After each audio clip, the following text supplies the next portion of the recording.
So welcome to another massive day of ECS cricket here at Landskrona in the south of Sweden. It's a huge day. It's the final day of Group B and almost all permutations still exist. In fact, all 5 teams could still be qualifying for the quarterfinals. And the first team that will see Malmöhus, they could either end up near the top or missing out completely. It's going to be a massive day of T10 cricket, and you can catch it all right here, right now on the European Cricket Network.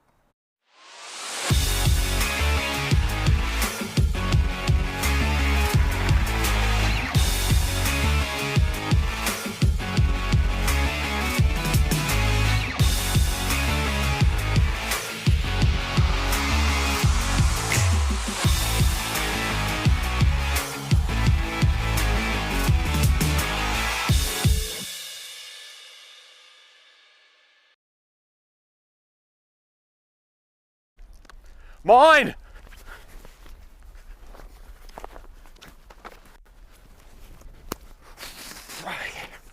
That's it. That's how you roll.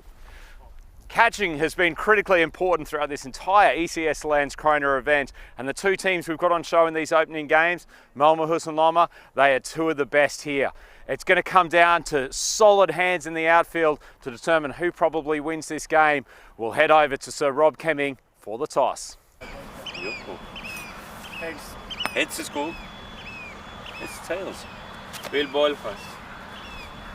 So the toss with Rod Kemming and Malmöhus captain Ankit Gupta. He's won the toss and he's decided to bowl. Interesting decision from a team that's done very well with the bat over the last couple of days, but this turns into an incredibly crucial set of games for Malmöhus. They are effectively fighting for their European Cricket Series lives. If they win one of these games, then they'll absolutely secure a finals place, but if they lose both, then it's going to come down to results from other games. They feel like they're the one team that has really generated momentum over the last couple of days, and it's been their batsmen that have led the way. Gupta found some form. He's got an easy, lackadaisical style at the crease, but rarely gets flustered and has got the capacity to hit to all parts of the ground. But if anything, it's been Sambit Patanaik who has really benefited from a drop down the order, and he's become an immense hitter down in the final overs and has really boosted a lot of the totals that they're putting on the board. They've got a tough task here today against Lomma, though, who started the tournament with 4 wins, but remarkably came crashing back down to earth with a pair of losses to United yesterday. It was somewhat of a surprise, but we have had question marks over the rest of their batting lineup once you get past the out-and-out superstar Najam Haque, who comes into the top of the order. United managed to dismiss him twice early yesterday, and the rest of the order, while they fought hard, just don't have the same fast scoring capability and boundary hitting that he has. They're going to have to find some more runs today because they can't keep on relying on Haque to score everything, and it's going to probably have to be Irfan Mahmood who's going to play even better than he did yesterday, and if those 2 can get some rhythm, then they can seriously take down this Malmöhus team. This is going to be a great day of cricket here at ECS Landskrona. We've got a couple of big games this afternoon, United versus Ariana, and virtually all teams are still in with a chance of making it through to finals day. To take us off with the first balls from this particular game, I'll hand back to Rico Full in the central commentary area. Thank you very much. Good morning. Namaste. Salam alaikum. Sat Sri Akal. Hi everyone, as we come back to this magnificent Landskrona cricket ground, and just look at the drone shot there to the horses and their stables, and you can see the other 4 sports facilities that are around us, including the football, the hockey, the athletics. It really is a wonderful setup. And there in the distance you can see the sea as well, located on the southern part of Sweden, Landskrona. It's a lovely place, and we're located not far from the ground as well in Helsingborg. It's a beautiful area, and well, one thing we've certainly had is some fantastic cricket this week. Nice to see Rhino taking the catch. It makes me feel a little bit safer here in the ice cube, and maybe he won't shy away or hide behind me when the ball's coming this way. Well, we will have to wait and see, and we'll also have to wait and see what the result will be here. This is going to be quite a tasty affair, these 2 teams. Lomma, they were disappointing yesterday, and they're wanting to bounce back with a bang. I mean, they were the team that were unbeaten against United, if we remember, yesterday, and lost both their matches, and none of their main players performed, and the big main player is Najam Haq. He really needs to perform well. There were good innings from Ifram Mahmood. He played pretty well, and there was good support from one or two of the others lower down the order, but really they need to get big runs on the board, and they didn't bowl particularly well either. This is what our bat versus wall says. Bat versus ball wall, I should say, and it puts Malmahus to win this first match, not by a lot. So it just goes to show there's not a lot in it between these two teams. We've seen a change in the order from Roma. I don't quite mind this.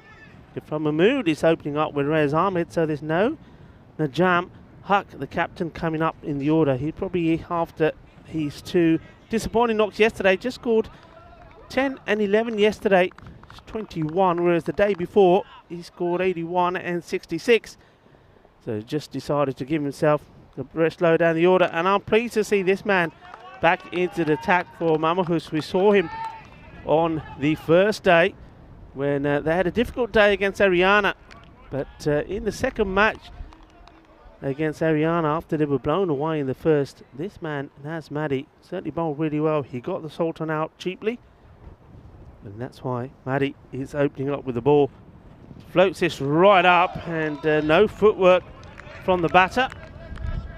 And this one goes straight through. There's Ahmed, the leg spinner himself. So maybe you could say it's a battle of the spinners. Matthew once more, tosses it right up, and oh, that's an ugly looking shot. And looks like it's a bold move once again from the captain of Malmahus, Ankit Gupta. Will pay off. As this one is swung across the line by Ahmed, but no bat on it. And there's bat on this, and he goes a little snick, and Maddy does it again. It's a very early this morning as Rez Ahmed has to make his way back. Just didn't move his feet at all. And nice to see the captain, Ankit Gupta, is behind the stumps. We saw him take 3 very good catches in the infield the other day. Well, it's quite fitting that a day where the intro was all about the catching, we see the first wicket, it goes down to a catch, and a good one from Ankit Gupta, who is behind the stumps today, the captain. Well, the idea was to maybe give the big hitter, Najam Haq, the captain, maybe a bit of a rest, but it didn't work out that way, as Riaz Ahmed swung and missed at 4 deliveries before he got the fade edge, and he has to make his way back for a duck, so that's disappointment. But for Loma, it's a great, perfect start for Malmahus. Maddy comes back into the team, picks up a wicket straight away, and this one probably will be called a wide. It is. And I think that was all about the captain, probably, Ankit Gupta, just saying to Maddy, right, okay, we got Huck in here now. We want to focus on keeping the ball wide outside the off stump to him. Floats this one right up, and it is right outside the off. And the ball goes calmly into the gloves of Gupta. Again, not far from getting a feathered edge there. It's going to be another huge day in European cricket. So cricket lovers, plenty of action coming your way. The 4 matches here in Landskrona. This one is just hit down the ground. Have a go, have a go, was the shout from the captain. And I think the other thing that Malmahus have figured out and are certainly targeting is the running of Huck. He's not the quickest, and we saw yesterday, even in those brief knocks that he had, he wasn't very good running between the stumps. This is what we're looking at in the most runs in Group B so far. Huck is right up there, 265. Nitin Ramakrishna, he went off the board yesterday, 232 to him. And we see Rashid Mahmood of United. We'll see him later, 165. Dheeraj Malhotra, he's scored good runs, and they'll be hoping to do more here today when he gets a chance from the Malmahus side. And also Patanaik, who really I mean, 119, but he's better than that. And we haven't seen the best of him. Adam Sarton, and we certainly have seen the best of him. The first one is called a wide. Just 3 off the first over, 3 for 1. And Sarton comes in. Sarton has always been in the wickets. The first time we saw him bowl, he picked up 4 very, very valuable wickets for Mama Hus. And it's almost like worth saying that he sort of started or sparked their revival in this competition. So yeah, we got 4 matches here today. Sarton comes in and he's hit straight down the ground to the left of us here in the ice cube. That's a nice looking shot. 4 runs, and Najam Haq, he's off and running with the boundaries, and that's a nice looking shot. He played that confidently, far more confidently than we saw him yesterday. And I would say that Sarton just over pitching there. He normally bowls a good line outside the off stump, just short of a length. And that one goes all the way. So the first maximum of the day, signalled there by our umpires out there. That's Ajish Raja, and he's joined at square leg by Adnan Gill. Sarton once more. And this one probably would have been a wide. So just finish off as one of those matches we have here today. Of course, the Valletta Cup continues in Malta, and we have our very own Maxi there, and also Charlie Hunt and Johnny Grimmer, my good friend, as well. And they're bringing you the coverage there from the Valletta Cup. Malta versus Czech Republic is up first there, and no doubt we will keep you posted on that. And I am in the very safe hands here. Well, we saw him out there taking a very safe catch, getting pretty excited as well. Safe hands of Andrew Ryan. Welcome back, sir. Felt good to be out in the field, Rico. Catching a cricket ball again after being stuck in the ice cube for the last week and a half. And a big thank you to Mars from our ECN team and all of the Springs production guys who tolerate our creativity every morning. Very much appreciated. As Sarton, a little bit of a noise as that one tickles through to the keeper.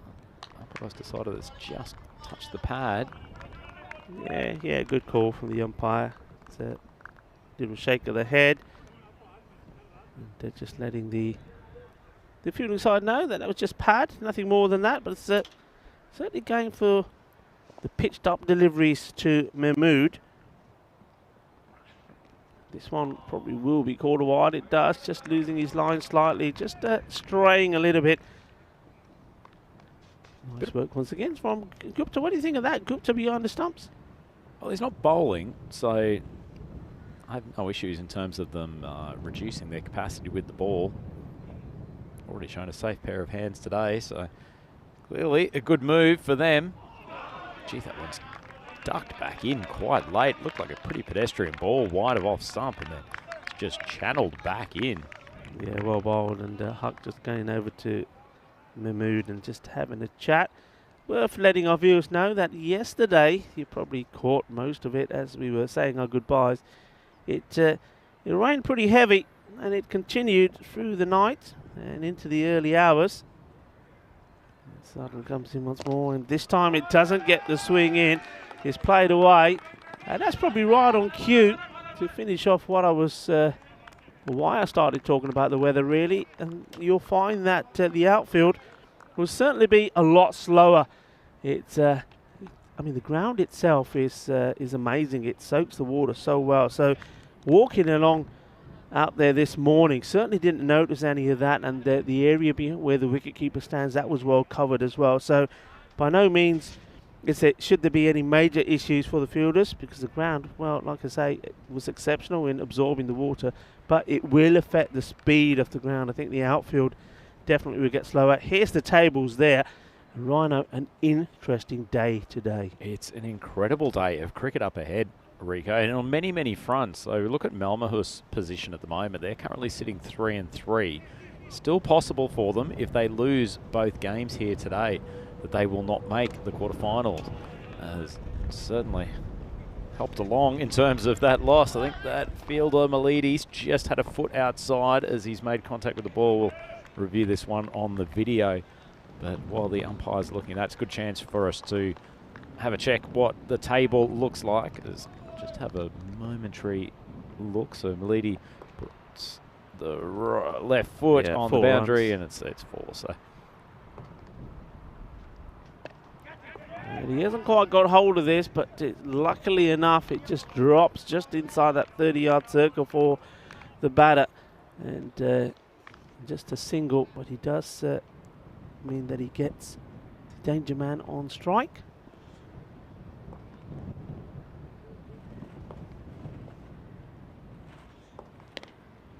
It's dragged down onto the onside once more. So just singles at the moment. So just coming back to that table, Rico. So it's possible for Malmahus to both miss out on the quarterfinals and also top the group. Both of those results would require a fair bit of mathematical remarkability in terms of the following games, but it's certainly possible. They're stuck on 3-3 at the moment. It's nicely bowled, almost inside edged onto the stumps, but Ariana Cricket Club sitting nicely on top, 4-2, and they've got their 2 games against United. United's almost the wild card here. They came back with 2 unexpected, for the most part, victories against Loma yesterday. Yeah. Currently sitting at 2-4, so if they win one of their games today, there is a possibility that Hissingens could be knocked out of the quarterfinal stage. Run rate, that's going to become hugely impactful throughout the day. And another thing to keep an eye on, Rico, is that there is some rain forecast for tomorrow. We hope it doesn't come, but there's certainly a chance that it will. And if that's the case, finishing positions in this group, and obviously Group A, will have a big bearing on who makes it through to finals day. Yeah, hugely. This one is floated up a long way, but he's got hold of this beautifully, and down the ground it goes, and it goes all the way for 6 runs. So it's a shocker time early on, but not too many of them. It looks like only Huck has been prepared to go after Maddie. And though Maddie's floated this up a long way, Huck just gets right in line and hits it straight over. And there you see the umpire, Adnan Gill, putting his hands up in the air and saying, that is 6. That's the end of the over. It's not a bad 2-over spell from Maddie. I mean, he does pick up a wicket early. And he goes for 14 in the end, which is pretty respectable, bearing in mind that out of that 14, it was that 6 and that 4 in the over. Yeah, it certainly does. Feel like honours probably even after that power play. The fact that Hark is still there is the main concern for Loma. I don't know about you, Rico. It feels like he's trying to moderate his hard-hitting game a little bit today. He's been a bit more selective of which balls to go after. Yeah. Yeah, I think so. I think that was his plan. That's probably why he didn't come out to open the batting, though he was pretty out. He might as well have done, because he was out there pretty soon, because Reyes Ahmed was played and missed the 4 deliveries before he got that snick and was caught behind. So yeah, I think he is. I think he's learning, and I'm pretty sure he realizes that his role is huge in getting a good score on the board for his team. And, he's hoping that Mahmood can start to just get into some sort of rhythm here as our friend Malhotra comes into bowl. He gets this one through, no issues. Taking himself a long way away down the leg side, Mahmood. I think Mahmood here, if he doesn't start to get bad onto ball and start to get some runs and help the course for his team, I think Huck will be more than happy, the captain, if he makes way for somebody else. Again, you see Huck going out there and having a chat with him. It's not the first time he's done it. He's probably just saying to him, stand still. You're walking down away from the ball down the leg side and you're missing it. Stand still and play the shot. He does stand still this time and plays it nicely down the ground, and that long off comes in and does the fielding, and that's Sadavish Gore. You can certainly see him in action with the ball. Viewers getting a bit of a look on the main camera here of just how much wind and how much gust is around at the moment. You might see it shaking from time to time. It's a really blustery day. Short. Goes through. Interesting to see Malhotra start this over the wicket. We actually had a bit of a chat to him before the day's play. Yep. Because we've mentioned once or twice about the choice that he goes around the wicket a lot. We'll take you through it after this ball, what that discussion looked like. This one was a little bit short, but he gets his wrist into play, does Huck.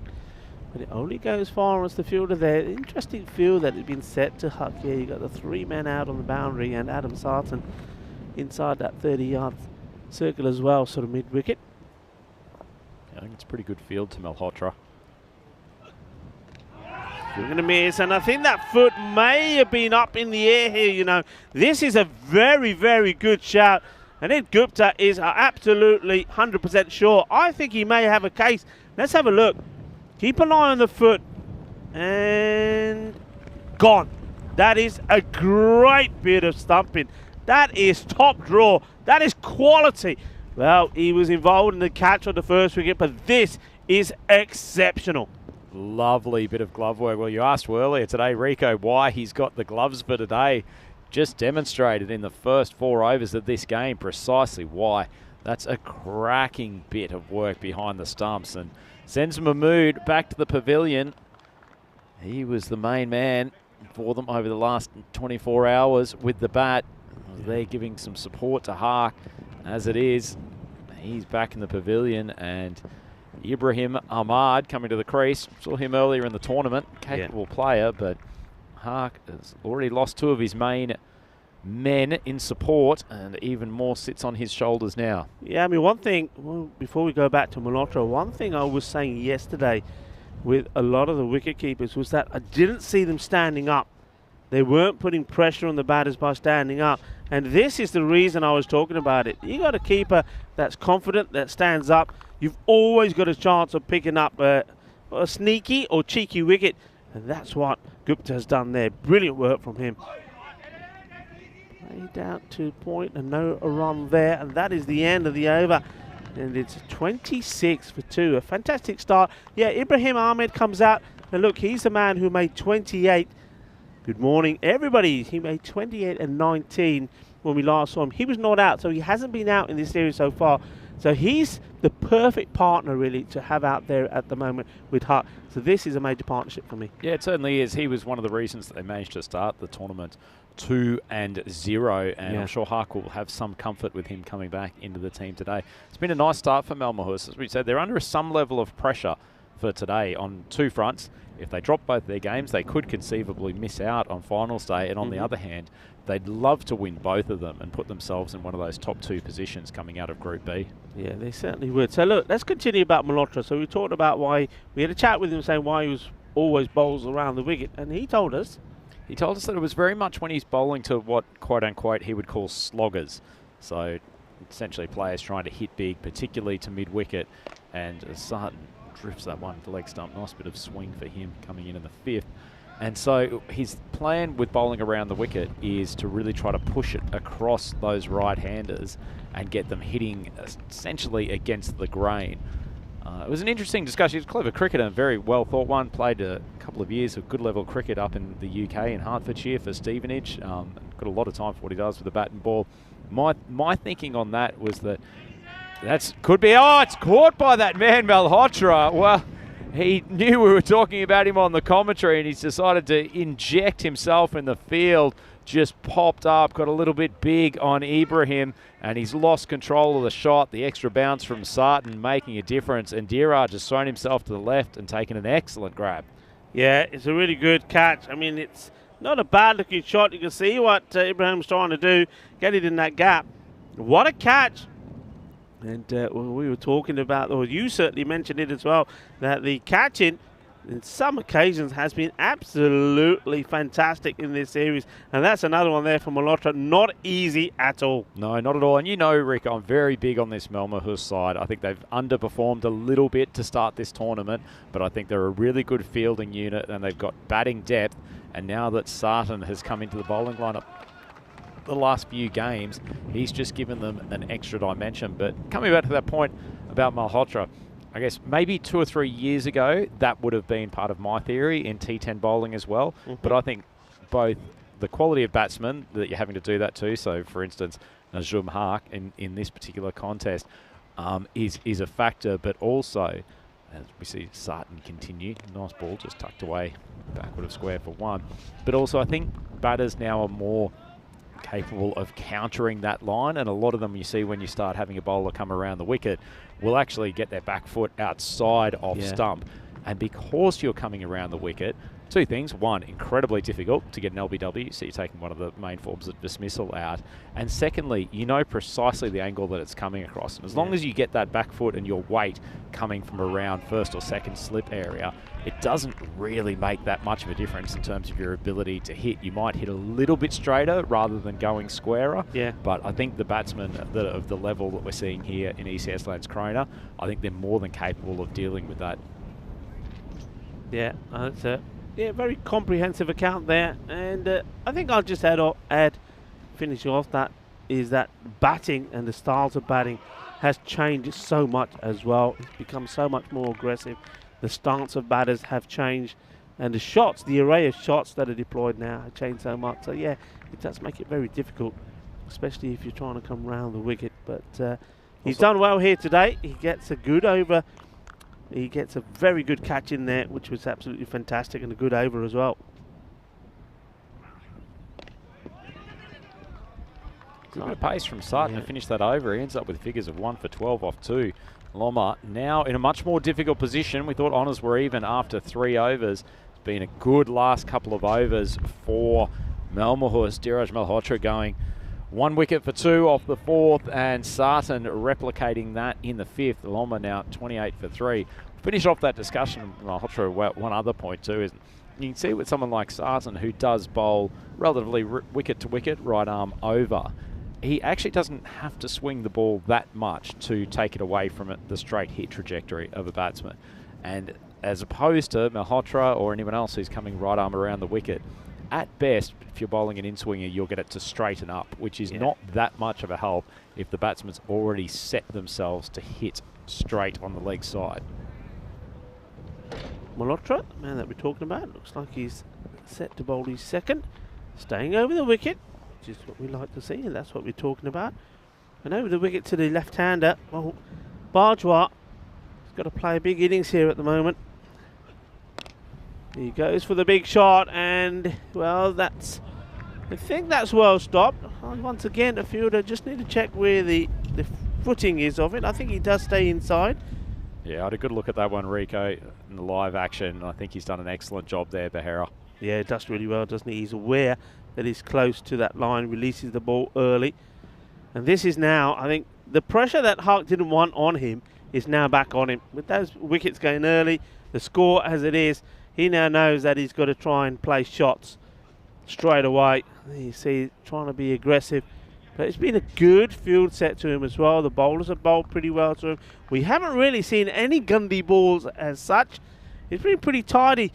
And I think on the form sort of just gone past the halfway point. Even the extras just had those 3 wides, which in these conditions is pretty good going. So at the moment, Malmahus certainly are looking the stronger of the two teams, and they're being well disciplined out there as well.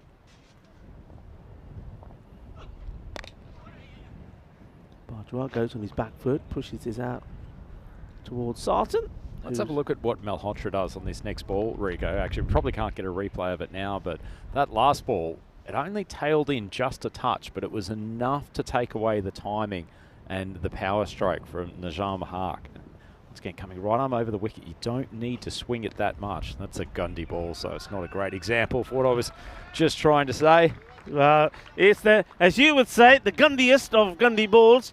It's halfway down the track, down the leg side, and somebody of the ability of Najam Haq is not going to miss out on it. Completes a shot one-handedly, and just goes up to Bajwa and says, okay, come on. You need to get this acceleration in now. And if there's one man that can do it, certainly Najam Haq can. But it's really got to go some. Yeah, he's got to face the majority of the balls that are remaining in this innings. He goes up, and it's going to go. Oh, what a great catch this is. He goes into the hands of Sharon Nord. This is fantastic. Inspired by the introduction this morning from Andrew Ryan, the fielders are taking some magnificent catches, and this one was an important one. 1 minute, was it going? Is it not going? Is it going to hold up for the fielder? And he takes a great catch. Absolutely brilliant. Yeah, wonderful effort in the field from Sharon Nord. Thought he might have slightly misjudged it to begin with. Took a couple of steps in field, but adjusted quickly, and as we saw on the replay, it was the full extension of the right arm. The ball just holding up in this blustery breeze, which for once is not helping the batsman. It feels like it's actually swinging a little bit back towards the pitch or pushing across to maybe the point area. Ball's held up in that breeze, and Sharon Nord's taking a great grab, and what a huge wicket too with Hark back in the pavilion. Yeah, Hark back, and now of course the tails are going to be up even more from Malmahus. They've got their team, the opposition, right where they want them, 35 for 4. That's the end of the over as well, and it's another good one for Malhotra, and staying over the wicket certainly has worked for him. He's picked up 2 wickets with just 9 runs. Never like to suggest that we have too much influence on players, Rico, but I'll be very happy to have a chat to Dheeraj after the game and just talk through his thinking there. But really, really good spell from him. Got a nice length, enough swing to keep things difficult for the batters. So good performance from him all round. There's a lot of support on the chat for the quality of that catch from Sharon Nord, who's actually coming to the bowling crease now. Chateau saying it's an absolute blinder. And Dave Edmondson and Ivan B both saying catches win matches. Couldn't agree more with that. And Malmahus have been exceptional in the field today, Rico, led by Gupta, the skipper, behind the stumps. But then the outfielders and infielders have taken a couple of really good grabs, and it's taking those 50-50 chances that really separate the best teams. Yes, and struggles continue for Loma. This is a swing and a miss from Bajwa. They've got to try and get the acceleration in from somewhere. I think they also need to be thinking about where they can get to. So once more, have a look at the run rates by day. And here this year, we're still higher than what we've been in 2020 and 21. Yesterday, slightly lower. We had 2 very good days. But I think yesterday was certainly, that's uppish, just doesn't carry to the fielder. It's a good effort. Gets there, doesn't he, Maddie? Yeah, yesterday was slightly lower, and that was mainly down to some really exceptional bowling from United. They kept Loma to relatively low scores and picked up those 2 wickets again. The Loma won their first 4 matches. They were sitting pretty at the top of the table, but now the other teams are getting back into play and they're struggling a little. And we always did say that a lot depended on their captain, Najam Haq, and that's certainly what we're starting to see again here. What are your thoughts, Rico? I suspect run scoring is going to be a little bit more difficult today. It feels like a heavy air day. The grass is longer than it's been for probably the last week or so. So there's a shy at the stumps, but Hera hasn't missed by much. No, he hasn't missed by much. Well, he wants to. He only just gets himself in, and that's Sajid Ahmed. After running terribly, he never really picked up his speed at all. Stayed in second gear. Then he's the one who, after sort of really running past the stumps, wants to go for the suicidal second. Bajwa says, just stay where you are, buddy. Bajwa, the senior partner out there, he's been good for them the last few days with both bat and ball. Nice looking shot. Good stop from Sarton. Watches it all the way and gets his big right hand on it, and that ball stays put. Yeah, going back to your question about run rates, will be lower. I think the outfield definitely. We did see early on in this series that this outfield rewarded nice ground shots and the ball raced to the boundary. With the weather we've had the last couple of days, we're not going to see that. I think today that wind also will play a big part on shots down the ground. That's been hit pretty well, and this one will go to the boundary, but that's just a good indication. A couple of days ago, that would have raced past and kept on going, even though I think there was a bit of a touch on this. But yeah, these sort of shots, here we go, here's the diving effort. Yeah, maybe just a few fingertips there from Maddie once more. But yeah, I think the wind is the direction the wind's blowing today. If you're hitting straight or if you're hitting towards mid-wicket, and just have a look at the flag, that tells you the story there on one of those marquees. The wind will hold up the ball, and that's probably why this man, Sharon Nord, was able to grab that catch of Huck. Sliced away, but third man is well placed. Picks it up and get it in. Yeah, I quite like these days, Rico, when it's not so easy to come up with the maximums as Nord finishes his over. It was actually a pretty good one. A couple of these right arm medium paces for Malmahus feel like they're getting in the groove now. Loma 42 for 4 after 7 overs, so certainly not a mammoth total they're going to be putting on the board, but it actually brings back in a little bit more strategy. Field placings are incredibly important because teams are actually having to work harder for their boundaries, whereas probably going back 2 days ago when Hark was on his merry way, it almost just felt too easy to hit a 50-metre boundary with the wind blowing hard in the power zone. Discussion here about who's bowling this one, and it's going to be man that I've been very impressed with, Prasenjit Bahira. I like the bowling he's done, and it doesn't get any easier for the Loma side. So he was a big recruit for Malmahus this year, Bahira. So coming in to send down his right arm swing. One's nicely bowled just outside off stump. He actually lives in the Helsingborg region, but and played for the Helsingborg Royals last year, but was a big name recruit for Malmahus this season, just brought in to solidify, particularly their later order bowling, and he's an excellent fielder as well. Firmly struck, won't go to the boundary, nor chases it down very quickly, attacks the ball, gets the throw in, and says, you're only going to get the one to me. He's a pretty useful bowler at the start of an innings as well, obviously, with the swing that he generates. But in these later overs, he really just puts the onus on the batsman to both make the pace and doesn't give them too many Gundy balls to get freebie 6s and 4s. Really forces them to try to find the gaps. He's a useful player. Nicely played. Work to do there for the man out in the deep. Picks it up, gets the throw in. This is another single, so it's all tiki-taka at the moment from these two. Bajwa and Ahmed not finding any boundaries at all, and it's been another very good, fine professional performance from Malmahus, who had their troubles the first 2 matches they played against Ariana. They literally were just blown away, but the way that they've come back has been excellent and led well by the captain there behind the stumps. Just checking his field. They're having a chat with the fielders, making sure they're all where they need to be. Doesn't want to give things away here now with sloppy fielding or penalty runs, because fielders are not where they need to be. This one's hit firmly down the ground. It will be Nord once more that does the fielding. So certainly getting bat onto ball, but not able to pierce the field.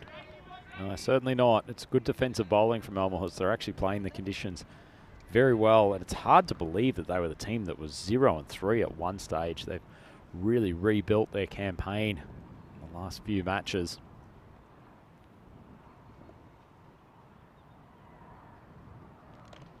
Oh, that's really well bowled. He's very unlucky as Yul Brenner there.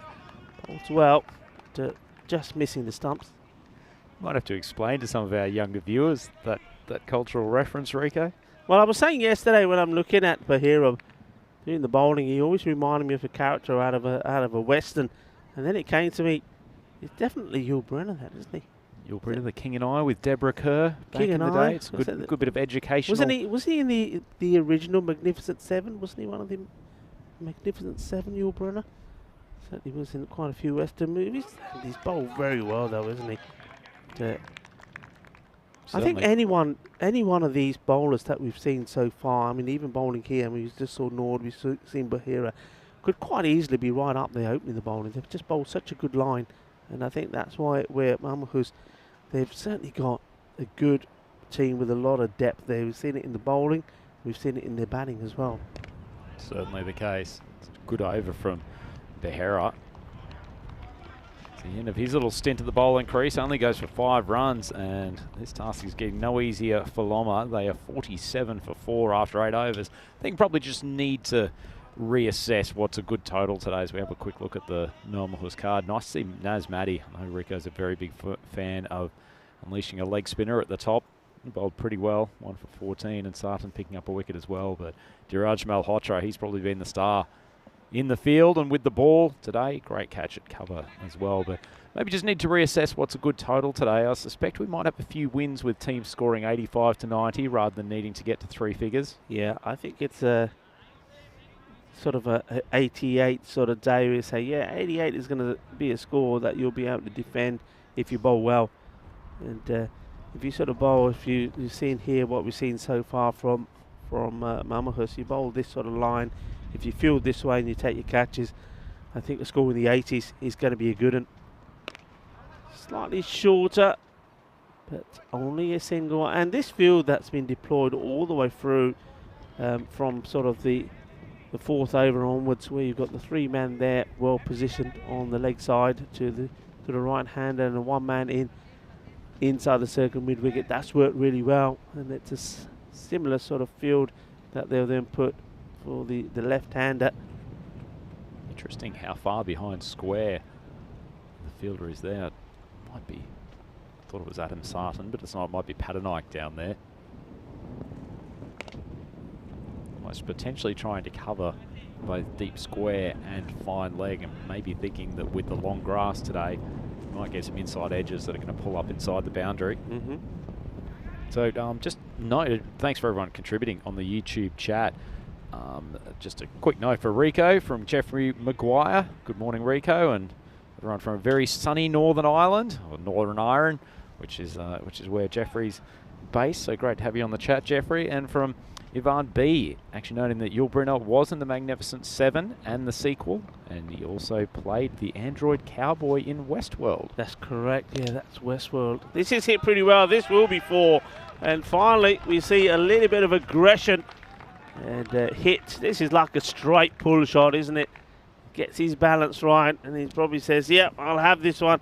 And gives it an almighty whack. And it goes for 4. That's what they need. But that's a good way to bring up the 50 for Loma. Late on here in the deep in the 9th, they need a few more of those. Just a quick look around this ground, Rico. It looks like hitting straight's probably where you've got the hardest outfield today.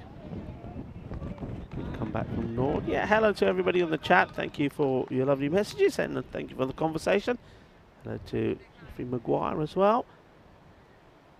Now listen, we had a good evening yesterday as well. We had a bit of a team day, a team evening. I know some of you would have heard about it, as we discussed it briefly yesterday when we were talking about the icy conditions. Good bowling after being hit straight down the ground for 4 for a slightly shorter delivery. Nord has come back and not given him the same ball again, and starting to bend his back a little. He's a bit unlucky not to get a bit of the off stump there. Yeah, so tell the folks what we were up to. You know more about it than me, the technical phrases. Well, it was actually a Rico full suggestion as we drove home back from the Landskrona Cricket Club. There's actually a curling centre just around the corner from where we are here as Nord drifts onto the leg stump. And there's going to be no run. Loma end up at 53 for 4 with 1 over left in the kit bag. So those of you not so familiar with the sport, it's essentially lawn bowls on ice. It involves wearing pair of shoes in which you've got a very slidey left foot for the right-handers and a rubberized sole on the right foot, which gives you a little bit more grip, and then you're pushing big stones that are polished on the bottom along the ice sheet and trying to get them as close as possible to a target. And Rico, I think it was the first time you'd curled in your life, is that correct? It was the first time I'd curled, yeah, absolutely, and I thoroughly enjoyed it. I mean, I didn't do it, I suppose, the proper, authentic way. I chose not to. See this one from Pereira, well bowled. Certainly getting a good bit of carry through there. Yeah, I didn't go the full hog and do the old sliding on the ice bit before I released the stone. Is that right? But yeah, I really enjoyed it. It was I suppose, fairly similar to bowls and also to temping bowling. Yeah, it was a thoroughly enjoyable evening. Up in the air, just doesn't carry to the fielder. Nord gets there first, but good backing up though also from Malhotra, making sure that if Nord doesn't get there, he's going to back him up. So a question from Jeffrey Maguire on the chat again, actually, of who won the curling last night, Rico. I'm not sure I can divulge such things myself, but maybe you'd like to inform the viewers. Well, it was a close contest. I think myself and Diana Oros, we made it through to the final after a close contest with Michael Gunteleka and Mark Simpson Parker. And you had victories, yourself and Marzi, against was it against Barry and Rob Kemming, the tournament referee. Taking on the experience. So our teams were in the final, and it was a close one, and it went to the golden stone as this one goes towards the boundary. Here's the throw. They're taking him on. He's not going to get there, and they do try and hustle to try and get some extra runs, but not able to. And Bahira, he wants to go and congratulate the fielder that gets the throw in, and just continuing to be a great team performance from Mama Hurst. And talking about team performances, your team performance with old Wolfie was pretty good as well, but it went like went to two. What would you call it? Is it extra time? I don't know what the technology is. A playoff. Definitely went down to the final throw. I think final is the most throw, accurate. and you got there. You got there by 1 point. So congratulations to you and Marzi. But just want to say well done to Diana. Diana, she may be little, but she was good. This has gone in the air a long way. Good luck to the fielder, because that was swirling around horribly in the air. He does get hands to it in the end. That's Rizwan Tara, but that was going to be a difficult one. It goes up a long way. The wind takes it. You can see how he's moving here. He's going and going, and in the end, ball gay thalle catch should hog yeah, and get an opportunity there. So yeah, congratulations to you. But yeah, I just want to say well done to Diana, my partner Diana. She played a really good game. Certainly did. Both of you provided some fairly stiff competition as that one swung towards mid-wicket. And they'll keep it to a single. The umpire comes in, takes the ball. That's the end of proceedings here. And Loma squeezing out what you wouldn't say is a passable or probably even a defendable total, but a little bit of hitting from Ahmed towards the end has at least given them something to work with. But Rico, I'd call that one of the more comprehensive fielding and bowling performances that we've seen all tournament.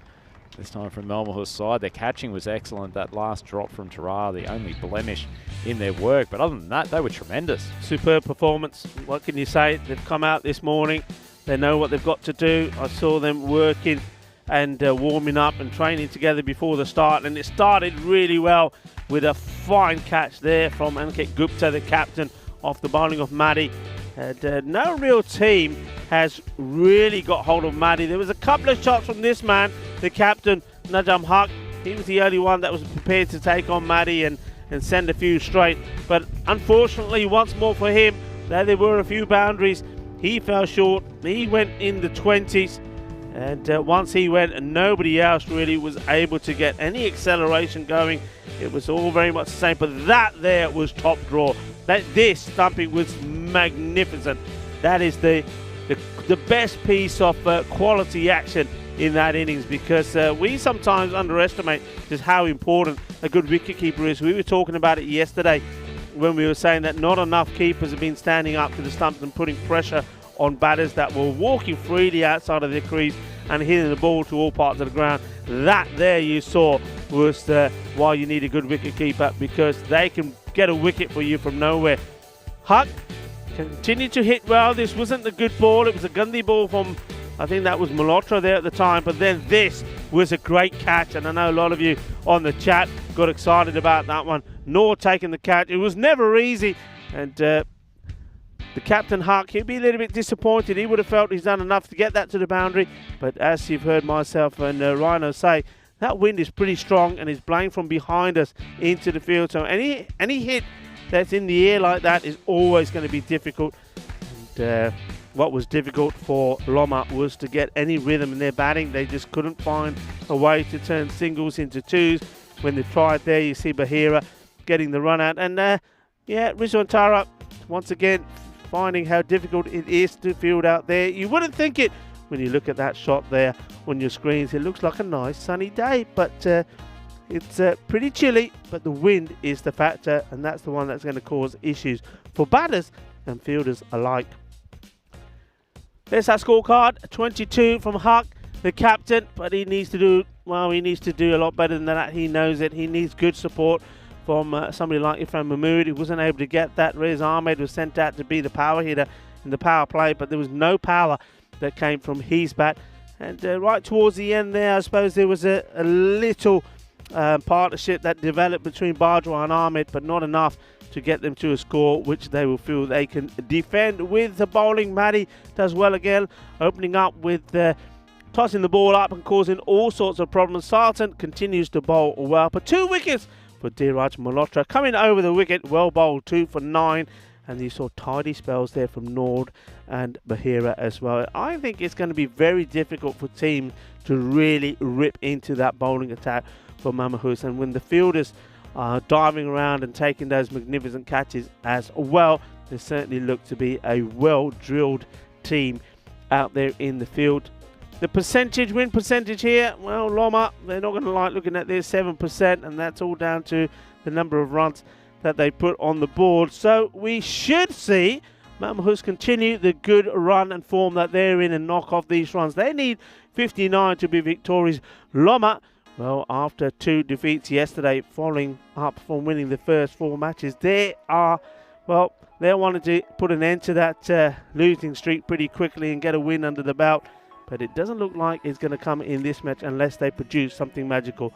Rico Full here in the house, and alongside me, as has been in Landskrona for the last 2 weeks, is Andrew Ryan. We'll be back in about 10 minutes' time for the conclusion of match number 37.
Hello, good morning. A very warm welcome back to all of our viewers as we see the umpires, Adnan Gill and Ajish Raja. They were out to the middle. They're followed by the Loma side that, well, they've got to produce something remarkable. They weren't able to produce too much with the bat, 58 with 5 wickets down. So it wasn't the case that they lost too many wickets. They just couldn't get bat onto ball. They couldn't find the boundaries. It was only their captain, Najam Haq, that made 22 of the 16 balls that he faced, but nobody else was able to give him any support. Pick of the bowlers in that one. Malhotra, 2 wickets for 9. And he's a man that we were talking about a fair bit, about his bowling style and action. And he certainly produced a good, fine spell of bowling there, but also I think the fielding and both the ground fielding and also the catching for Mamahos was superb. And that's what Loma have to do. They've got to go out there, believe they pick up some early wickets. If they get some of these big batters out, and they've got a chance. But what you probably see is from Mamahos, and that's I think where they changed the way that they played, is they've got this mindset now, especially with Malhotra, who probably will be opening, that they've got big hitters out there and they like to go big straight away. They don't hang around. And the only man who hasn't really clicked for them so far is the non-striker, Sachin. It's going to be Najam Haq to open up. He gets a big way swing there. But just a bit of bat onto that and the single taken. So off the mark straight away. As we see Sachin came on, taking his guard. Malhotra off the mark straight away. This one into the pad. It's going down the leg side. It's a very optimistic appeal. And the umpire unmoved. Adnan Gill. He's got a bit of a Gladstone Small look about him, isn't he? He sort of looks like a man who's got no neck when you look at him from behind. But I'm sure that's all to do with the number of layers that he has on. And there's our umpire at square leg, Ajish Raja, and the men in black have been absolutely fantastic, led very well, of course, by our tournament referee, Rob Kemming. Good length delivery. Najam should get there, he does, and I think quite sportingly the non-striker Malhotra, because he knows that he was sort of in the way of Huck, decides that they wouldn't take the run there. It's played out to the fielder and just eludes the man as it hits him sort of on his knee and then gets away from him. That's unfortunate. Gets down well here to make the initial stop, and then the batters see the ricochet and say, yeah, we'll take that. This one is on the legs, and well, the fielder, well, he's on all fours trying to stop this. He's probably too close to the horses there. Tries to do this horsey side. He's saying, giddy up, come on, I can get there. If he goes, come on, I can get there, giddy up. Gets a hand to it, and he gets past him. Well, he does, unfortunately, slip before he slipped as he realises the ball's coming his way. I think he was going one way, got wrong-footed, and then couldn't get himself back up again. Cleverly played. And these 2 batters at the moment, no, they don't have to take any risk at all. There's Huck. Finishes, he's over, goes for 5 runs, so a steady start, but they know that they don't have to go too crazy. They'll just be thinking about putting the bad balls away. Certainly seen a fair bit of swing there from Huck. Probably didn't see as much from the Mamahos bowlers, and even probably the likes of Sartan didn't get as much swing as we know that he can really swing the ball in a lot. Sort of surprises me, because these conditions you would expect the ball to seam around a fair bit, and you can see there that wind has really picked up, and you notice that on the camera, and it's hard work up there for Karina, who once again has got to brave the elements. This one is tossed right up, it's a full toss and it's been put away, and it's going to be 4 runs, and that was not a good look. And it's a highlight that one man won't like to see in particular. And I don't know what he's doing over there. Maybe he's just doing a bit of gardening, or a bit of weeding, or a bit of watering. Who knows? Doing the business off the field and doing the business on the field. Malhotra started nicely. This is going in that direction again. It's 4 more. And Bajwa, who's normally pretty tidy as a bowler, bowls well, wicket to wicket. He's going for the full length, Yorker length deliveries, but he's straying onto the pads of Malhotra. And Malhotra just puts this one away. That's a lovely shot, pure timing. And, well, just showing just how strong he is on his legs. And Bajwa now has got some thinking to do.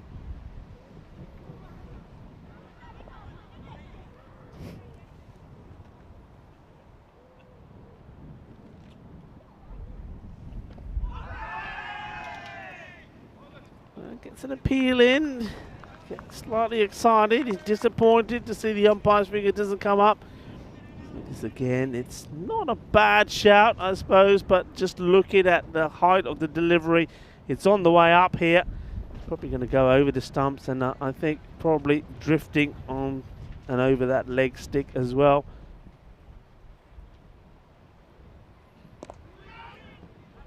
He just drops the bat on it, takes a single, Malhotra. And says to Sachin, here you go. You can have a couple. Interesting watching Malhotra's batting technique, Rico. We alluded to the fact that he played quite a bit of his cricket up in Stevenage in the UK. And I suspect that that's why he probably plays with slightly lower hands to begin with than a lot of his teammates. Obviously, pitchers in the Hertfordshire region of UK, not exactly known for their high bounce and paciness. And it's like Malhotra's technique's probably designed to deal with that issue that you have in that part of the world rather than the really big, fast, bouncy tracks that you get out in continental Europe. Nicely run through for a single there. Good to see a new batter, Canal, given an opportunity at the top. Yeah, I think it's a good move. Why not? And, we've seen him a few times, but he hasn't really been able to click. So I think the captain, Gupta, saying, here you go. You've got an opportunity. Not really too much pressure on him. And this will race away. Or will it? Well, the field. Oh, he's unlucky. He almost stops it. He gets, I think he stops it with one foot and then flicks it like the old footballing trick with the other. He's done very well. Once again, we're seeing the pace of the pitch, not as fast as before. Here's the touch, and then he unfortunately not able to keep it in, and he's disappointed. Put a lot of hard work in there, a lot of energy to try and get there. He doesn't. That's the end of the over. It's 19 without loss after 2. Yeah, nice start from Malmahus. Looks like they're pretty keen to chase this target down as quickly as possible. As we have a look at the standings in Group B. If they win this game, they'll certainly secure their place in the quarterfinals, ensuring that there's at least one team below them, because Hissingens aren't going to increase their win tally today. They've ended up 3 and 5. Loma also secured a place in the quarterfinals, courtesy of their 4 victories from their first 4 games, but they'd love to build some confidence before they go into the knockouts tomorrow. They're on a bit of a losing streak at the moment, Rico, and certainly the way this chase has started, you suspect that Malmo will be victorious in this particular contest. Yeah, they're going to go with the leg spin of Rez Ahmed, who, when we first saw him, we were quite excited about him, but since then, he said he blows hot and cold, and when he's cold, he bowls a lot of runs. Let's see if he can be at his best here today. Well, he starts with a full toss, which gets called, and he had problems with this yesterday. He was called twice in 1 over yesterday, and this one correctly called. It's too high. Shouldn't be bowling it there. So free hit coming up.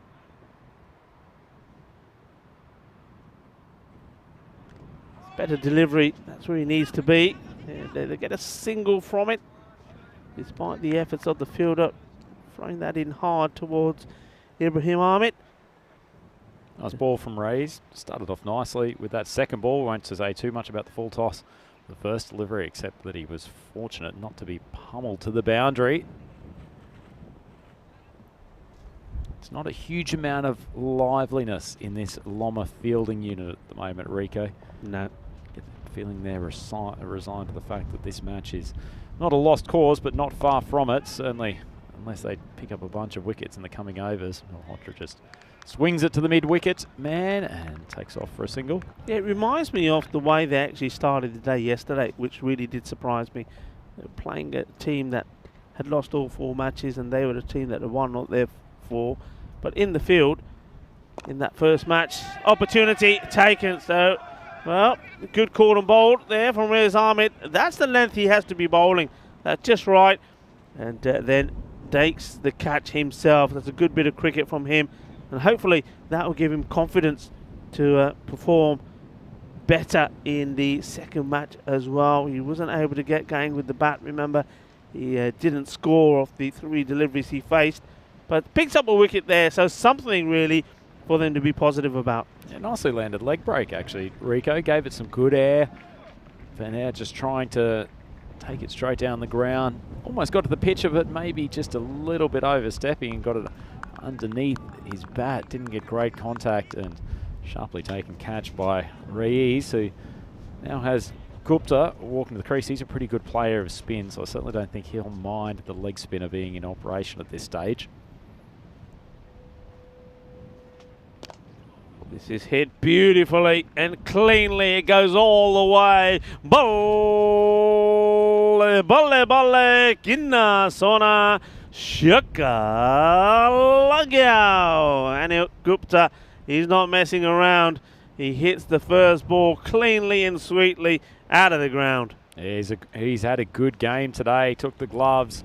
Great catch early on, followed by a stumping. And seems like the commentator's curse has been reversed for today. Said he was a good player of spin. He's just hit a lovely inside-out drive over cover. That is quite some skill too, isn't it, Rico?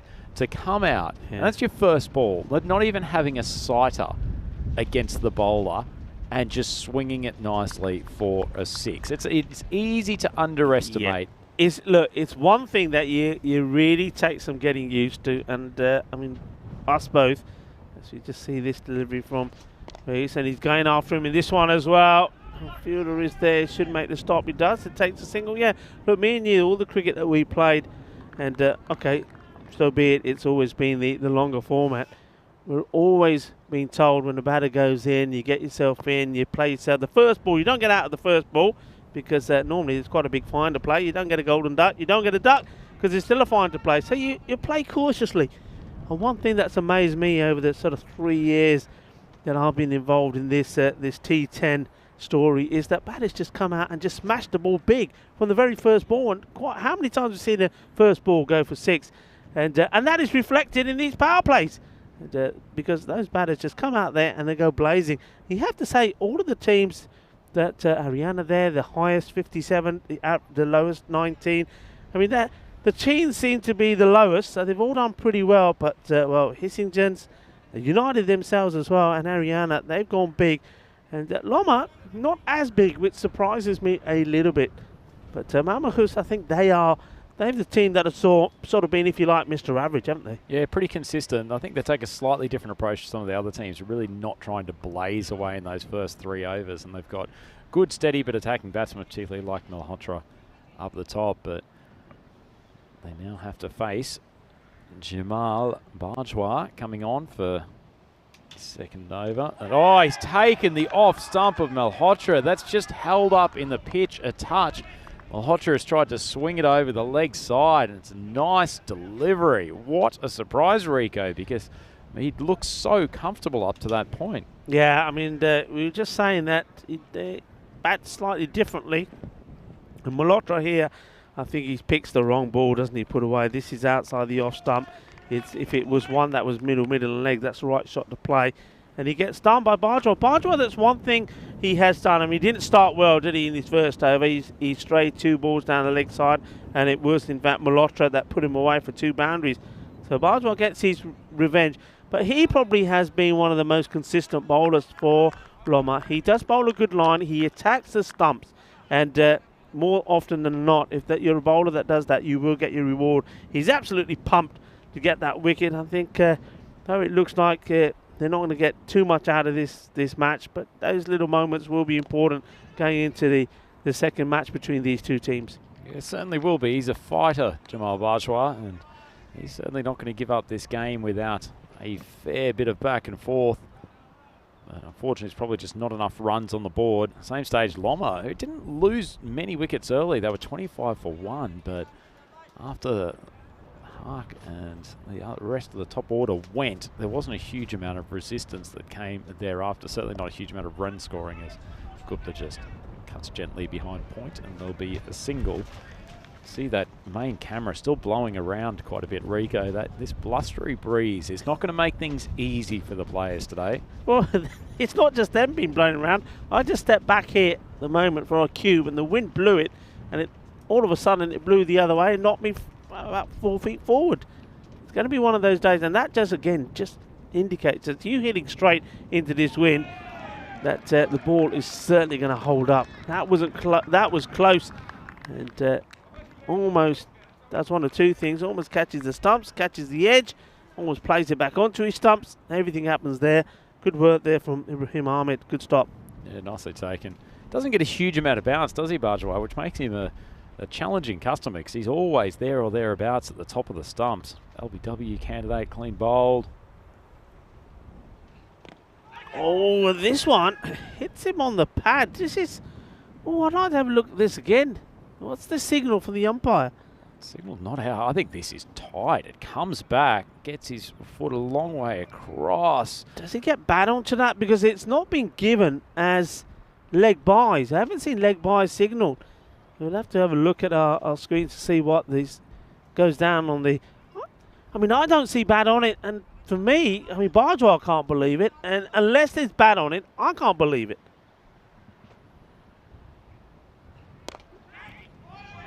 Oh, he'd be disappointed. Oh, is he going to get back in time? No, he's not. He'd be disappointed with that. The single. It's been a good over. Good second over from Bajwa. Yeah, it certainly was. Asked a lot of questions to the batters. Come back to that decision. I guess, as you say, Rico, without the signal, suggests the umpire thought there was some bad in it. I don't think that's the case.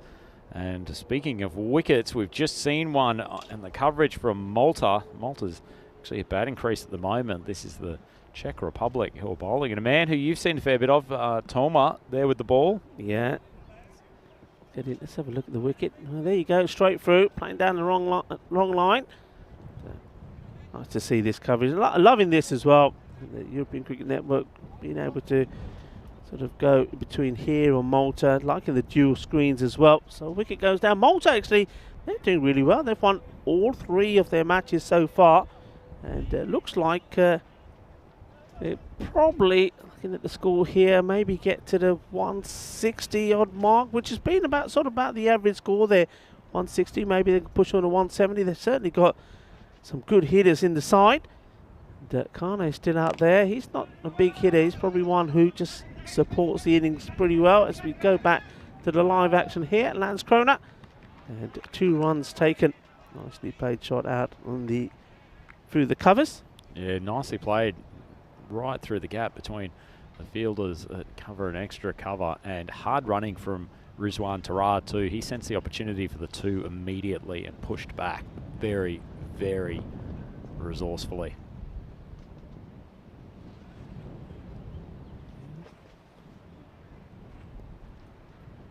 When just have a look at the shirt of Najam Haq, you can see just how strong it is.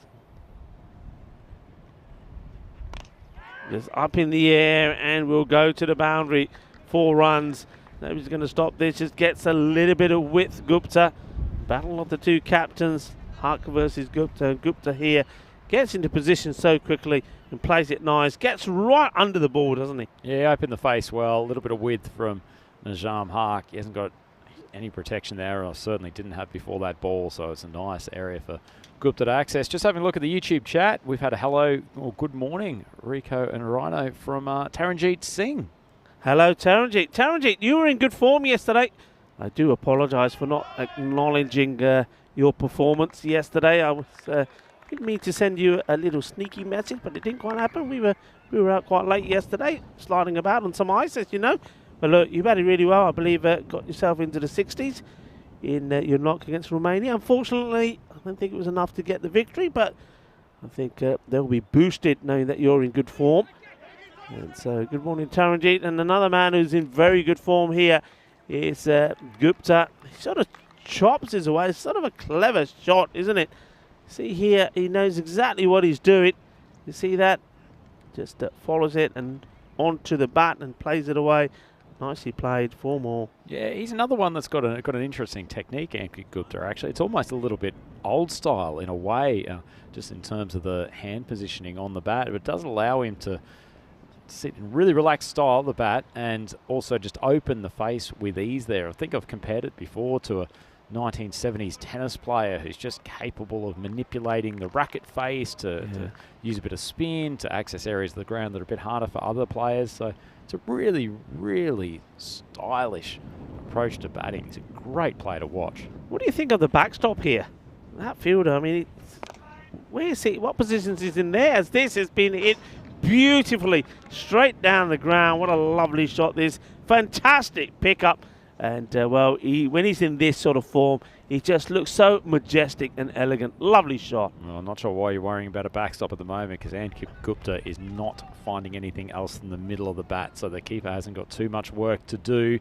The end of the over, Malmahus, they're 49 for 2 and racing along to this target of 59, so they are in really, really good place, and some of their key players starting to find form. Rico, this matchup coming again in the second match today. Yeah, you know, the interesting thing is, I mean, you look at Malmahus there and the position they're in, and we still have got 2 names that are on the scorecard that we haven't seen yet. Sandeep Malidi still to come in. Patanaik, they're just strong, aren't they? They're just strong. We saw how good they were with the ball, how much depth they had. They've got the same depth with the batting as well, and I think they're coming good at the right time. Said it before, I'll say it again. I think they're possibly the deepest batting lineup in the entire tournament. Maybe a bit less explosive than Ariana Cricket Club from this group, and possibly even looking at the other group of Evergreen Cricket Club. But they do have depth, so they can lose a couple of wickets early, and it's not going to hurt them as much as it might other teams. There's my backstop coming into play.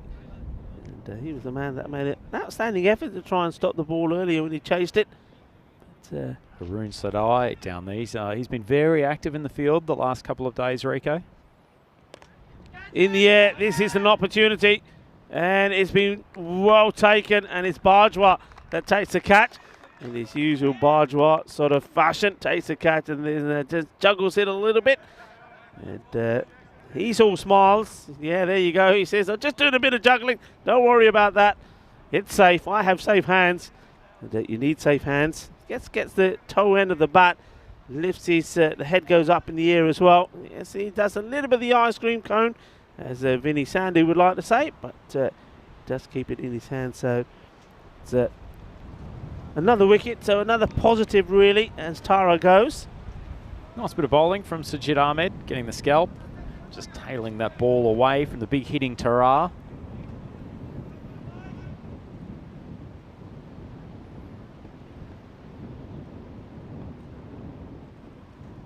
Sandeep Malidi coming to the crease. Like to finish this off with the skipper as well. Ball's really held up on the pitch, and lucky he's got long arms. He had to reach down to access that delivery. Just pushes it down the ground for a single. Yeah, single taken. Oh, one batter who hasn't yet performed is Rizwan Tara. So, I mean, I am pleased that they're still sticking with him at the moment, especially in a match like this one. He gets the opportunity to maybe try and get himself into form. This one won't be a run. But when you've got the likes of Malidi there, Sandeep Malidi, I still believe that he is your ideal opener, the way I've seen him bat. But and you've got Patanaik there as well. Certainly going forward when they've got those tougher matches to come. And they've got to go with those guys first. This is another one in the air. And Bajwa this time says, no mistakes. I don't want to juggle this one. Thank you very much. And some more smiles and more celebrations coming Bajwa's way. So they do get another wicket. And, well, Sajid Ahmed, he enjoyed a good over there. Picked up 2 wickets and conceded just 3 runs. Might be asking the captain for a few more stints at the bowling crease. Sajid Ahmed, 2 wickets in the 1 over against this rampaging Malmahus batting lineup. It's a nice return for him, and Malmahus have lost a couple of soldiers as they make their way to this target. Still 7 runs short of the target of 59. They're now 52 for 4. 4 overs to go, so not exactly the most challenging run rate required. That man Malidi will be back on strike, and he's been joined out there by the elegant Sambit Patanaik, who's been very, very good throughout this tournament, particularly benefited from the shift down the order. And that's a tough one for them, isn't it, Rico, that he's batted in the top order, batted successfully Yeah. up there at times, but he just looks so comfortable coming in at the later overs and has given them such a boost at times. Yeah, absolutely, and that's the point I was making. I think when you got two batters like these two, I think the likes are certainly, I mean, Rizwan Tara and maybe even, I think Sachin was given an opportunity today. I don't think that will be his normal position, but those guys have got to come down, because these two, I mean, when they're flowing, they can really hurt you. And every time I see Malidi, he impresses me more. He does look like an out-and-out opening batter. He can assess the situation pretty well in the role that he has to play. But this man, well, he's hitting is absolutely beautiful. And I tell you what, I know that Marzi would love to get his hands on that bat. He absolutely loves it. And he says, he was saying to me this morning, he said, Rika, have a look at this bat. He said, it just goes so well. And, well, this one is down the leg side. It's not going to be out. It's missing the leg stick, but doesn't get bad onto that. It gives it a little rub. He's not afraid to give it a rub. And there's the bat. And Marzi was saying, it goes so well. Well, Wolfie likes it. And all I say to Patanak is keep an eye on it. Wolfie's got your eye, got his eye on the bat. Well, this is a leave. And we've seen this from Patanak before as well. Yeah, he doesn't mind taking one or two balls to get in. It's nicely flighted. I was going to say leg break. It's almost a straight one from Raiz, but he's got his length back today. It actually hasn't been a bad little spell from the leg spinner. Another leave. Listen, these have to be in the highlights. That's 2 leaves in a T10. I don't think I've seen 2 genuine leaves in a T10. That's a highlight for me. Get them up there, Andis. 2 leaves in a T10. Unbelievable. Andis is probably saying, what are they doing? Just finish it off. Everybody's raging. Andis says in my headpiece, well, this is going to be 2. And he comes across like, remember when we used to see the $6 million man and they used to do his running in slow motion? Well, that was the fielder there. He was like the bionic man, but he wasn't. It was the slowest bit of running. Sam Patanak, the Lee Majors of Landskrona. I was talking about the fielder. You didn't see the fielder. Width. And he's onto this pretty quickly, gets his wrist into play. And they go for 1 and it stays 1. So you and I were obviously looking at different parts of the field. I was looking at how pedestrian the running between the wickets was on that occasion. You were looking at the outfielder. Rico, plenty more cricket coming up on the European Cricket Network, and in particular from Landskrona. Some big stuff happening in the next couple of days. Yeah, big stuff. I mean, we are here in Group B. Tomorrow is going to be where we all start talking about the quarterfinals. So it's all about how these teams now are going to fight with each other for those positions, because the most important thing, I suppose, is forget whether you finished first and it makes it easier because who you play. Forget that. The most important thing is finishing in the top 4. One of those teams we will be saying goodbye to. Who will it be? And at the moment we just don't know. Short, Gandhi, and doesn't get put away. And well, it's the Gandhi fielding as well. Well, that was Gandhi, or Gandhi cricket all round. The bowling was Gandhi, the fielding was Gandhi, the shot wasn't very good either. And, well, the sun shines on a bit of Gunda play, as they say. Just nudging their way towards this target, Malmahus. Could have been held by a leg side wide, but tickled around by Malidi. He's going to sprint back for the second, and that is all she wrote. Malmahus reaching the target of 59 after 7.2 overs. And a few of the team members of Loma pretty keen to stay out there for a few more balls, but the umpires note that the game has been closed. And Rico, that is one of the more comprehensive wins we've seen in the last few weeks. Yeah, it has been. I think we saw a few changes there that Gupta made because he was confident that they were going to knock these runs off. And, well, I suppose Patanak there, he's saying, Skip, I didn't even get warmed up. Didn't even take his sunglasses Didn't off. take his sunglasses off, did he? I mean, it all started pretty well, didn't it, from Malhotra. We know that he's a classy player. I have no idea what's going on in the background there, but the less said about it, the better. Rico Fuller's completely lost control and didn't lose control. Diraj Malhotra played some nice shots today. He looks like he's slowly getting in good form. Bowled very well as well. Poor Haroon Sadai, he's had a tough time. But as it is, Raiz, the leg spinner, he found some form again today. Got his length fixed up after a few challenging games. Took a nice return catch to send Sachin back to the pavilion, and then the skipper Ankit Gupta came out, and he did not waste any time in getting moving. A delicious stroke over the offside boundary to get his innings started. Malhotra, he was cleaned up trying to pull Jamal out to the leg side. The ball just crept through on him a touch, and his off stump was knocked back. He was back to the pavilion and may have thought that Loma had a small chance there, but Rizwan Tara, he's looking good. Occasionally, Rico, struggling with his timing, but he's going to be an important man for them moving forward. Yeah, definitely. And some of the shots, I think, played here by Ankit Gupta were classy. This one was the best of the lot. And it doesn't surprise me that he gets the Player of the Match award for this one. And the only other contender maybe could have been this man, Bajwa. Though he is on the losing side, he took some good catches. He bowled pretty well as well.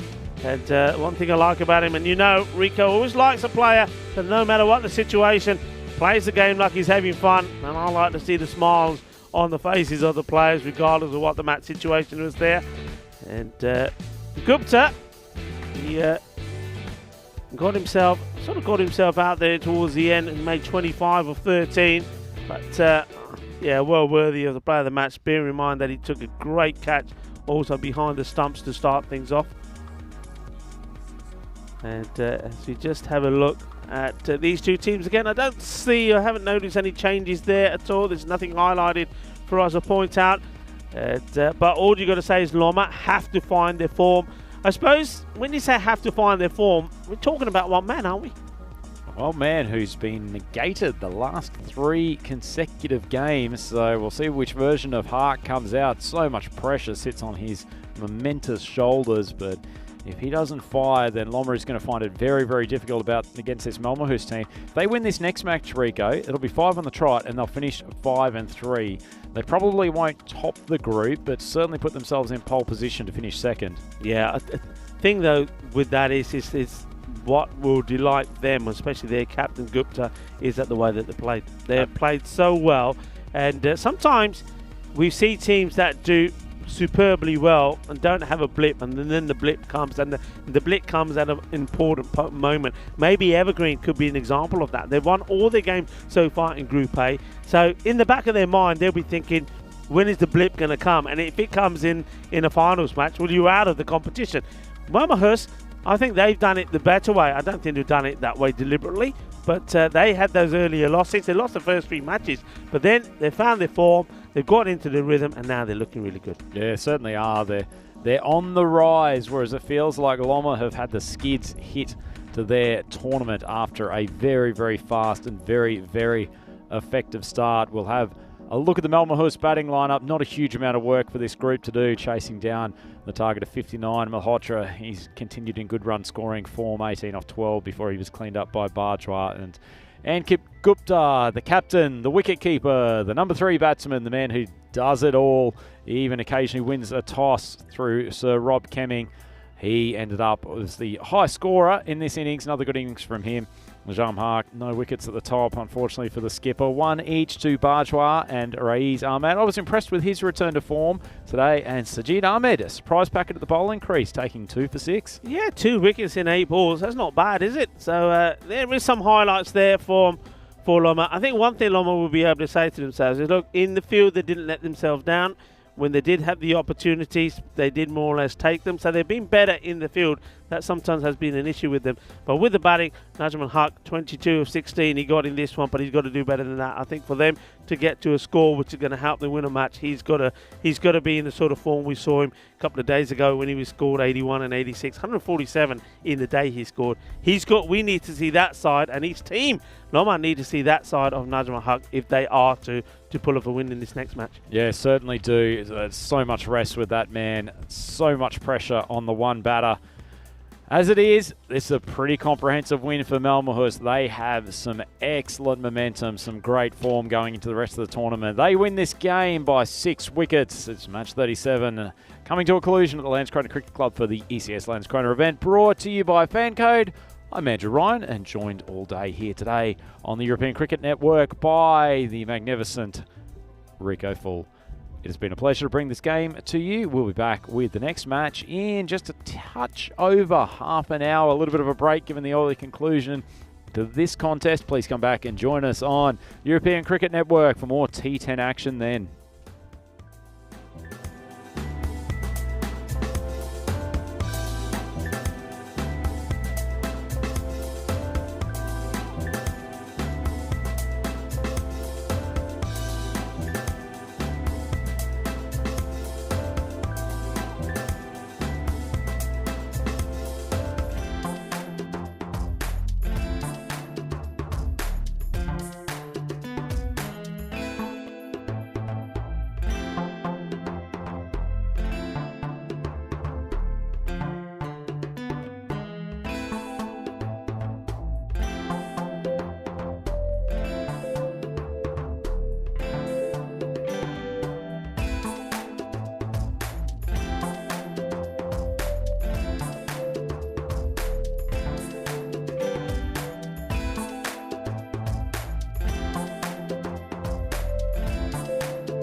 European cricket fans, welcome back. We're here at match day 10 at the Landskrona Cricket Club for the ECS Landskrona event brought to you by FanCode. It's now time for the rematch between Malmöhus and Lomma Cricket Club. We'll hand over to Sir Rob Kemming for the toss. Eggs. It's a school. It's tails. So the result of the toss, the Lomma skipper Najam Haq, he's won the toss and elected to bowl first. Interesting change of strategy with both captains electing to field first after they've had the option today. Certainly reflecting the fact that this is probably the most difficult conditions to bat in that we've had throughout this entire 2 weeks here at the Landskrona Cricket Club. The wind is really blustery, picking up at sometimes, blowing lightly at others, and the cloud cover means that the atmosphere is just pretty heavy, so more difficult day for the batsmen. Interesting change in that last game with Malmöhus skipper Ankit Gupta taking the gloves, and he was exceptional, coming up with a great catch to get things kicked off and a stumping later in the innings. He was actually former national team keeper, so certainly has some ability in that area, and it's been a great move from him to get behind the sticks today. This should be a really, really good clash and an important one to see where things end up on the table for Group B. Hand over to Rico Full back in the commentary position.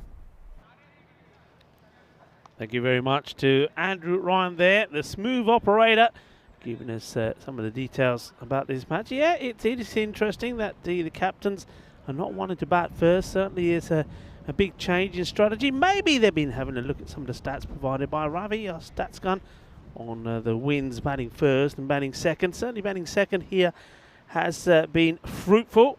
Well, a team that needs things to be fruitful here is Lomma. They need things to happen and happen fast. And, well, it's all very well electing to go in the field first, but Malmöhus, as we know, we just have a look at that lineup. I mean, Malhotra there, Sandeep Malidi, Pathan, all big hitters off the ball, and they're looking to go big straight away. And their captain, though, I think he's going to be the one that's looking to score big runs here. Malhotra, look at the fantasy points that he's racked up so far, 529 points to him. The only man that's close to him, but above him at the moment, is Najam Haq. He's somebody who has to perform here. When I was talking to him in the break there, slightly longer break than usual because that match finished early. As you see here first that what the bat versus ball wall has to say.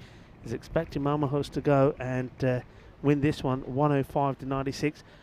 I'm feeling that it's probably going to be more than 105, but we shall wait and see. I just think that batting lineup is ready to explode. We still haven't really seen the opportunity or had an opportunity to see Sandeep Pathan out there, or another batter I think is very good, Sandeep Malidi. Maybe they'll get a better chance here, but it's the same openers to start up with. But just go back to when I was talking to Najam Haq out there, and he was telling me how difficult it was to be out there with the wind blowing. He's saying the ball not really coming onto the bat. The ball was pretty heavy as well, as it gets wet as it travels on the outfield and just picks up some of that moisture. And like he said then when you're hitting a big shot, a good shot, you think it's going to be sailing for 6 and it ends up being caught on the boundary, and that's how he was out. So he's hoping that his bowlers can produce a fine performance here and try to keep Malmöhus to a score around about the 90-95, and then with him in good form, knock them off. Let's see if things go his way. The umpires are out there ready for this match. We've got Ajish Raja and Sagar Hanif, who will be relieved to be out there.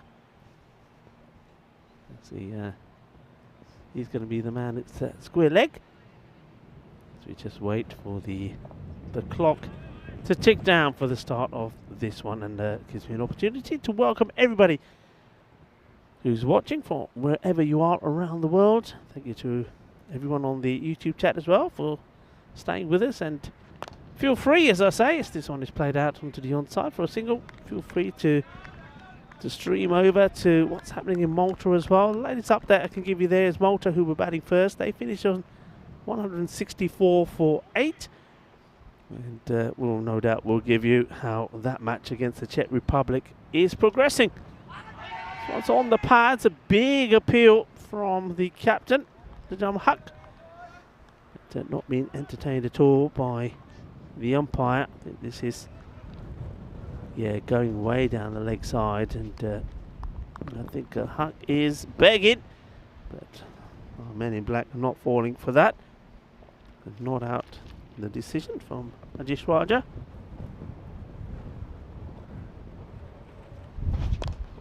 Firmly struck towards the fielder. Just a single. Got to feel very well here, Loma. They've got to take, when they get given a chance, they've got to take them. In fairness to them, they did do that in the first match. They did pick up a few wickets there towards the end of the Mamahus innings, but when you only need, or when you've only got 50 on the board to defend, and those few wickets don't really mean anything, especially when you've got a team of the ability of Mamahus. So this is an opportunity for them to really make it count. Bowl well, field well, take your catches. Ibrahim Ahmed looking pretty sharp behind the stumps. Oh, this one's probably closer. The umpire has a think and the finger goes up. He gets this one a little bit straighter. It's very full. Again, the only thing that Rajesh Raja has to think about here is whether this ball is going to drift away and miss the leg stick. Let's have a look at it again. It's pretty straight here. And look, it just, I don't know. It's one of those that the umpire who's standing right up there wicket to wicket is going to see better than anyone else. And Rajesh Raja is deciding that that one is going to go on to hit probably leg stick.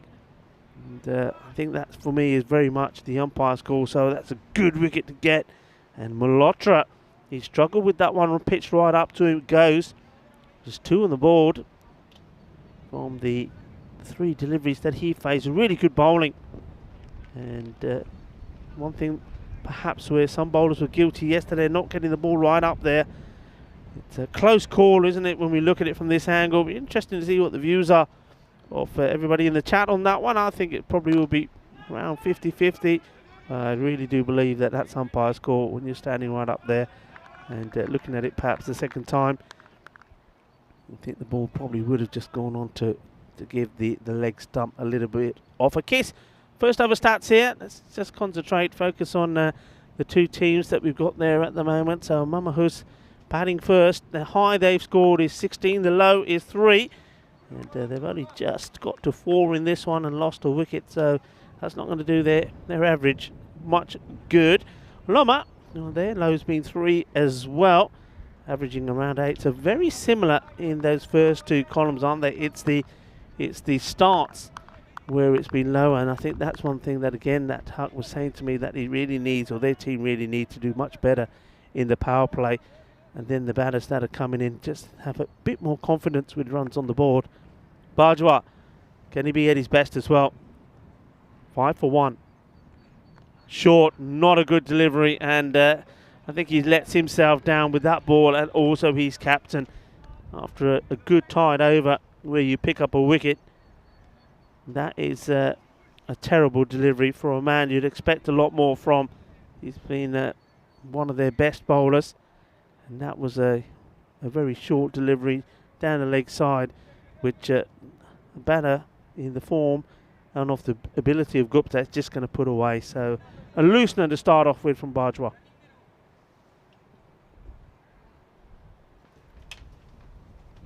Bajwa, once more. Short, and this is another one that's going to be put away. This is Gandhi bowling from Bajwa. 2 short deliveries, both of them put away with ease by Gupta. And Gupta, he looked good in the first match between these 2, as he picked up a player of the match performance, not just for his 25 of 13 that he scored, but off his wicket keeping as well. And one man that was having a chat with him and liked the way that he performed is in the ice cube with me now. It's Andrew Ryan. Really enjoyable to be back with you, Rico. Testing conditions here. Disappointing start for Bajwa. Had a good chat with both he and the skipper, Najam, in between the games here today. Both of them are really up for the fight here in this second game. They know they've already qualified for the quarterfinals, but they also know how important positions on the table are. And you get the sense there's a bit of desperation from the team to have a victory here. Nice stop there. Backward point diving, and talking about diving, I'm not really too sure what has happened here to the wicketkeeper and Ibrahim Ahmed. It's the stop made by the fielder gets the throw in. Keep an eye on Ibrahim here. What happens? Well, he hits the batter and then goes down, and well, Sachin says, I never touched him. It wasn't me. I didn't touch him. And then Well, he goes and takes a second. Maybe a little unsporting there. I don't know. Bajwa continues. That's better on his middle stump line. Gupta tries to find his third boundary on the leg side of the over. Finds the fielder at backward square. Yeah, imagine that Sachin Thayer could probably have put the hand up and said, nope, not taking the second on that occasion. But as it is, they switched to strike and Kinnear back on strike to face Bajwa. He's gone for 11 off his first 4 balls, and for a man who's been so tight, this Loma team, it's a disappointing initial couple of balls from him down the leg side again. Lucky he's got the fielder there at backward square. It goes straight to the fielder, who takes it cleanly. It wasn't the best of throws. It was almost like somebody throws you a hot potato and he gets rid of it straight away, doesn't it? It's like goes in his hand and says, "Ale, it's too hot for me." But, the single was always there.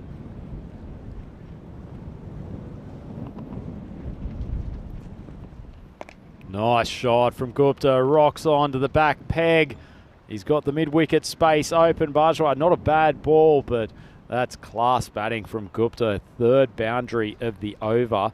And Melbourne Hussein up the first 2, 21 for 1. Yeah, the first one was a good one from Huck, but well, he's ever reliable bowler, lets himself down there. It started with 2 bad deliveries, went to the boundary, and the last one goes to the boundary as well. That's expensive.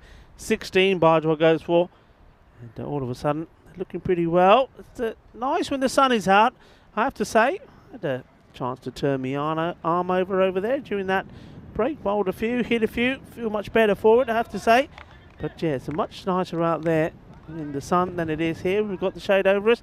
And you see there, it's a fight for the top here now. Mamahus, they've gone up to 8 points along with Loma and Ariana, but they're above Loma because of net run rate. Loma would love to win this one here and go into 10 points and be sitting pretty at the top with 2 more matches to come later today.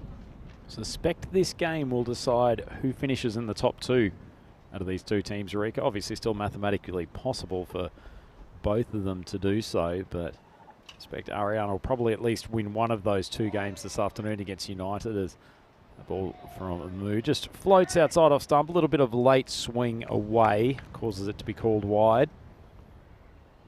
Irfan Mahmood, the bowler. Easy call for the umpire. Gupta back on strike. Mahmood, he's one that has to perform here, doesn't he, for his captain, especially not just with the ball but with the bat as well. Nice ball, forces Gupta to defend. He's a selective batsman. Interesting having a chat to a few players during the break as well, Rico. Probably acknowledgement, this Malmahus team very, very strong in the 40 overs and the 20 over game. T10's probably not what their batsmen are necessarily find as the preferable form of cricket. They've adjusted well and certainly got much better as this tournament goes along, but it's not necessarily their natural inclination, the way that it's necessary to play in these 60 ball contests. Yeah. Feel like they're getting more and more comfortable with the format the more they play it. It's a nice ball, and Gupta is looking insanely comfortable at the moment. Rocks onto the back foot. You could see that one right out of the screws. Lovely shot. Oh, this is awesome strike. How quickly he picks the length and he dismisses that. And, well, extraordinary timing, but very quick onto that short delivery as well. He is looking dangerous, I have to say. He races on to 22 of just 8 deliveries, and remember, he scored 25 off 13 in the first match. Once again, not a particularly bad ball from Mahmood, just on off stump, just a little bit short of a length, but Gupta's just picking up the length very well at the moment. That's wide, he drags it across to the leg side, mid-wicket fielder fumbles, and they'll make it through for the single. Yeah, that doesn't help. I mean, that's one that Adam Sutton, excuse me, not Adam Sutton, just trying to think who that is there. I don't think it was Bajwa. No, it was Ahmed. Makes a total hash of that. Short of a length, big swing from Kinnear. Yeah, Sachin Kinnear, he's gone with him again, Gupta. I think he knows that this probably isn't the opener that he'll be choosing when it comes to tomorrow's quarterfinals. But I think he's just trying to give Sachin a bit of confidence and an opportunity to play a few shots. It hasn't quite happened at the moment. This one will be stopped by our man out there. We do love the fielding of Haroon. Yeah, it's done well, Haroon. Helped a little bit by the sluggishness of this outfield, certainly in relative terms to the previous 9 days of this tournament. That grass has really shot up in the last 24 hours. It's quite amazing, hasn't it, really? Bearing in mind it was cut about 3-4 days ago. It's a nice length ball. Rare tries to nudge it again through third man. Great effort from Haroon. Dives, keeps it to a 2. That's the sort of energy that we didn't pick up from them in the first game, but it feels like Loma are really, really back in this contest. That's the end of the power play, and Malmahus 34 for 1 after 3. So reasonably even at this stage, Rico. They'd love to have another wicket down. Yeah, I think the wicket they want, of course, is that one of Gupta. He just looks really strong. And we're Sachin, well, he's eating up a few deliveries, but it's all about Gupta at the moment. And just very quickly saw that Manhattan from the power plays, but this is the power plays up to now. And you see that Malmahus, they're probably a team that is probably more average in what they're going. I mean, here they've got 34, their highs have been 36, averaging around 30, and they're just sticking to that. But the one that's important for me is that the lowest is 19, which is, we've seen that some of the other teams have struggled, but they're scoring at a reasonable rate. But I still believe that we're going to see a change in the top order as you get into quarterfinals, and they really will boost their power play scores. You'll have to wait and see. Well, one man who bowled a good second over was Riaz Ahmed in the first match. He comes on. It's in the air, shouts to catch it, and it's a really good catch. This was hit so hard, and they have got Gupta out. Well, we know that the battle of the two captains can be pretty important in any match. Well, this is Najam Haq taking the catch off Anit Gupta. So captain hits it pretty well, but the captain of the fielding side takes a very, very good, spicy catch. Turn your mind back to the previous game, Rico. That was almost a replica of what Gupta did to the first ball of Raiz. On that occasion, there was no fielder out there on the offside. On this occasion, Hark had it in the back of his mind where Gupta likes to hit the leg spinner, plonked himself down at a wide long off position, and Gupta smoked it off the bat, but great catch from Hark. Held his position. That ball was travelling at a rate of knots. But excellent catch from him on the boundary. And Malmahus, 2 batters back in the sheds after 3.1 overs, 34 runs on the board. Yeah. Certainly not the most dominant start from them, and maybe another wicket might cause a little bit of a wobble. It's not going to happen on this occasion, as that is stroked beautifully down the ground. And I don't think this is a bad call from the skipper. He's promoted Sambit Patanaik, probably the most informed batter, up to number 3, and Patanaik has wasted no time in getting started. Yeah, Patanaik, he needs to be here for me. He's a number 3 bat. He's a classy player. I think him coming in when he's only got 7 or 8 balls to face is a waste. You need to have him up doing his business there at the beginning. Look, one thing I want to focus on, and you made a very, very good point when you said that shot that was played that got Anit Gupta out. As we have a look at this again, and maybe this is why teams are starting to opt to bat second. They're opting to chase because maybe the stats are with them. This is played out nicely for a single. But yeah, going back to that point, you're right. But I think also that Najam Haq was pretty clever here. He left the spinner to come on after the power play. In the first match, Riaz Ahmed came on to bowl the 3rd over. You can't spread the field to him. In this one, he comes in the 4th. The fielders go back. He's back, takes the catch. So, smart play. Yeah, certainly, Rico. That one's taken out towards backward of point. They'll move through for the single. Patanaik looks in good nick regardless, but very good observation from you. Just Ray's having that extra bit of protection. Sometimes it's definitely worth taking the gamble with the leg spinner in the early overs, but nice to have that extra defensive fielder out there on the boundary. One more ball to go in this over. It's been a pretty good one from Rees, after some struggles, particularly with his length in the last few days. Feels like he's got his rhythm back. Maybe just pushing through the crease a little bit more. Definitely looks to be landing them nicely. Get out of the way. That one has been zeroed in on the ice cube, and for once it's Rico Full cowering behind Andrew Ryan in the commentary box. That was Come a on, Andy, beautiful show shot. it. You know you're dying to. I just knew this is coming our way, and I'm just saying to you, look, there you go. I was right. It was coming our way. I said, get out of the way. Here it comes. One of us trying Watch to keep out, our watch eyes on the out. pill. Well, you had catching practice this morning, so I'm expecting you to save me in those situations, as that was a nice shot. 49 on the board now at the end of 4. And this is, we get to Malta. Looks like maybe having a bit of a drink break there, perhaps. And just keep an eye on the score there. So, Czech Republic struggling slightly. 84 for 3, but the beast is out there, so anything can happen. Well, they're just tick past halfway past the target, and with 10 overs still to go. So that match evenly poised out in Malta. Certainly this one at the Landskrona cricket ground, evenly poised. Malmahus 49 for 2 after 4. Their run rate's actually pretty good at the moment. I think they'll be happy where that sits. Plenty of boundaries in the last 3 overs. In fact, there's been 6 of them, including a couple of Maximos. Yeah, but 2 wickets down. They're a deep batting lineup, but they'd love the Loma team to extract another 1 or 2 batsmen in this over. And they've turned to their secret weapon today. Sajid Ahmed hasn't been at the bowling crease too often in this tournament, but he took a couple of wickets in the last game. And Najam Haq, he's trying to ride the momentum that Ahmed has at the bowling crease. Yeah, Ahmed, he took 2 wickets off the, I think he just bowled 8 deliveries and conceded 6 runs. So, yeah, why not give him a go? There's no point holding him back. Might as well let him have his full quota of 2 overs if he performs well. And, well, the sun likes him as it comes out and shines again. Look, I'm going to make a call here. I'm going to make a request after this one is played out to the man who should be fielding this well. And it takes a long time to get there, but keeps it to 1. Can we put a request into ECN to get some of those, the umpire shields?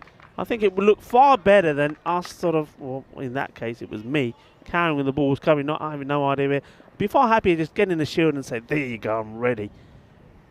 Rico Full in full defensive positioning as Thrash through the offside. Makes it to the boundary. The long outfield I thought was going to capture that cover drive.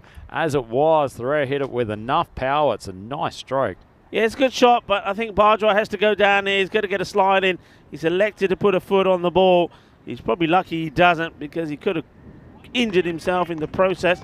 That wouldn't have been good going into the quarterfinals. Yeah, you've got to get dirty for your side there, get the slide in and stop that. And certainly Haroon Sadia will be having a chat with him in the air and just gets over the infielder. And it's going to be the captain, Jump Huck, that tidies things up. Yeah, Ahmed Mahmood thought he might have been in with an opportunity for a catch there. Just got enough bat to take it about a metre over his head, but Sajid Ahmed bowling quite a nice line at the moment. He's at least not giving away any freebies on the leg side. 3 fielders defending on the leg side, and just as we say that, he's decided to change and around the wicket line to Thoreau. Kinnair. What of off stump. Cut away. It's just gone to the man at point on the boundary.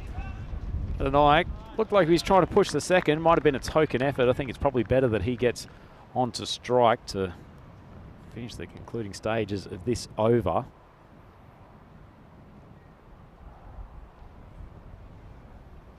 Drifted across into the outside, 2 full, hasn't got all of it. Fielder's coming round, taking a really, really good catch. That is an excellent piece of outfielding, and Padanayak had the full toss, showing the full impact of trying to hit into that heavy breeze. Daud Khan has come around to take an excellent catch from deep mid-wicket. It's a really good catch. He has to make up a lot of ground, but you know what I'm going to say? As the Skona flag there showed you, with that wind blowing from that direction, these are going to be held up. And look at the celebration there from Sajid Ahmed. He's absolutely loving it. He's in the wickets again. He picked up a twofer in the first match, and he gets another one there. That's fantastic. Coming at the, is that the end of the over? I think it is, yeah. So 8 runs coming from it, but he picks up a wicket. And maybe he's the lethal weapon, Sajid Ahmed. And take a look at that. Oh, there we go. That's the A team there as we were having some fun, doing some curling. It was a lovely day. It really was. I have to say, though, it was pretty cold on that ice. As it should be, Rico. Curling ice needs to be kept nice and smooth with a few little pebbles around the place. All the guys doing a great job. Mark Simpson-Parker looked very, very good. He's a very capable skier and ice skater, so no surprise to see him show some good balance on the ice. Rico Full was a revelation as far as the shooting of the stones went. It was great stuff. And even Rob Kemming with these his push shot technique with the broom. He had sort of special like stuff. The snooker cue technique, didn't he? With these, with these, what do you call it? A broom? Is that the broom? Is that the right word for it? Big shout out to my partner too, Marzi. Showed a lot of talent with the sweeping.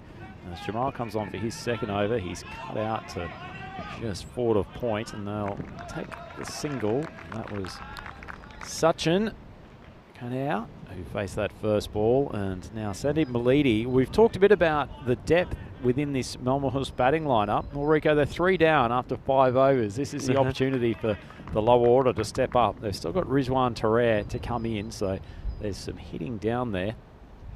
Yeah, they've still got plenty of batting. And it's cleverly played.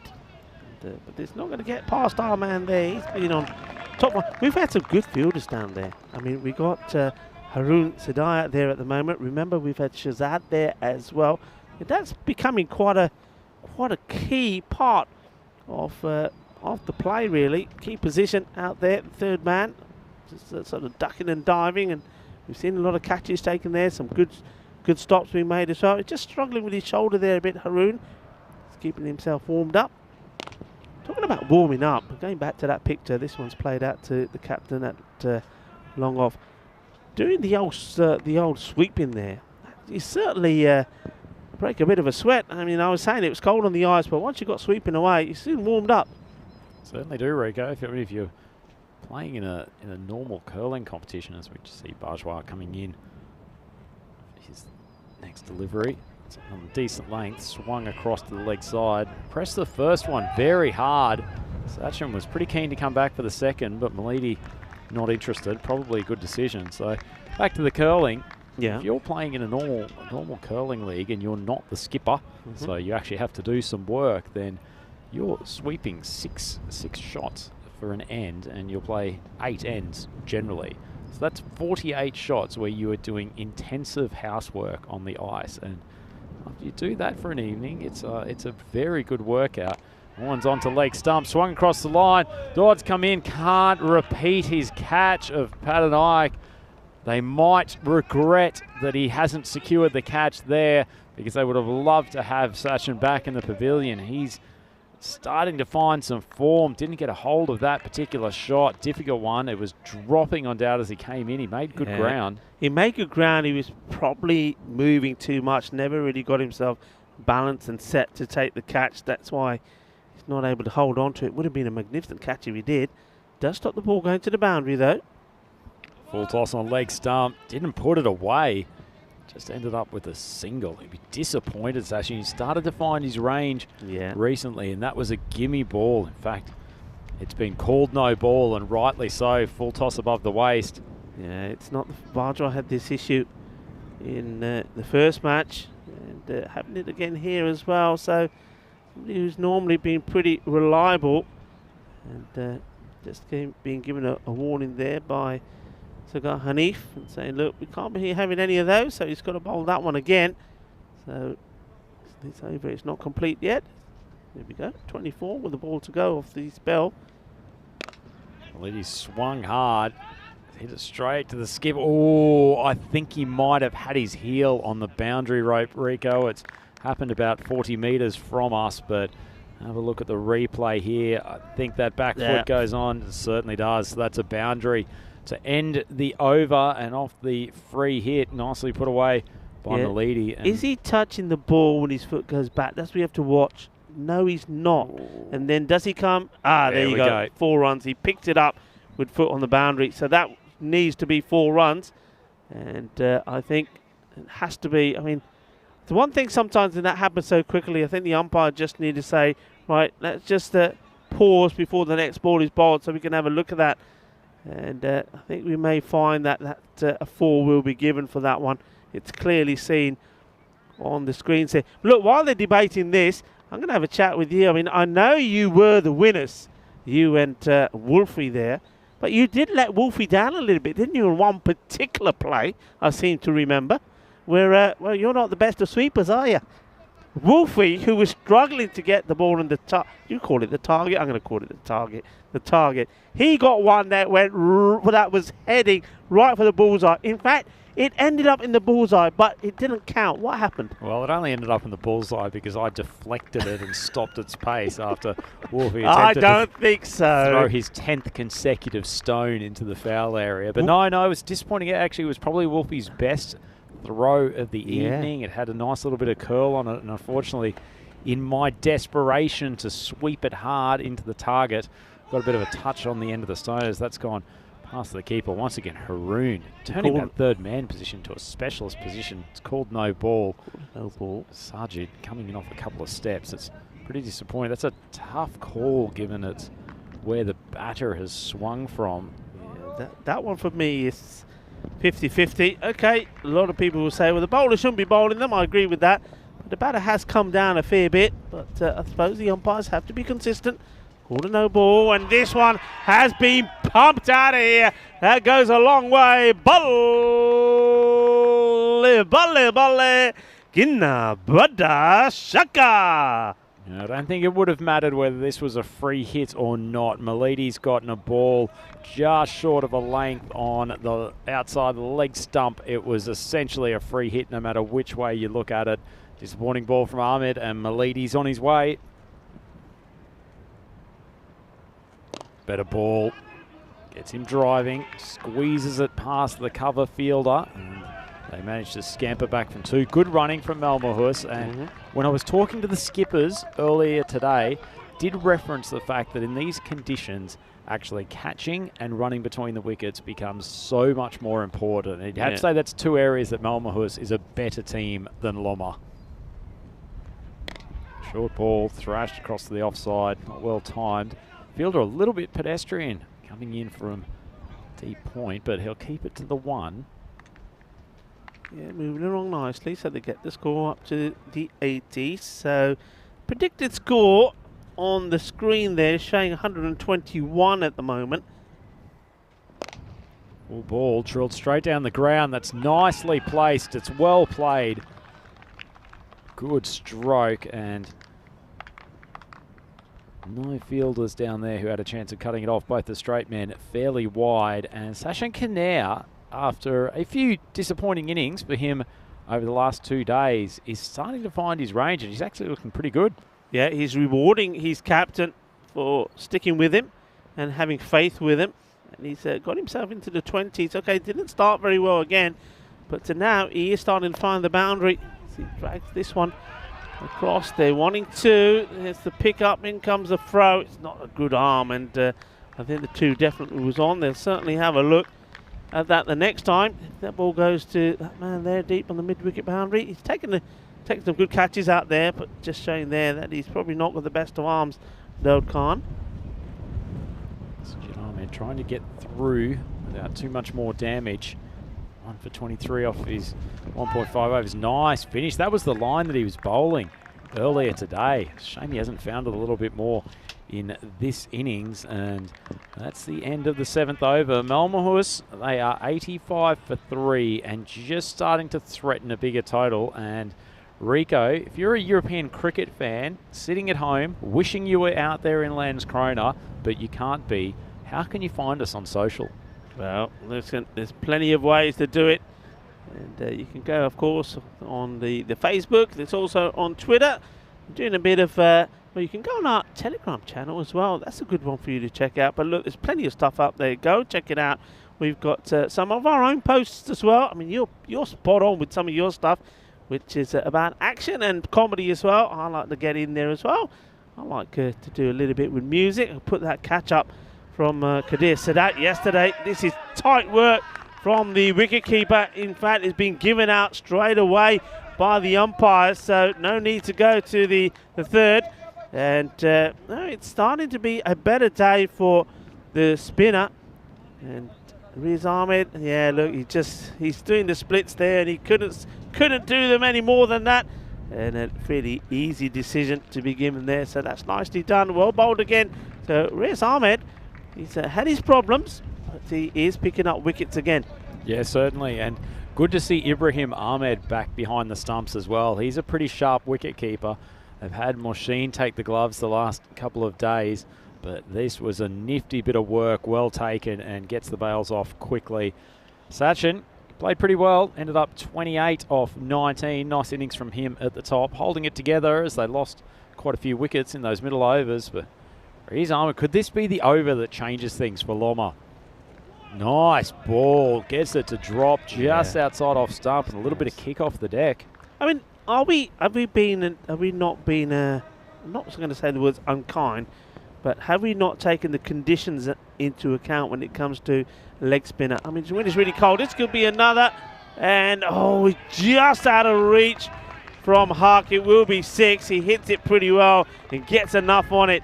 Najam Haq, I don't think he could go any further back. He's a good fielder out there. If it was in the zone, he probably would have been able to take it. Look, he's jumping high, but can't stop it, can't get there. And well, this time the wind doesn't hold it back enough. And we get an opportunity for Sagar Hanif to give his marvellous signal for 6 runs. Riaz Ahmed not afraid to flight the ball. A bit more respect this time from Tara, who's hasn't wasted any time in getting off the mark. Maximo's second ball goes up to 7 off 3. Malidi looking pretty comfortable at the moment. But another wicket here from Ahmad, and I'd love to see him toss up and bring that wrong-un into play. I think Malidi will happily try to hit him through the covers. Open up, give him a chance to go between bat and pad. Fortunately, it's not a particularly great ball, but it's got enough height on it, enough that it wasn't too far from the commentary box, and certainly we lost it in the roof of the cube. Malidi, he's got some power. Yeah, hits this well. I was just going to go with what I was talking about with Riaz Ahmed. Is it difficult for, if you are a wrist spinner and you're a finger spinner, leg spinner here, when it is really cold? I suppose it must be, because you're relying a lot on getting, you need warm hands, get your fingers wrapped around the ball. Is that why we've seen perhaps that Riaz Ahmed has struggled time to time, especially when the conditions have been a lot colder? Yeah, possibly. As Malidi charges down the wicket, drags it across the leg. B1 certainly doesn't help bowling in cold conditions, whether you're a finger spinner or a wrist spinner. On the flip side, I would say that he's probably quite enjoying having a blustery breeze to bowl with and just making the ball drop a little bit before it gets to the batter. So the end of his over probably deserved better figures than 2 for 29 across his 2 overs.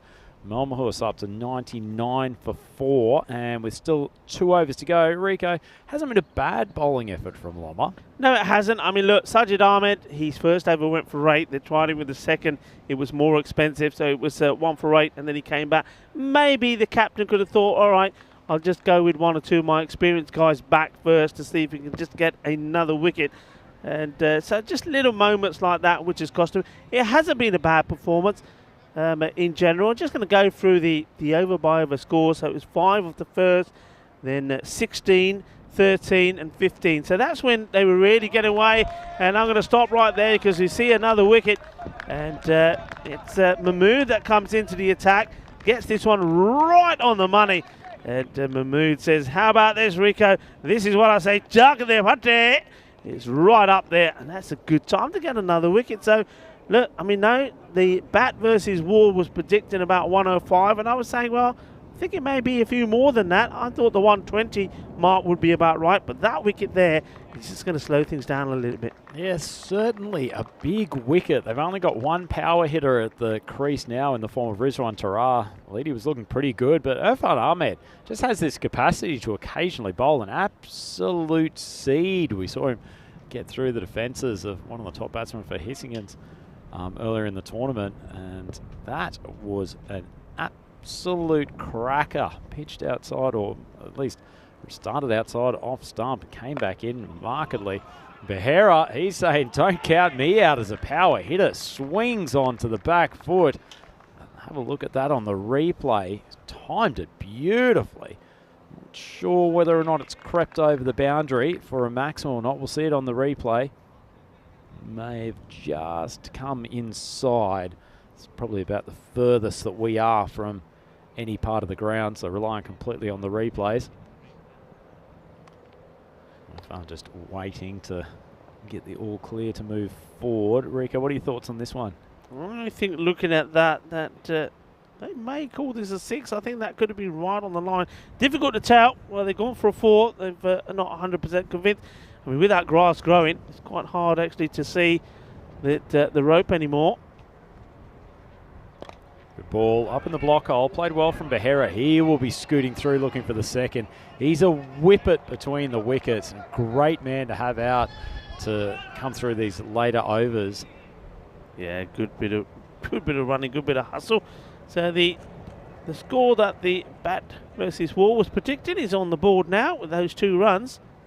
So yeah, very interesting. Yeah, I was talking to you about the run rate. I mean, it accelerated in the first 5 overs, didn't it? The over 5 just went for 8.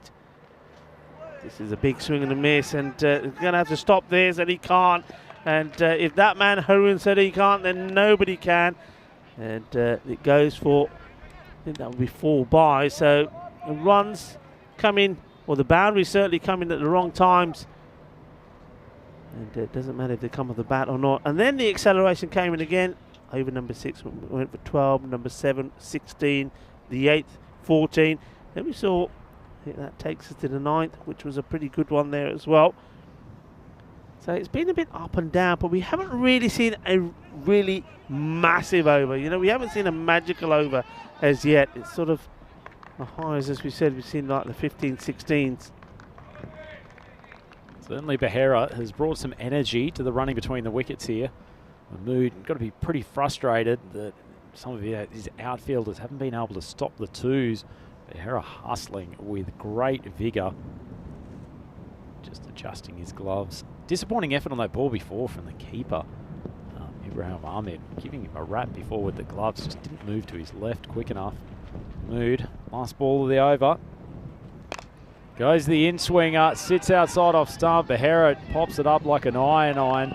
He'll sprint through, and it's going to be another 2. That's the 3rd double of this over. Malmahus now up to 113 for 5 and 1 over still to go. Yeah, I mean, it's sort of, I would say, a par sort of average score when you have a look at these 2 teams and the firepower they got. And there's no Loma at the moment. They won't feel that this match has got away from them by any means, but they will have to be at their best. Of course, everybody will be watching how Najam Haq goes about things. He elected to field first, believing in himself and his team to be able to chase. And as we know, this is a huge match in the contents of the standings in the group between these 2 teams. And speaking of the captain, he's going to come and bowl the last over. He's first. Well, he went for 5 and he picked up a wicket as well. Goes outside off stump, unlucky. It was well bowled. Taraz taking a mighty swing. The 3rd man specialist, Haroon, does well there on the boundary. Keeps it in, and they'll push through for a 2. What are your thoughts, Rico, in terms of bowling the 10th? I know that's always been seen as a bit of a specialist closer's position. If I was the skipper, I'd have been tempted to come on in maybe the 8th or the 9th over in this innings. There's a part of me that thinks he's wasted here in the 10th. They could have extracted another couple of wickets in that middle section. That's a lot more of value to his team than keeping this last over to 8 or 10. I agree with you, especially when you know that you need to try and keep the score lower. I would have bowled in the 7th over when he gave Sajjad the 2nd over. Sajjad had done his work. He picked up a wicket for 8 runs. I think that's when you come on, and then batters are pretty new. This is going to be an opportunity. I think that's normally Bajwa that's out there. And Bajwa, he makes an argy-bargy out of this. It goes all the way over his head. Where does this drop? Does it go over for 6? The umpires looking around, they don't know. Bajwa won't know because I think he has his eyes closed here. 4 runs. Fortunate, but he's had such a good tournament too, Bajwa. He's been probably close to maybe the 2nd or 3rd best player for this Loma team, and unfortunately in this final qualifying game he's just had a tough time with the ball, and now dropped what was a pretty good regulation catch for a player of his quality. Tara Be happy to see another boundary in the books. Started well this over against Hark. Full ball outside off stump. That one's hit with a lot more authority. Carried the long on boundary by a good 5 or 6 metres. Lovely shot from Tara. Beautiful. Absolutely awesome strike. He smashes that over the fielder at long on. You see there just dropping their big hit. Coming at the right time for each team. This time they'll hustle through and get the single. And they've gone beyond that 120 now. So, well, I was pretty confident that the bat versus wall was going to be exceeded. 105. They've gone way beyond that here and iron up 130. And good time, I think, for Rizwan Tara to come in. They've used him earlier, but I think this suits his style of play better. Yeah, I agree, Rico. Not surprised the square leg there. Machine was rubbing his knee. Got right in front of it. That one's gone a top edge. It's gone a long way. Haroon circling around it. Does pretty well in the end. Keeps it to 2 runs. Thought at one stage that might even carry to the boundary of Behera's edge. We have seen it, haven't we?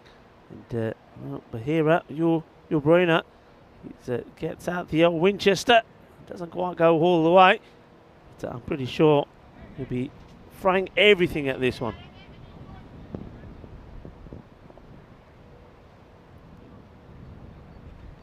Well, it's in the slot and Behera's got a good piece of it, but the fielder coming around drops the catch, but does pretty well in the end to stop it going for a maximum. Just held up in the breeze.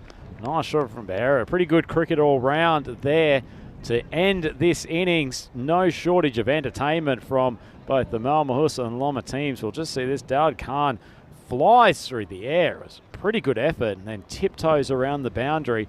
Fires it in and keeps it to a 2. Excellent work from him. And Malmahusa, I think in the end, will be pretty satisfied with that. 130 for 5. It was actually a pretty useful bowling performance for the most part from Loma, but just allowed enough boundaries to take it to total. It's going to be very challenging. Certainly not out of reach with Najam Hark at the top of the order. Yeah, it's going to be challenging, but Malmahusa, I think, just deployed their batting a little better. They had the hitters coming in at the right time. But this was the LBW.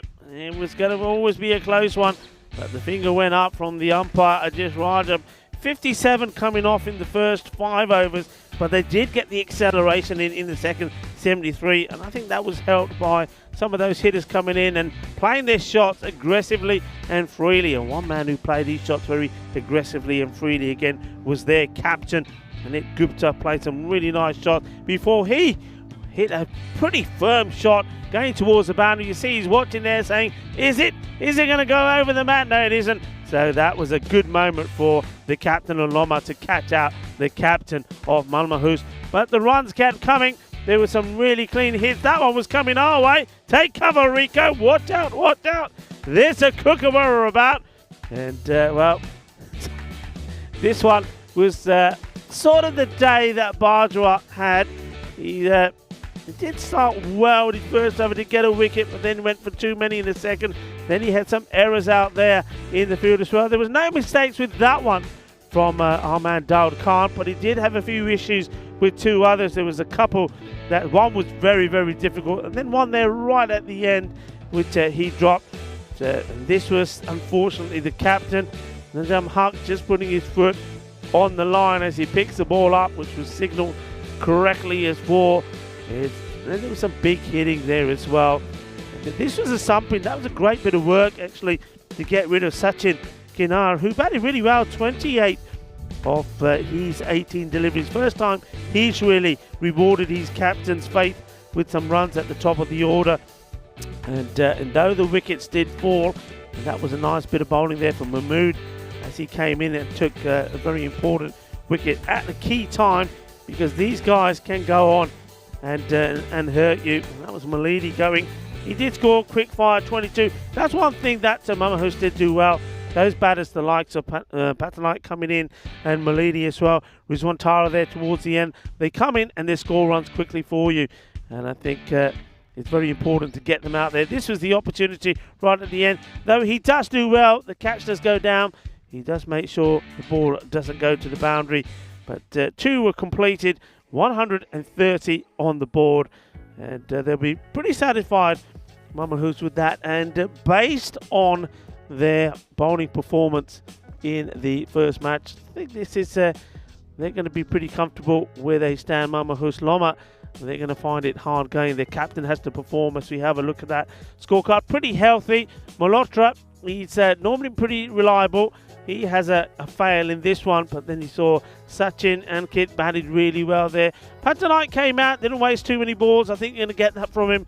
He's either going to go big for you very quickly, but one thing he won't do is chew up too many deliveries. And then a good finish, as I was talking about there, from the batters, and that's why they got to 73 in the last 5 overs. 22 from Malidi, Tara 20, and Bahira produced 18 as well. With the bowlers, well, nobody went big, but everybody you see there went over the 20 mark. And most expensive probably there is, considering that he's quite a key bowler, Bajwa, he won't be happy, going for 28. 2 wickets from the spinner, Riz Ahmed, but he does concede 29 runs in doing so. And the other wicket takers were Huck and Mahmood.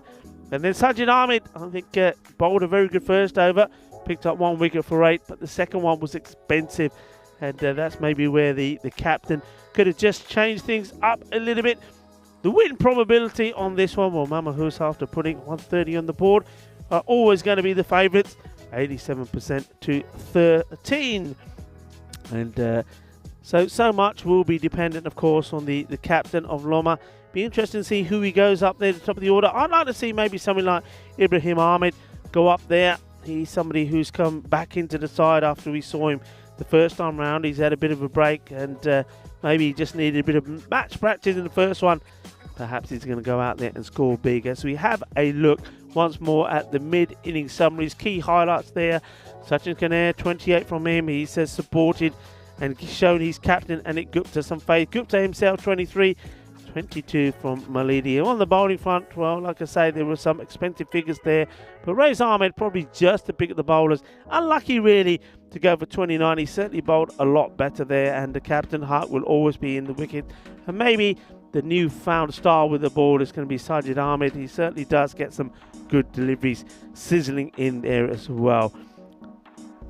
Join me, Rico Full and Andrew Ryan, as we will be coming back in probably about 10 minutes time for the conclusion of match number 38. Thank you for joining us, and thank you for also keeping a touch on what's happening there in Malta in the Valletta Cup, and certainly will bring you some information on how that match between Malta and the Czech Republic has finished when we return. So join me, Rico Full, Andrew Ryan. We'll be back. Volvemos en 10 minutos.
European cricket fans, welcome back to the Landskrona Cricket Club for the second half of this game between Malmöhus Cricket Club and Lomma. It's nicely placed at the moment. Malmöhus will be pretty happy with their batting effort. They managed to score 130 for the loss of 5 wickets. Paced by Sachin Karnair, who batted well at the top of the order for 28 off 19. Ankit Gupta, the captain, he's found some form at the right time as well. Scored 23 off 10, came out firing with a couple of boundaries quickly on the leg side before he was eventually dismissed off the bowling. The leg spinner Raiz Ahmed. And speaking of leg spin, we will have Naz Maddy opening the bowling here. As Lomma come out to try to chase a target of 131 runs.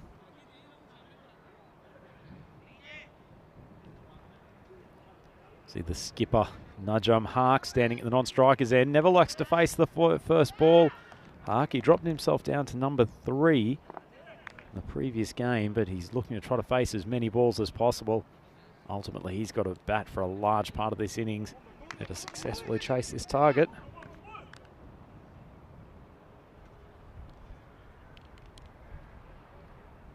Players already just waiting for the umpire's clearance to get going.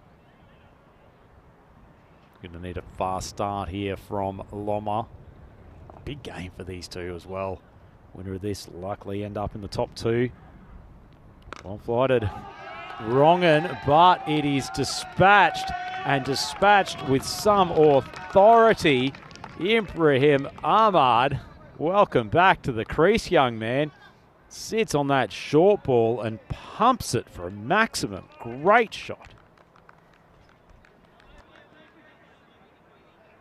Much harder hitting over that leg side today, given the strength of the wind that's pushing towards the point position. Absolutely no issues for Ahmad though. Pressure back on Maddy after the first ball. Good flight. Pushes it up there again. Much fuller on that occasion. Good length. And Ahmad decided to sit on the back foot. Tried to work it behind point.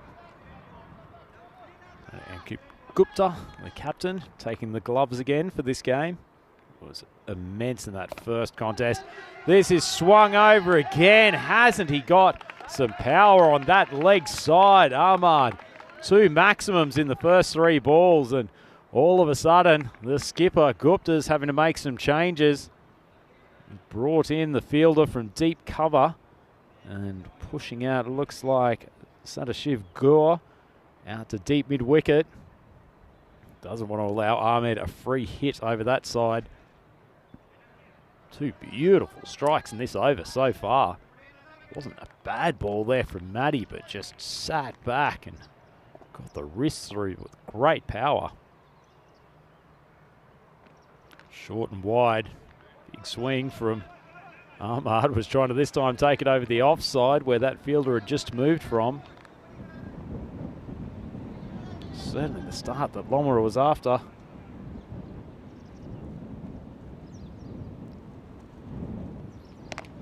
Lot of loop again. Nicely struck. Hark should be able to push back for the second as Sandy Malidi comes in with a great throw. This is going to need a video review. I have a feeling that Naz might have taken the bails off with his hands before the ball came in. Hark doesn't really back up brilliantly. He was sitting back on his heels. Turns, decides he's going to push back for the second. Look at this throw comes in. I suspect this will be given not out because it was all just a little bit untidy. And it's hard to tell whether or not Naz has broken the stumps there. It looks like the ball has actually gone through and it's been a direct hit. But the decisions come in, it's not out, and it's just a bit of messy work from Maddy at the stumps. That could be a huge moment in this game. Hark run out without facing a ball, but as it is, he's still there. Flashing outside off stump. Ahmed gets the extra. A little bit of turn there for Maddy. Just such a big moment. Huge call for the umpires. Well, he goes over that unprotected offside And this is getting very expensive indeed. Matty, he's gone for 20. And still 1 ball to go. Beautiful timing. Rocks onto the back foot, and Ahmad puts it precisely where the fielder had to be moved from after he'd pumped a couple of boundaries over the leg side. Taking a moment for the ball to be retrieved. It's a lovely shot from him.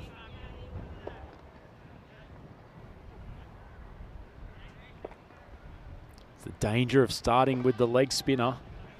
Saw that Loma left raise Ahmed until the 4th when there was some more defensive pressure outside the 30-metre circle. As a bit of flight, but this time wide down the leg side. 21 now off this over, and Loma couldn't have asked for a much better start.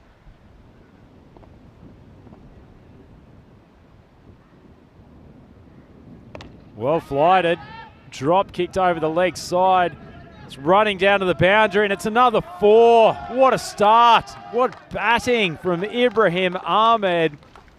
Magnificent stuff. His 4th boundary of the over.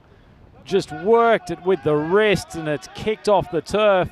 It's slower here than it's been the last couple of days, but that's magnificent batting. And Loma, a 25 for none after 1 over. And that rate required per over is looking much better than it was at the start. 11.77 required of this final 9 overs. And with their batting lineup power, man, Hark still hasn't faced a ball, but they are well on top of this rate. And what an incredible first over.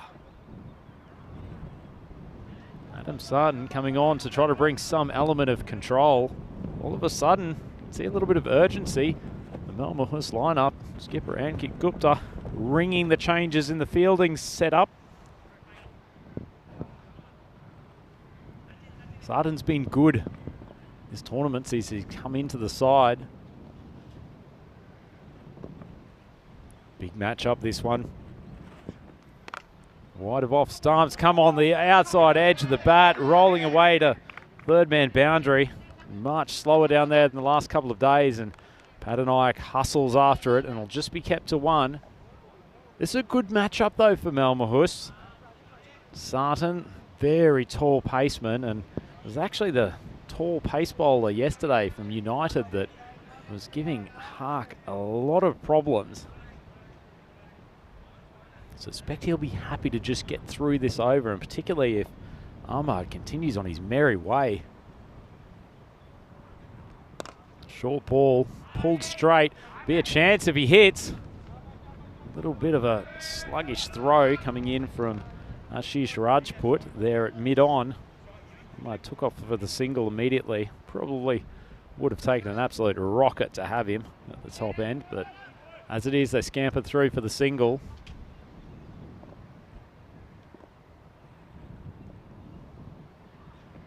Sarton, good length ball. Tell you what, showing his quality with the gloves. Ankit Gupta standing up to the stumps to the 15-foot tall paceman. It's a lovely take. Bit of extra pressure on Hark. Can't just swing his body out with abandon. Good start to the over from Sarton. Big, strong swing from Hark. He finds the boundary. Not even a man with the speed of Behera can cut it off. And this is a wonderful beginning of the innings for Loma Cricket Club. Saw them in a mood when they went out in the field to start this game, and they've continued that intensity. Great start. And speaking of a man who always keeps the intensity up, glad to welcome Rico full back to the commentary box. Oh, it's all fireworks at the moment, isn't it? And, well, there's another one. He's picked this up beautifully.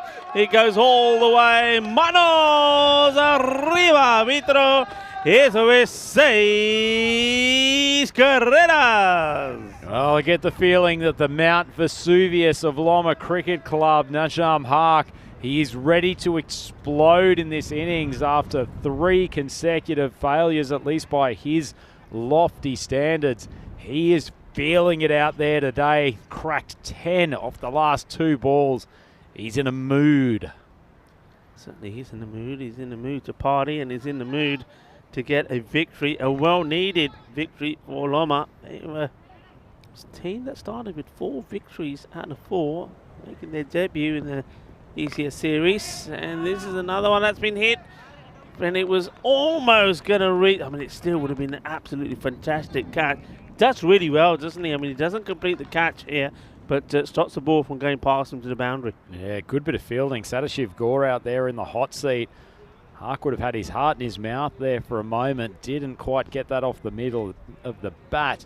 Unfortunately for him, it's just dropped in front of Gore coming out from backward square. Loma raced along to 38 for none after the first 2 overs. And Rico, they know how important this game is. Their net run rate is not sitting in a great position at the moment. But if they can get a win in this game, then they assure themselves of a top 2 finish, which would be huge for them, both in terms of the crossover games with the quarterfinalists from Group A tomorrow, but particularly if those quarterfinals are affected by rain. Yeah, that's a good shout from you, because we know that the forecast, it is only a forecast, but there's a fair bit of the wet stuff forecasted for tomorrow. So if some of these games and matches were affected, where you finish in the standings are going to be absolutely key.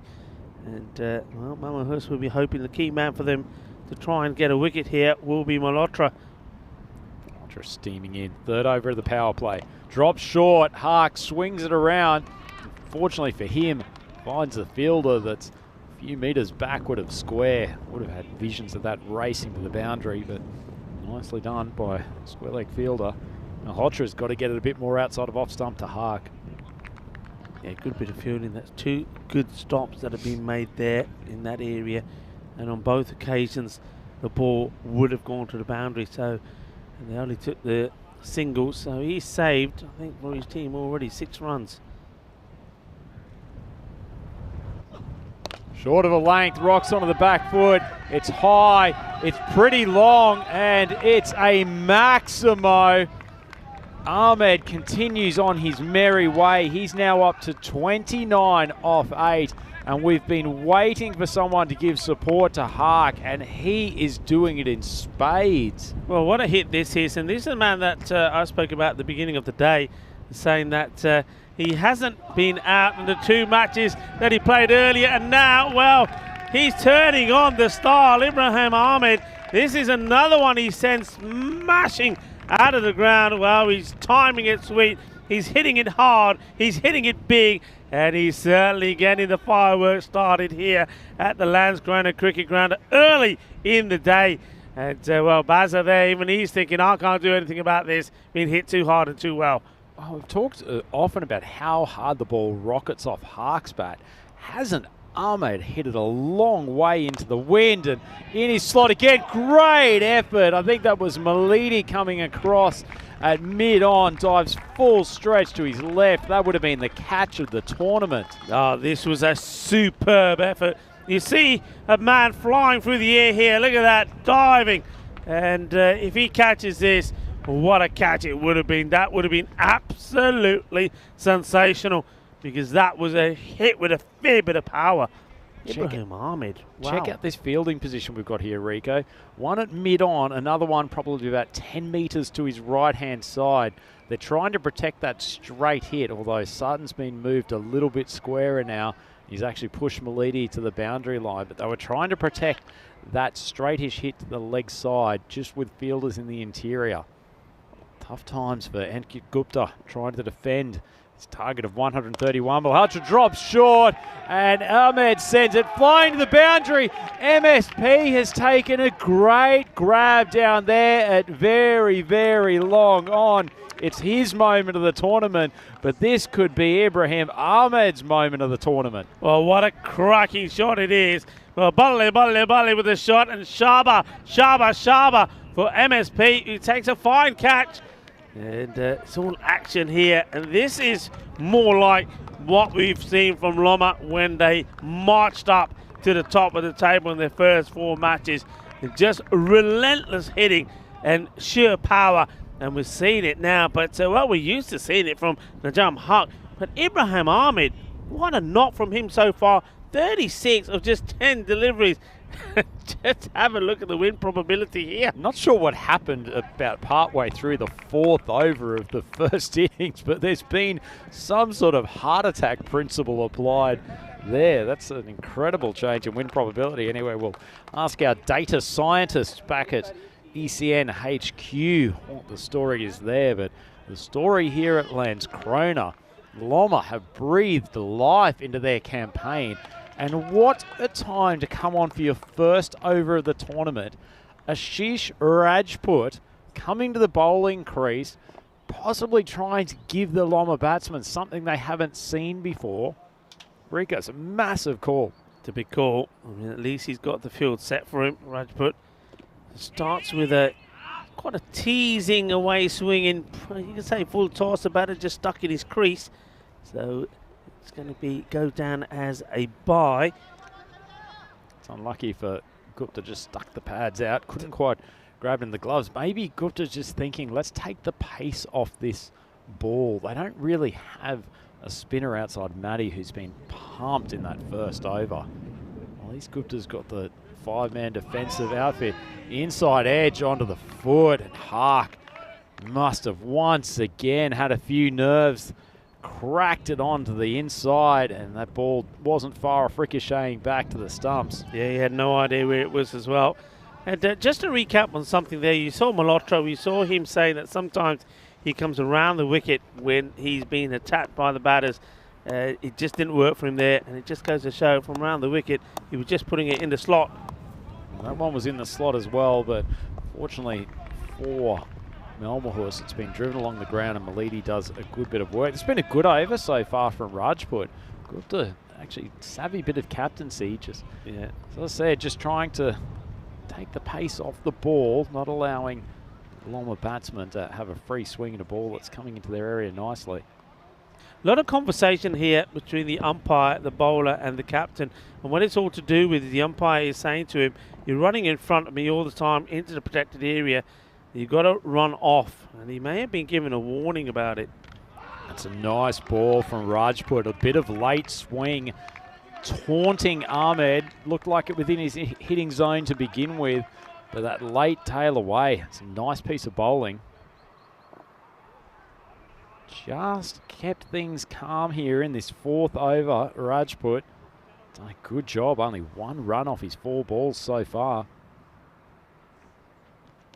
Another big swing. Gupta's confident, and the umpire's called for the review. He's very, very confident. A sharp bit of work with the gloves.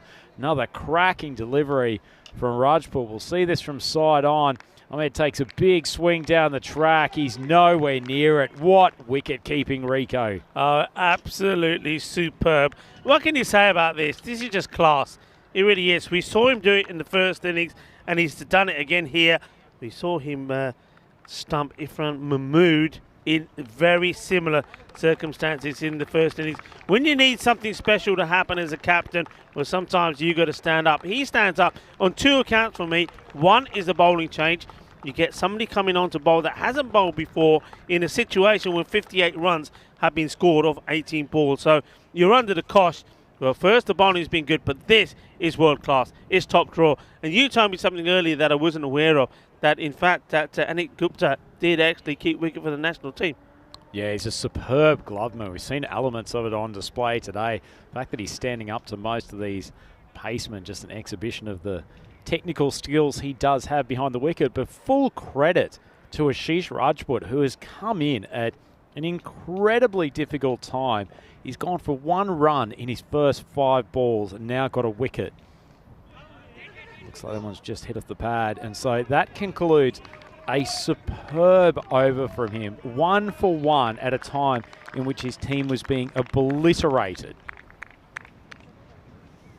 Absolutely sensational stuff from Rajput, and great captaincy decision to make a change. And I think we were probably pretty surprised about at the time. Yeah, look, it's a big call to make, isn't it? But sometimes I think what he's probably thought to himself, maybe Gupta there, say, right, I need to bowl this guy. If I save him for later, the game could be lost. If I use him now, maybe he'll surprise me. Maybe he'll give me a wicket that I need. And all of a sudden, while I've still got those runs to play with, it's the right choice to make. So I think he does well there. I think he takes all of those things into consideration. But he's worked behind the stumps. I mean, come on, that just world class. That is world class. Yeah, he's so calm. His technique for taking the ball, very, very relaxed, a little bit of give in the gloves, but then very, very sharp in taking the bails off. It's his second stumping today. He's continuing on with the slower medium pace swingers. Behera, he's not pedestrian by any stretch, but I think this is a good move. It'd be a bit of a risk to bring Malidi or Nord on against these two. And this has taken another wicket, and a huge one in the circumstances. Behera gets it above waist height. We know Hark's a little bit less comfortable swinging the ball to leg there.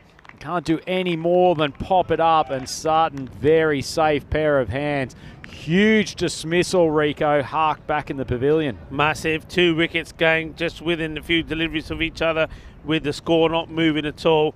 And, well, Hugh Brunner, he's done it again. He comes on, he gets the wicket. I was having a chat with him and said, you know who Hugh Brunner is? He said, no, who's he, Rico? And when I showed him the picture, he said, my God, he said, he looks just like me. So he doesn't mind being called Hugh Brunner, I can tell you that now. And certainly he's firing, because he's taken a key wicket here. And I think with those 2 batters gone, though they gave them a great start, can they keep the momentum going? And they still need to be going, though, even though it's been a great start, still need to be going at around 12 runs and over. Yeah, certainly. Well, I think certainly Yul Brynner will know who Prasenjit Behera is after his starring role in this tournament to date. He's a very, very consistent contributor to this Malmahus lineup. And after going for 58 for the loss of no wicket in the first 3, Loma's now 60 for 2, 1 ball into the 5th. It's Rasheen Ahmed who has joined Mahmood at the crease. Mahmood's been pretty useful with the bat throughout this tournament. Been pretty consistent for Loma. Rasheen been more used as a later innings hitter. Hit strongly over the offside, but he's got a bit of work to do now. Run rate still in a reasonable position given they're chasing 131. Behera comes in, just that nice channel outside off stump, a little bit of a way swing. Yeah, and you can see here, look at Ankit Gupta. He's just waiting to take the bails off. Big welcome to Charlie Hunt, who somehow has found time in between his duties over commentating the games in Malta to send us a hello. Great to have you on the coverage, Charlie. You've been doing a fantastic job over at the T20 Internationals. Someone's just come down, pulled up inside the boundary. They'll take the 2. Machine would be happy to get off the mark, and Behera continues what's pretty tight over, Rico. He's bowling well. He's bowling very well, and a man that's doing very well is in Malta, and that is young Charlie Hunt. Hello, Charlie. Thanks for tuning in, and can I just say once again, on behalf of everyone here, we've certainly enjoyed the work you've been doing there in Malta at the Marsa International Cricket Ground. I hope everybody's looking after you.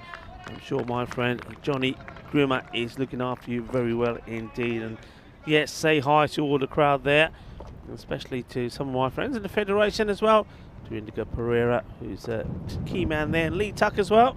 No doubt they're pretty happy with the way Malta made a start. But we'll have an update on how that match is going, Malta versus the Czech Republic, in a moment. And right after that one, well, the action continues.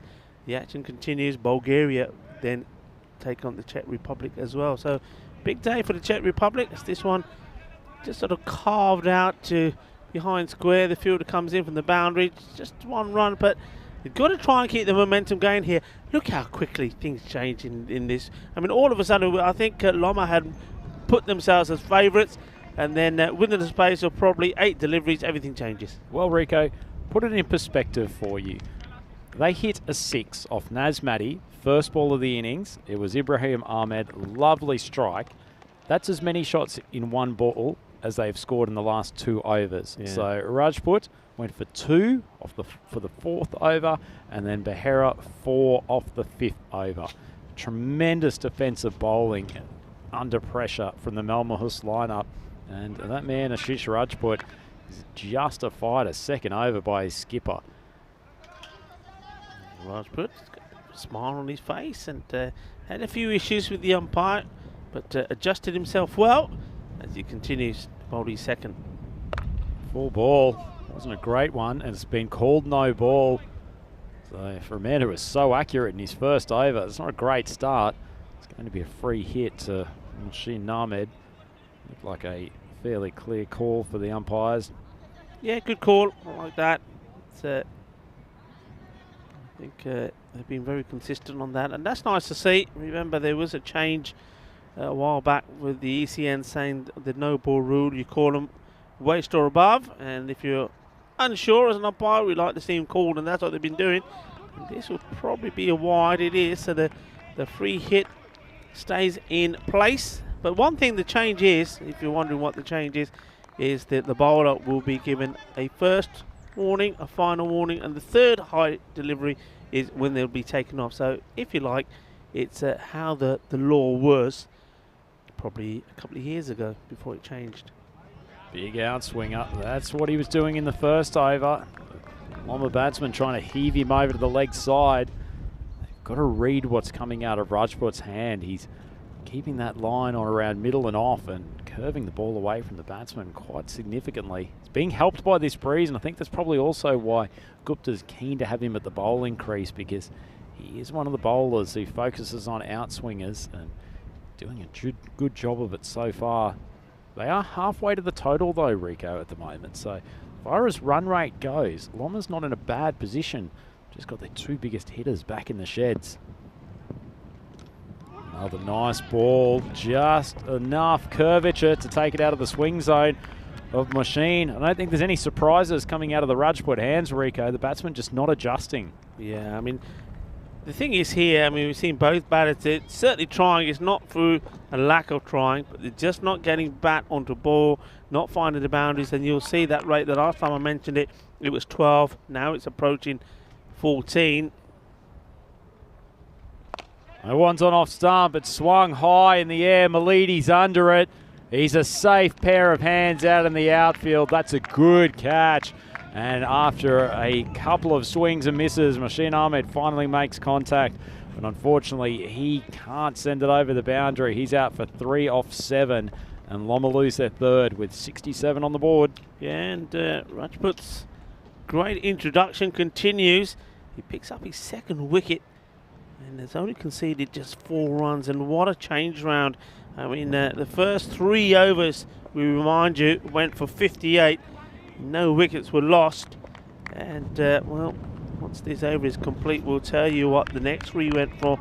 And at the moment, we think we haven't got to double figures. 9 at the moment, I believe, have been scored from the end of the power play to now.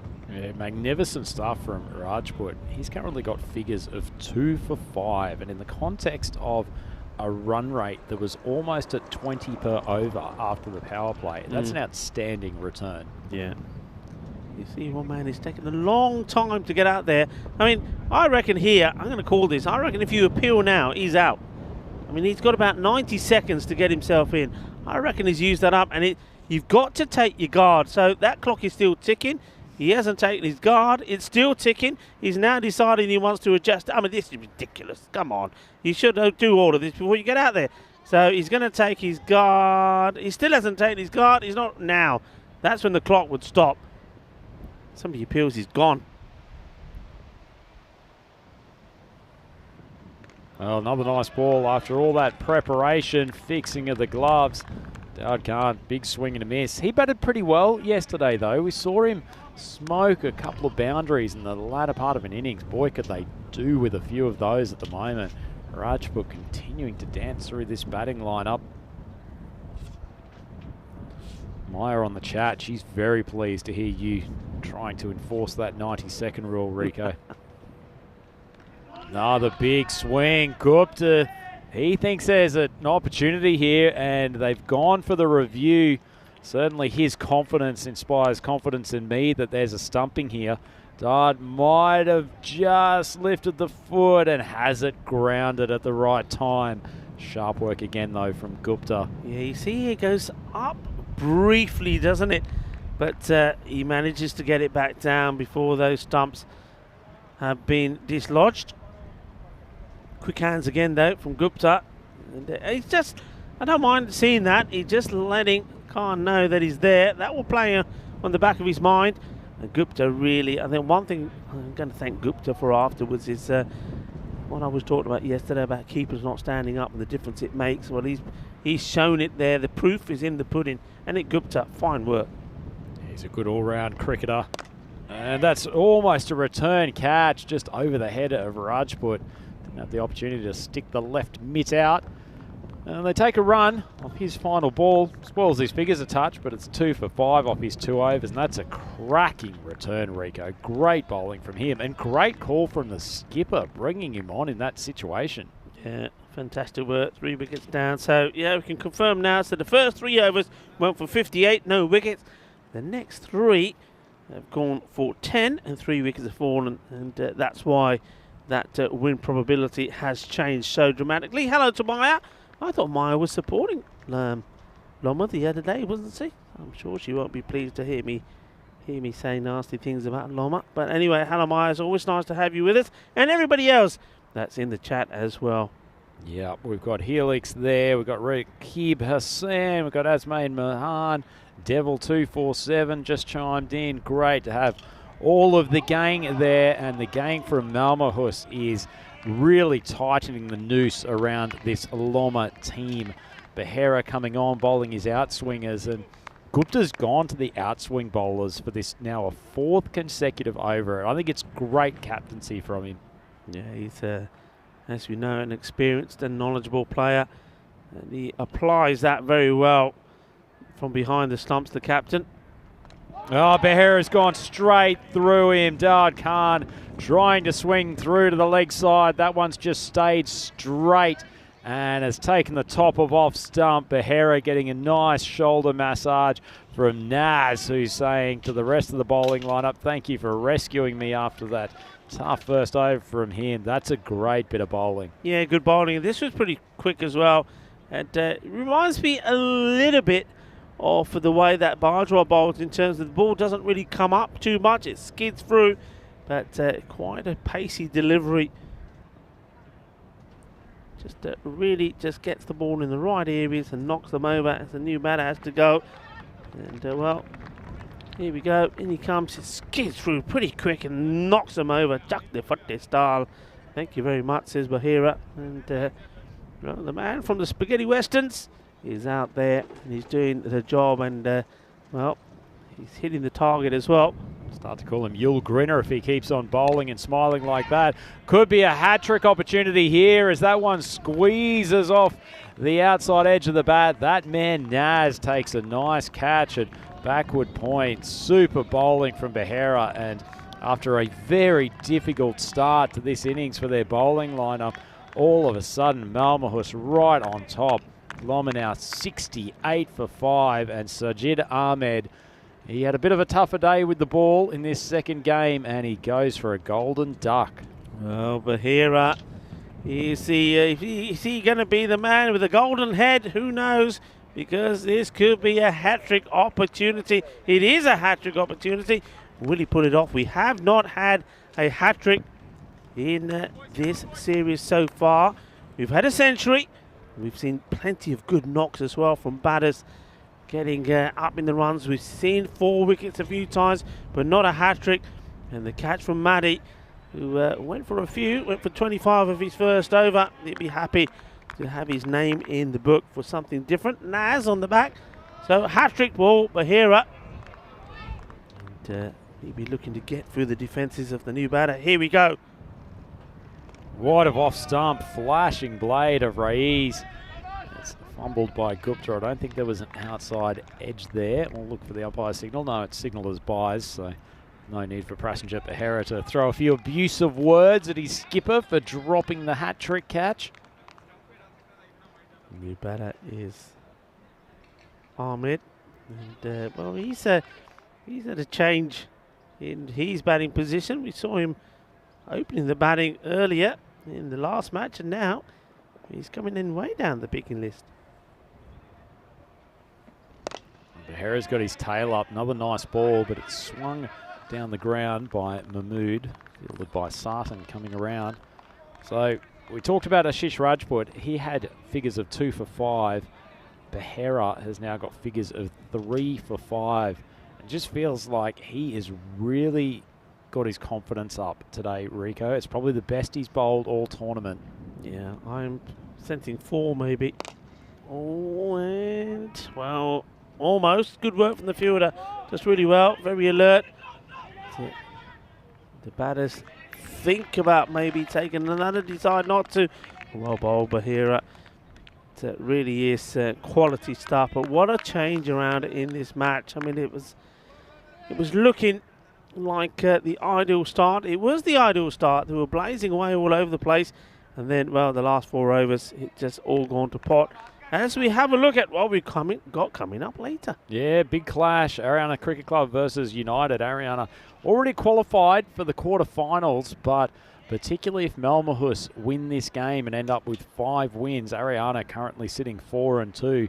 They need to win at least one of these last 2 clashes and make sure that their net run rate sits above Malmahus to end up in, if they're trying to get up to first place, they would be confident of at least taking one of those games. United Cricket Club, they are desperate. They need at least 1 win, if not 2, to try to qualify for the quarterfinals. If they win 1, it's all going to come down to net run rate.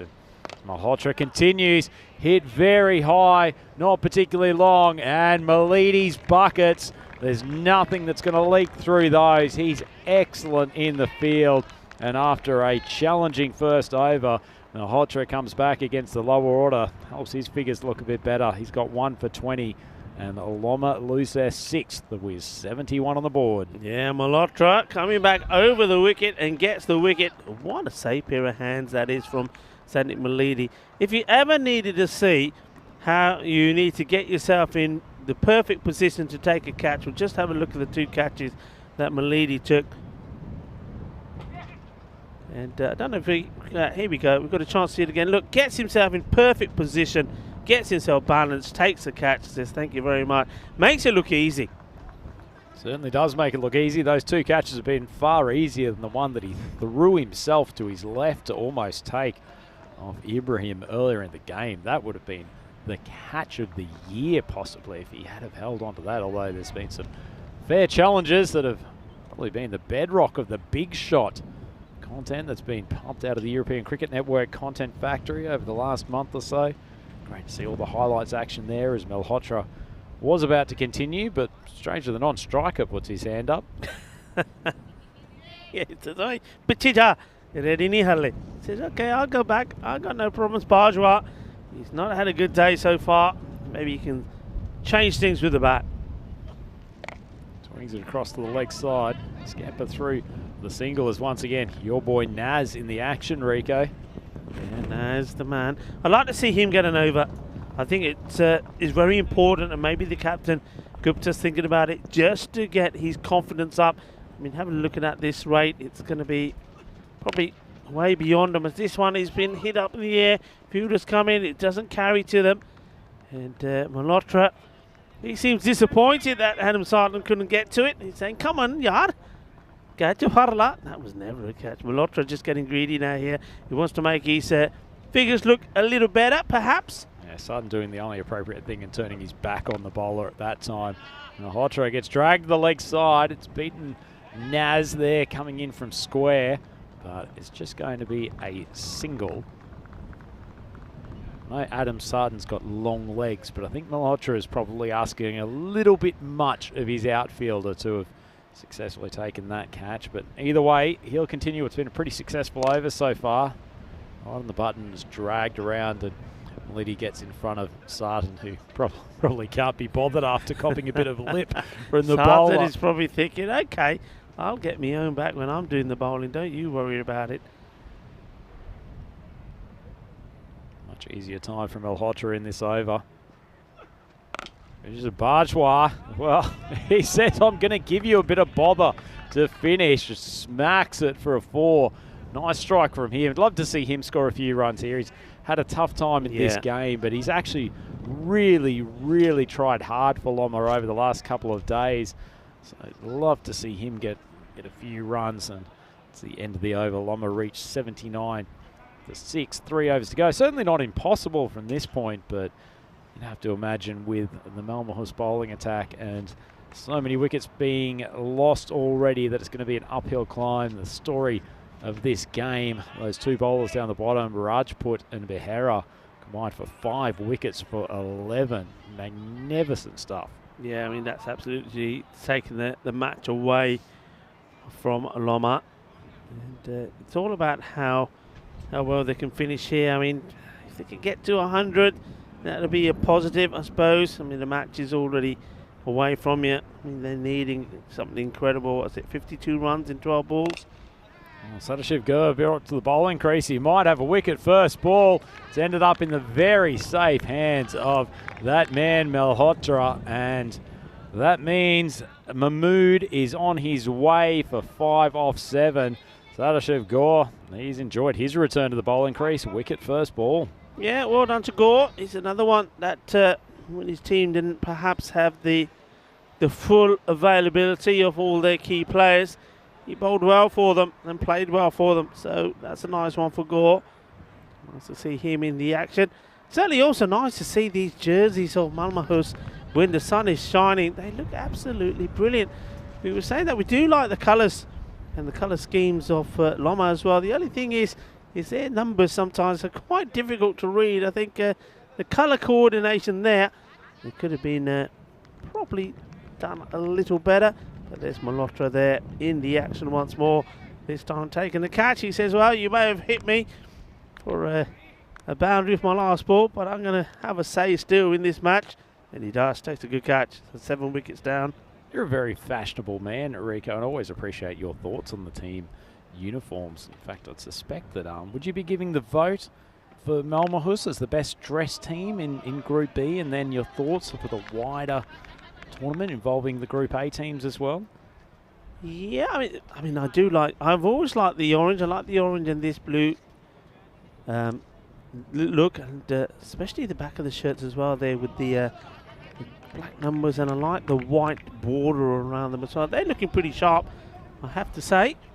And well, you'll have to tweak me memory about all the kits. Well, I think this Group B is superbly dressed. I mean, thinking about the teams we have coming up, United with their magnificent combination of hypersonic pink and dark blue, and Ariana with wonderful combination of what I'd call almost European cricket gold mixed with the sort of almost purplish blue. Yeah, the early team is difficult, and we'll just we'll go back to that after this delivery maybe. This one will be a wide. Yeah, the only thing we talked about the kits here, I'm liking the orange because it'd be clearly seen. Don't like, I like the burgundy, but the number colour could be different for Loma. Hissingens though, when they're in the middle out there, you just can't see them. Well, that's an edge behind, I think. The umpire's finger goes up. The batter, Mahmood, he's walking a nice piece of bowling from Gur, and great hands from Ankit Gupta. Nothing more than we'd expect for a man of his quality behind the stumps. So Mahmood's walking back to the pavilion for an unsuccessful 0-4. That is the end of, Gur has one more ball to go, and he's now got 2 for 1. So great return for him, making his bowling figures for the tournament look somewhat healthier. Yeah, certainly is. Well done, well bowled. But coming back to that conversation, because it's a riveting one, Rico, in terms of the fashion. I'm a big fan of the Loma base colour as well. I wish they'd just have white or yellow numbers on the back. But Hissingens, it's a really nice combination on the eye, but it looks too much like the New South Wales Blues colours from the Australian cricket scene. And as part of their arch rival Queensland, I just cannot tolerate giving them a compliment for that colour combination. And also, like I said, you might have picked up what I'm talking about, they're quite difficult to pick when they're on this pitch as well. I mean, they get well camouflaged. Talking of camouflage, you were well camouflaged in one of your earlier intros. And when you had your blue kit on and you were lying down on that blue pitch, and I'm thinking, where are you? And you're doing a bit of hide and seek. End of the over. So it's 9 overs down, only a run that came from it. So Gur bowled very well, picked up a wicket as well, 80, and it's 8 wickets down here at the moment. So, well, what do you do here? Well, what do? You throw your ball to your off spinner that you've barely used in the tournament so far. Sambit Padanoi, see if he can give you an over of twirl. Loma needing 51 from these last 6 balls, so it's out of their reach now unless Paternoik has an absolute shocker and bowls an incredible succession of extras. Very unlikely. Does give him a hittable first ball though. Bajwa swings it across the leg and flat out refuses the single. He's been joined by Wasim Ahmed at the crease. Yep. Paternoik still at this stage, just making sure his field is where he wants it. But he wants this wicket, doesn't he? He wants a wicket here. Some ball just pitches outside leg stump, but Bajwa has got a decent piece of it. I think that's only a boundary 4, but nice shot from him. Goes up to 10 off 5 balls. Yeah, nice shot from Bajwa. Second time he's found the boundary. And here's another one, isn't he? We mentioned Riz Ahmed sort of floats up and down the batting order. Bajwa as well. We've seen him coming right to the top end. Left-hander. Sometimes it can make a difference having a lefty up there. Well, maybe here at the moment, just trying. He's got himself the double figures. Probably wouldn't mind a few more. Paternoik pitches that one on the stumps. Bajwa swings, determined not to give Wasim the strike at all in this over. Wasim, to be honest, isn't particularly concerned. He's just standing on his bat there at the non-striker's end. Doesn't look particularly desperate to push a single. Now, Wasim is more than happy to have survived the one ball he had to. Bajwa strikes that out to the cover's position. Wasim does not want to get down the other end. Can someone look at him? take him a chair out there, somebody? Why would he have to stand when he can sit down? I mean, look at this. He's just like saying, nah. Well, I think he did take a step there. I think this time it was Bajwa that said, forget it. And they're not going to go here either. Well, can I just ask you, is Wasim Ahmed still alive out there? I haven't seen him move yet. There's a flicker of the pad. Yeah, I reckon he's got a bit of music playing in his headphones. He's just thinking, yeah, I'll just go out there, enjoy the sunshine. Big swing across. They have moved, which is good to see. There is motion at the pitch. Well, that'll be it. So that's why they moved. It was the last ball. So Wasim, he's not going to face. And Bajwa just says, well, I might as well just add one more to mine. But that was quite crazy. It's not like that was the last man out there. So just no confidence in Ahmed there at all from Bajwa. Well, Bajwa wanted a bit of batting practice before they move into the quarterfinals tomorrow. But fortunately, him and his teammates, they are going into the quarterfinals on a 4-game losing streak. Mamahus, they're 2 from 0 in the contest today. It all started so well, though. The rockets off the bat of Ibrahim Ahmad. He was a fantastic inclusion then today. This could have been a huge moment. Naz Maddy mangled the run-out opportunity, turns around, expects the decision in his favour from the umpire. The umpire says no after a decision review goes against him. And Hark and Ahmed just started all guns blazing. 58 runs off the first 3 overs. And Malhotra had absolutely nothing to give a thumbs up for. Yeah, it was quite amazing. And I saw Bazza there thinking, no, I can't get to this one. That's been too well hit. This would have been awesome. That would have been a sensational catch from a man that did take 2 very good catches anyway. But that one, he's very disappointed that he doesn't take it. He's probably disappointed he got there and he doesn't. Well, one man who's not disappointed, MSP, well, he's found his catching hands once more. That is a really good catch from him, one of the blue crew. And then this is outstanding bit of work once again from Ankit Gupta, the captain of Mamahus. He's just been absolutely superb. Yeah, he was absolutely fantastic for them today, and possibly his biggest contribution in this innings was the change of bowler. Yeah. He brought on Ashish Rajput, who we haven't seen throughout the rest of the tournament. Great change up, just slow outswingers, but with the wind assistance today, and given the batters that were out there, it was a fantastic call from the skipper to give him a couple of overs. Fantastic outfielding too from Sandeep Malidi. He's got a very safe pair of hands and was excellent for them today. Dawud Khan, he came out to the crease and about 4 minutes later faced his first ball. Fortunately, he was back in the sheds not too long after, swinging at Behera across the line. And in addition to Rajput, Behera was excellent in keeping the runs down. He took 3 wickets and was on a hat-trick at one stage. Yeah, bowled really well, didn't he, Behera? And just He's just him and Rajput just took the match away from them. But once again, see the importance to take the catches. And Naz Maddy didn't have the best of first overs. I thought maybe he could have come back in. I think it would have done his confidence a bit of good to get an over, and then towards the end there, maybe have an opportunity himself to pick up a wicket or two. But they went for Patnaik instead. But at this point, it was just wickets were just falling all the time. The only one man that was able to make any contribution on the scoreboard, if you like, after the likes of some of the key batters were gone, was Bajwa. But then Bajwa wanted to stay out there and not let anybody else have a bat. It was that little tickle, and one man who's been exceptional behind the stumps and hasn't dropped the thing, has the Ankit Gupta, and he's a happy captain because his team are performing well. And well, these two teams is opposite stories, isn't it, from the teams that were out there. Certainly when you saw Mamahus there just on a winning streak, Loma now, they've lost their last 4. Yeah, they certainly are in a difficult position when it comes to the quarterfinals. Will be going in there relatively low on confidence, but they've got some fighters in that lineup, and Hark at the top of the order is due for another big innings. But this contest coming up between Ariana and United, something to look forward to. United, they're the ones who could make some serious dents in the table now. If they can win both of these games, they assure themselves of a quarterfinals position, and if they can win one and have a favourable run rate outcome, then they can still frog over the top of Hissingens for that final quarterfinal spot. So 2 games between these combatants, plenty to look forward to this afternoon.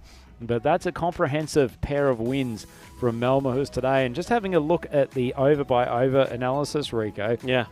Be well aware, as we've mentioned plenty of times on commentary, 58 runs off the first 3 overs. The remaining 7, there was not a single over that went for double figures. In fact, there was only one, I think, that went for more than 5, and that was Malhotra going for 8 in the 8. Yeah. Just an incredible turnaround from Malmahus. Yeah, and that's what you're going to see reflected on this scorecard. Only Ibrahim Ahmed and Najam Haq that made any real contribution until way low down there. Bajwa got to double figures. And, well, that's going to hurt the captain because once again, and even though you saw Ibrahim Ahmed turn up and hit for some lovely shots, but he needs the likes of Ifran Mahmood and also somebody like Mohsin Ahmed to perform for him.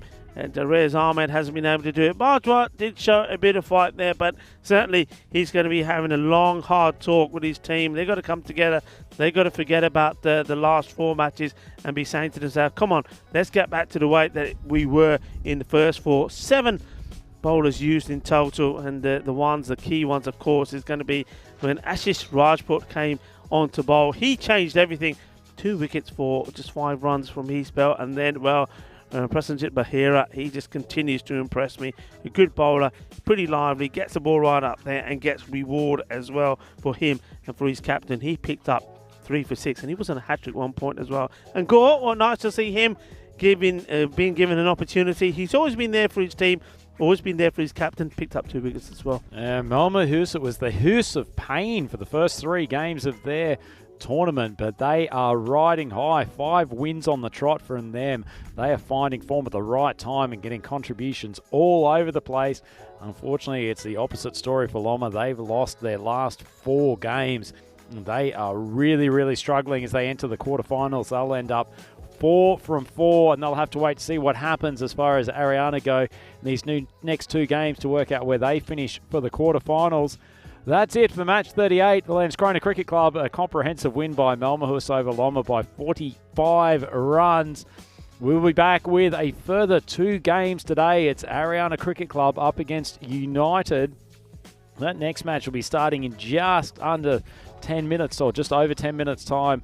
Please come and join. Andrew Ryan here with Rico Full on the European Cricket Network.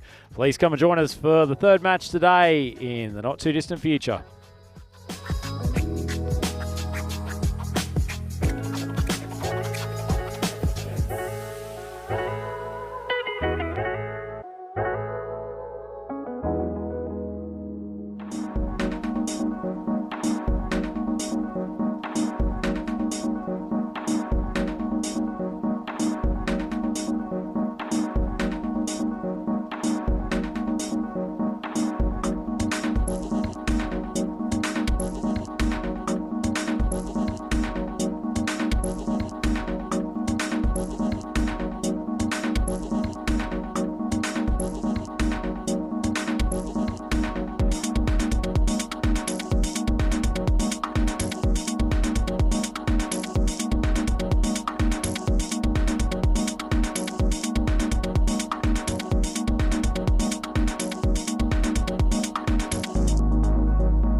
European cricket fans, welcome back to the Landskrona Cricket Club. We're all ready for Game 3 and we're inviting back Ariana Cricket Club to take on yesterday's superstars, United Cricket Club, who are climbing their way up the table. It's now time for the toss, so we'll hand over to Sir Rob Kemming. Tails. Tails is called. It is tails. Yeah, we'll bat first. So showing you how blustery this wind is today, even experienced practitioners like Rob Kemming can lose control of the toss, but it's landed in favour of United Cricket Club and they have decided to bat first. Unusual decision compared to what we've seen from the skippers earlier today, where the decision to bowl first came from both of them. But I think for United, it's a good play. They started really well at the top of the order, with Rashid Mahmood in particular, the skipper, batting very well, and Khan, his left-handed batting partner, giving him able support across the first game in particular. If they can manufacture a score somewhere around 95 to 100 in these difficult batting conditions, that could present a real challenge for Ariana Cricket Club, who are playing today without their superstar Nusratullah Sultan. However, their captain, Big Bash, Bashir Ahmed, he really stepped up yesterday and I thought he led the team superbly. Marshalled his troops very well in the field, had plenty of energy and generated great commitment from the whole side, and he also showed that he's still a quality batsman in this short form of cricket, finding the boundary with ease and playing a really important innings in the earlier game. This is going to be a super contest and United will be absolutely desperate. They have 2 wins on the board at the moment. They need to win at least one of these last 2 games and hope that the run rate falls their way to qualify for the quarterfinals. I think they're a big show of doing it, and to take us through the early stages, I'll hand back to Rico Full in the central commentary position. Thank you very much for that in-depth information to this match from the knowledgeable Andrew Ryan, and certainly a match that we're looking forward to, and certainly looking forward to being here as well, as we have now in the second week. It's been an absolutely wonderful facility. The pitch is blue, but it's played really well indeed, and the surrounding areas are marvellous. Federation have looked after us really well, and as we have a look at the team sheet, it's just an opportunity for me once more to say a very big thank you to the likes of Adnan Gill and Sagar Hanif that have been doing some wonderful work looking after the ECN crew, and also making sure that the cricket has been played to an outstanding level and certainly had some good games, and we've seen some great individual performances. This one will be a good one as well. United, well, they just sparked revival from nowhere yesterday, and their captain was on top form against Loma, and his troops were really well drilled for that very important match. And just having a look here at the expected scores. Once again, I must admit, I'm a little bit surprised. And Ariana expected to score 99 to 85 of United. United, they have elected that they will have a bat first. So certainly they'll be looking to carry on in the sort of form that they showed yesterday. And we saw that United yesterday, they were in top form against Loma,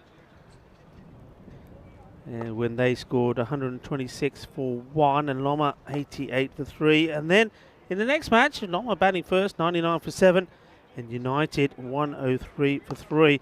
That one is coming up. We're getting ready for it. Just a slight delay, but what we can do in the meantime is maybe just have a look at what's happening in Malta. And I tell you what, they've had an absolute humdinger of a first match this morning, when we saw the Czech Republic taking on Malta. Malta 164 for 8, Czech Republic 162 for 9.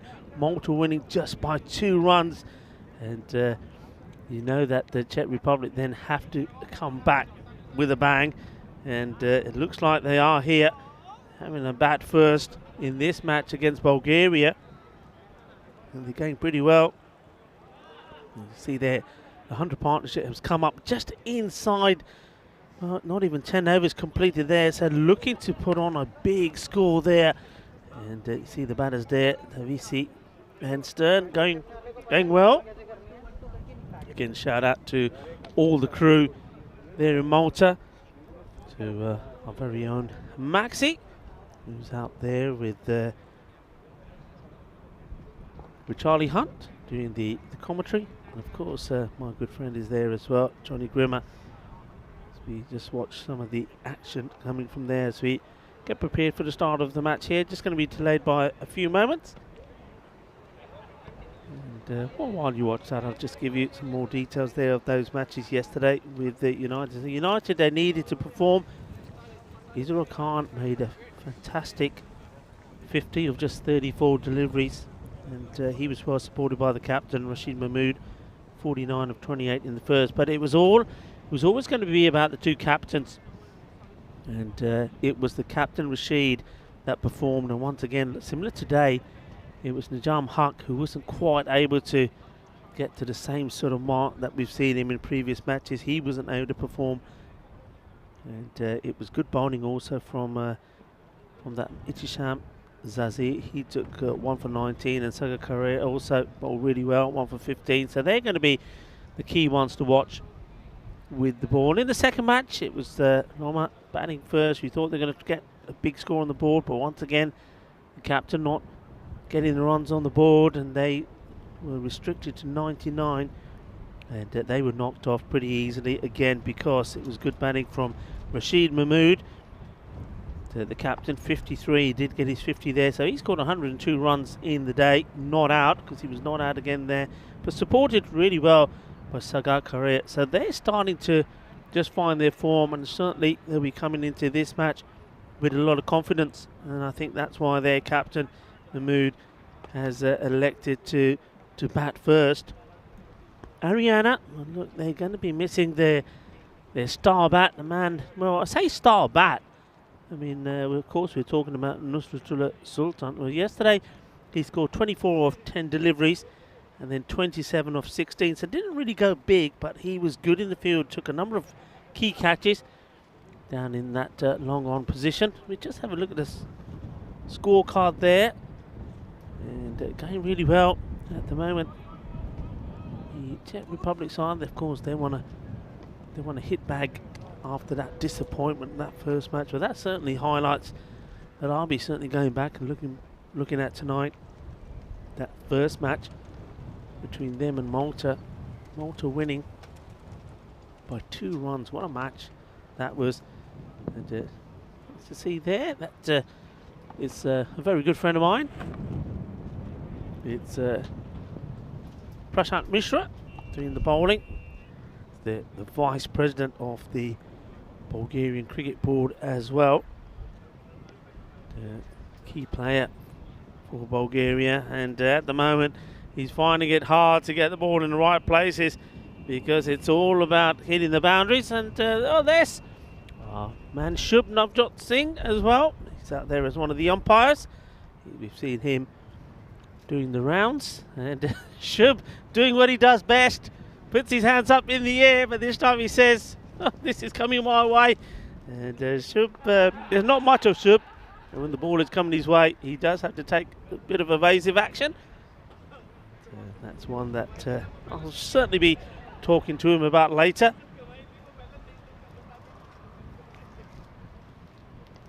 Certainly does look lovely there in Malta. I mean, nice sunshine. It looks pretty good out here as well, I must say. We keep getting told it looks okay. It does look okay, but it is very cold and very nippy, to say the least. But going back to what I was talking about Sultan, the other reason he was key was with his bowling. He bowled brilliantly well, and he picked up some good wickets yesterday as well. Took 3 for 7 when he picked up the Player of the Match award in match number 35. 24 runs of 10 balls, so 3 for 7. That's not bad going at all. So they are going to miss him in this match, so somebody else is going to have to perform. Be interesting to see if the captain himself, Bashir Ahmed, will put himself up the order. He's somebody who certainly showed for the first time in the series that he's able to play a few shots. I was talking to him earlier when he was here, and we were talking about that, and he said that really he's a bit low on confidence, hasn't had too much match practice, and because as a result of that, he's more than happy to allow some of the other players to go up there. He will be boosted though that he's got Zazai in the side. Zamin Zazai, I think he's a very good player, and certainly saw him do some good bowling yesterday as well. But certainly will miss the Sultan with the bat. Bashir Ahmed himself, the captain we talked about, made 23 of 12. And one man who batted pretty well was Abhinay Kama as well. So it looks like we're getting ready here. The umpires have made their way out. Ajish Raja and Baridan. Thank you to our production team, String Productions, for giving us an insight to what's happening in Malta. You see at the moment, it's the Czech Republic that are well on top. 128 at the halfway point, and you'd expect them from there, especially when they've still got some of their big players still to come in. You'd expect them to probably put a score around about the 250 mark on the board. They'd be disappointed if they don't, if they continue to go at that rate.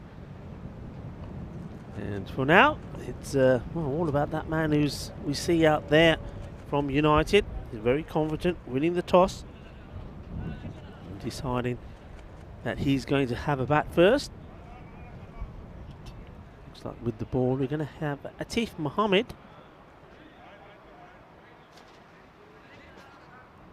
Bowled the first over. Just adjusting his field.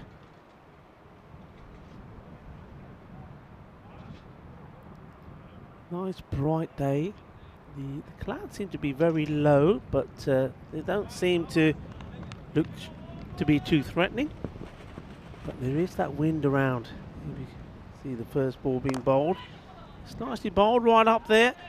And the bowler does get the splits in, but not before a single can be taken. So off the mark straight away is Rashid Mahmood, the captain.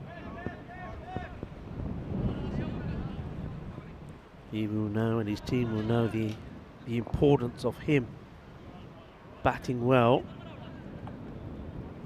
More instructions from Atif, the bowler.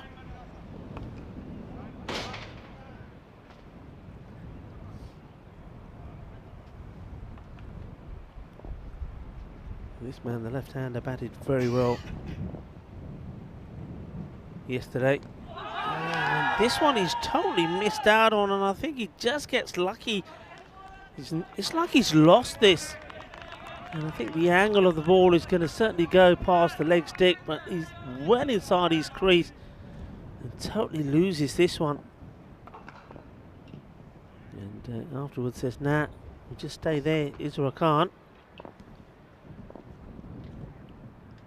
This is a really wide delivery, and it only just stays on the pitch. Trying to get this one perhaps to go the other way. Mohammed.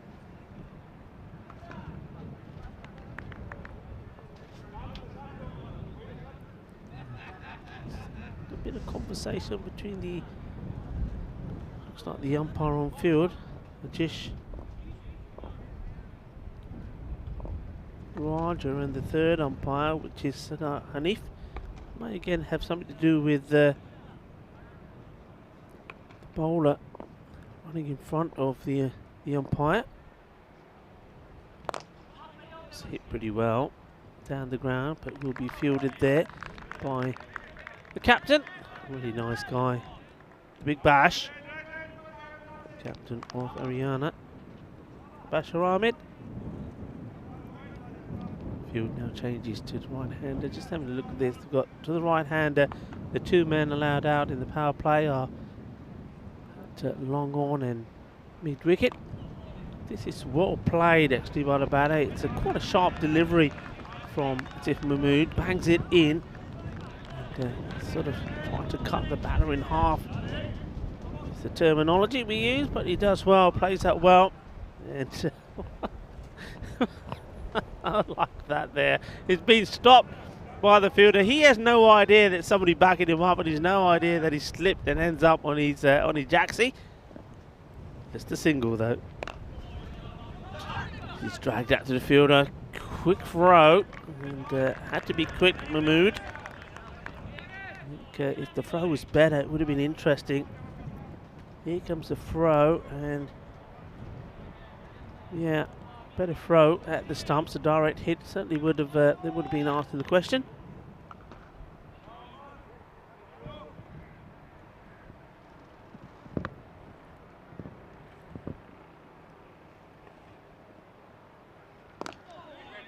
Once again, just a push and run, and well, Rashid Mahmood is a little disappointed that Khan has not responded to his call for a single, and in the end he says, it's okay, don't worry about it. And you have a look at the stats, first over stats. Let's have a look between these two teams here. So Haryana, they're averaging 9, the lowest has been 5, the most they've scored is 16. So this is quite a low one for them, isn't it? This is more or less where they've been, 5. So they've equalled that. And United, well, their worst was 1, and averaging around 7.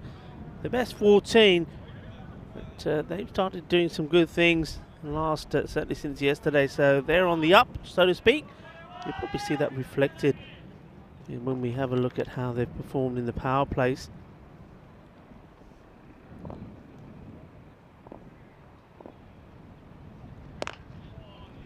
And just hit hard but into the ground, so it will only be just another single. So starting off very much tiki-taka. Haven't really got out of the tiki-taka mode at the moment, so they're going along like a tuk-tuk. Certainly they'll be looking to change up to the V12 sooner or later. Rahman is the bowler. Rico Full here of the European Green Network, and alongside me comes into this quite a chilly, the ice cube as we call it, and well, it's certainly here has kept up to his name. Andrew Ryan, welcome back, sir. Thank you very much, Rico. I hope the sunshine would actually be melting this ice cube a touch, but doesn't seem to have helped too much. Andrew Rahman, the man seeing for the first time this tournament. Loud swinger, missing the mark. Mood and Khan started judiciously setting a target here for Haryana. They won the toss and elected to bat. These two were very successful together yesterday. Short ball outside off stump. Mahmood's cut it, but protection out on that that offside. Bashir Ahmed is at position very, very wide, long off.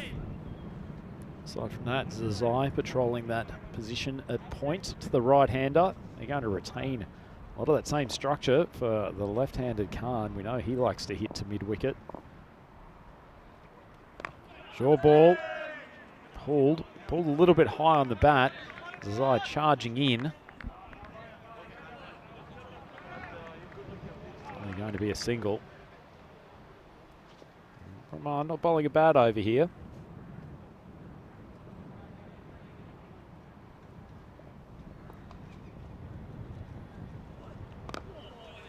So played behind point, scampered through for a single. Mahmood did a lot of that yesterday.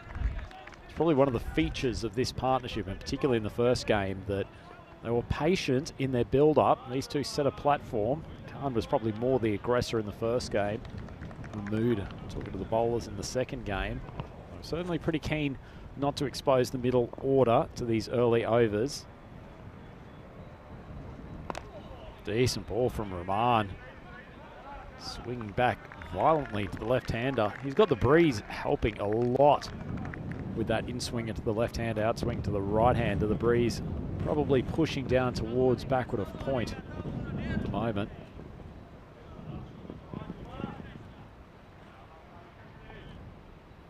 Well, only gone for 6 off his first 5 balls. Have to finish the over without it conceding a boundary. Well, he's put it right into Mahmood's sweet spot. Only about half a metre inside the boundary. It's a lovely shot though. Stayed well balanced. It's a half volley.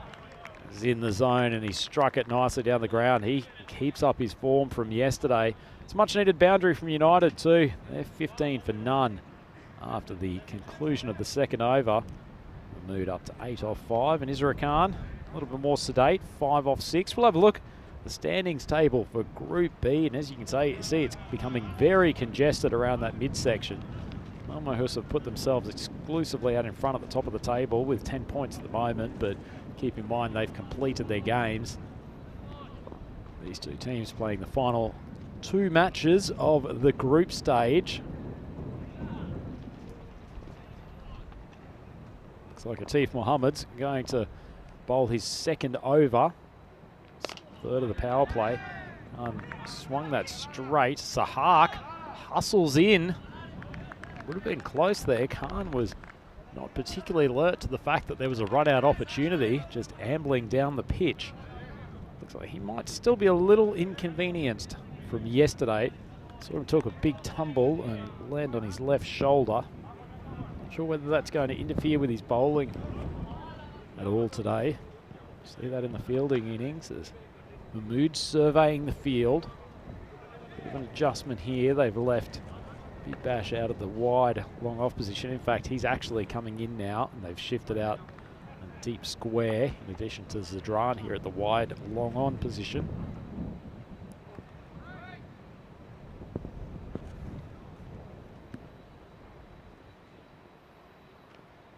Mahmood shifts it down the leg side. Generally does bowl big hooping in swingers. The wind is not in his favour today. Starts that one just on leg stump and it pushes down the leg side even further. Just having a few issues with his control today. Short of a length. Mahmood swings it around to the leg side. Might just reach the boundary. Grass is fairly long in that section, but despite the best efforts of the fielder at backward square leg, it's another 4 onto Mahmood's total. Moves up to 12 off 6.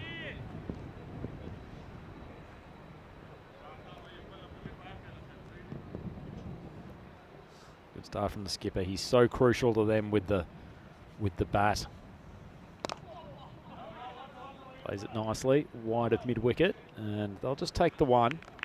Once again was a feature of his play yesterday. Picked the right balls to go after. Wasn't trying to hit the cover off everything.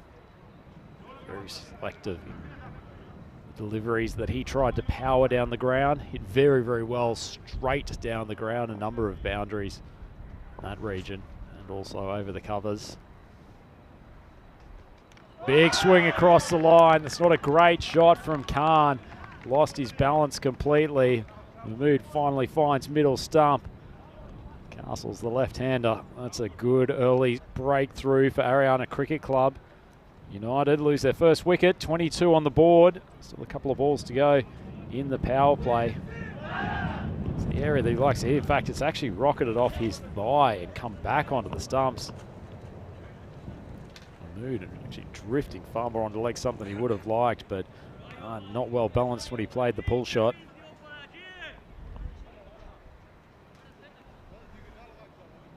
First wicket for Ariana Cricket Club. It's a great time to bring the main man, Rico Full, back into the commentary box. Rico, he would have been hoping that these two might have been able to take them sort of deep into the first half of the innings, but as it is, Khan walking back, still with the power play yet to be completed. Yeah, he's had trouble, isn't he? So Khan, I think he's played and missed at a few. He hasn't registered a boundary.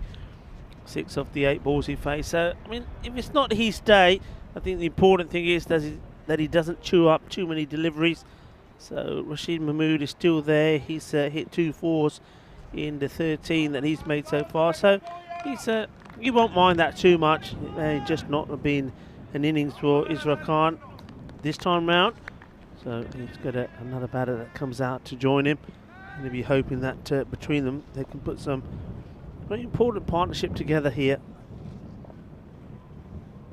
It's not a good delivery. Oh, this is a Gandhi ball, and well, the long grass that has grown thanks to a couple of nights of rain has slowed that one right down. We've seen those go to the boundary. Terrible delivery there from Mohammed. Not really sure what he was trying to do to the new batter, but all he succeeded in doing is getting Mahmood now on strike. Being joined by Korea. These two combined well on a couple of occasions yesterday. It's another Gandhi ball down the leg side, and just losing it here for a moment. Atif Mohammed, yeah, Korea, he did bat well. I think we did see him put a nice partnership together. 21 of 17 he made in that second match, and helping his team to win 103 to 99. And it was this partnership that came together to do that. And now he's overcompensating and goes wide outside the off stump. You can see where things do go wrong for him, Rico. It's not a particularly fast run up. It just gets to the crease, just relying on his shoulder to try to get the ball through. And as he's floating the ball up, just hoping it to swing in a particular direction. If the seam doesn't get in a good position, then it's just drifting off wide of the stumps. Nicely played. And, Mahmood just deciding, well, okay, if he's not going to get a big shot in here, he'll take the single, just rotate the strike for a ball or so. He'll be hoping that he starts the next over on strike. Also, we'll be hoping that Sagar Korea can get himself off the mark and start contributing as well. Tim Hamid. Down the leg side again, and a desperate lunge from the fielder. I mean, he does, I say desperate lunge, he does very well. We get something on this, otherwise this was going to be a boundary. Atif Mohammed applauding him. It's a great bit of action there. Just so you have a look at the highlights. Well, not the highlights, we'll have a look at the power plays, and there are some highlights there. It's, we look at these two teams together. United, well, they have had the highs of 52, 28 they're averaging at, and 16 has been the low. And Ariana, they're going at 57 and 38, so they're much better average from them, and not too much in the difference of the lower scores. They're on 19, so you're looking at that, you would hope that United are well below where they need to be at the moment, 28, so below their average. I think they'll be okay at this moment, Rico. As you say, a little bit under the run rate they probably like at the moment, but the skipper's still there. He's looking good, and they've only lost the one wicket. Korea has been improving throughout this tournament. Miss as Rahman comes back into the attack. Very deep squad, Ariana, aren't they, Rico? They've shifted players around a little bit this week, trying to give as many opportunities, their wider squad as possible. Atta Rahman, beneficiary of that today, and he's been given the ball early on, but they just keep on turning up. It's very well bowled, clever bowling. This time he goes wider in his crease and angles the ball in, and you see it swings away quite viciously here. Good delivery.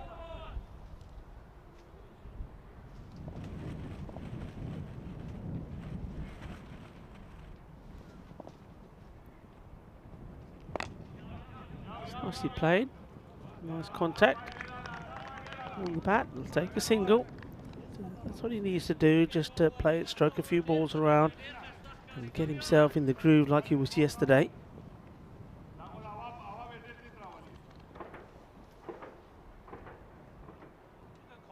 Right, continuing on his right arm out swingers.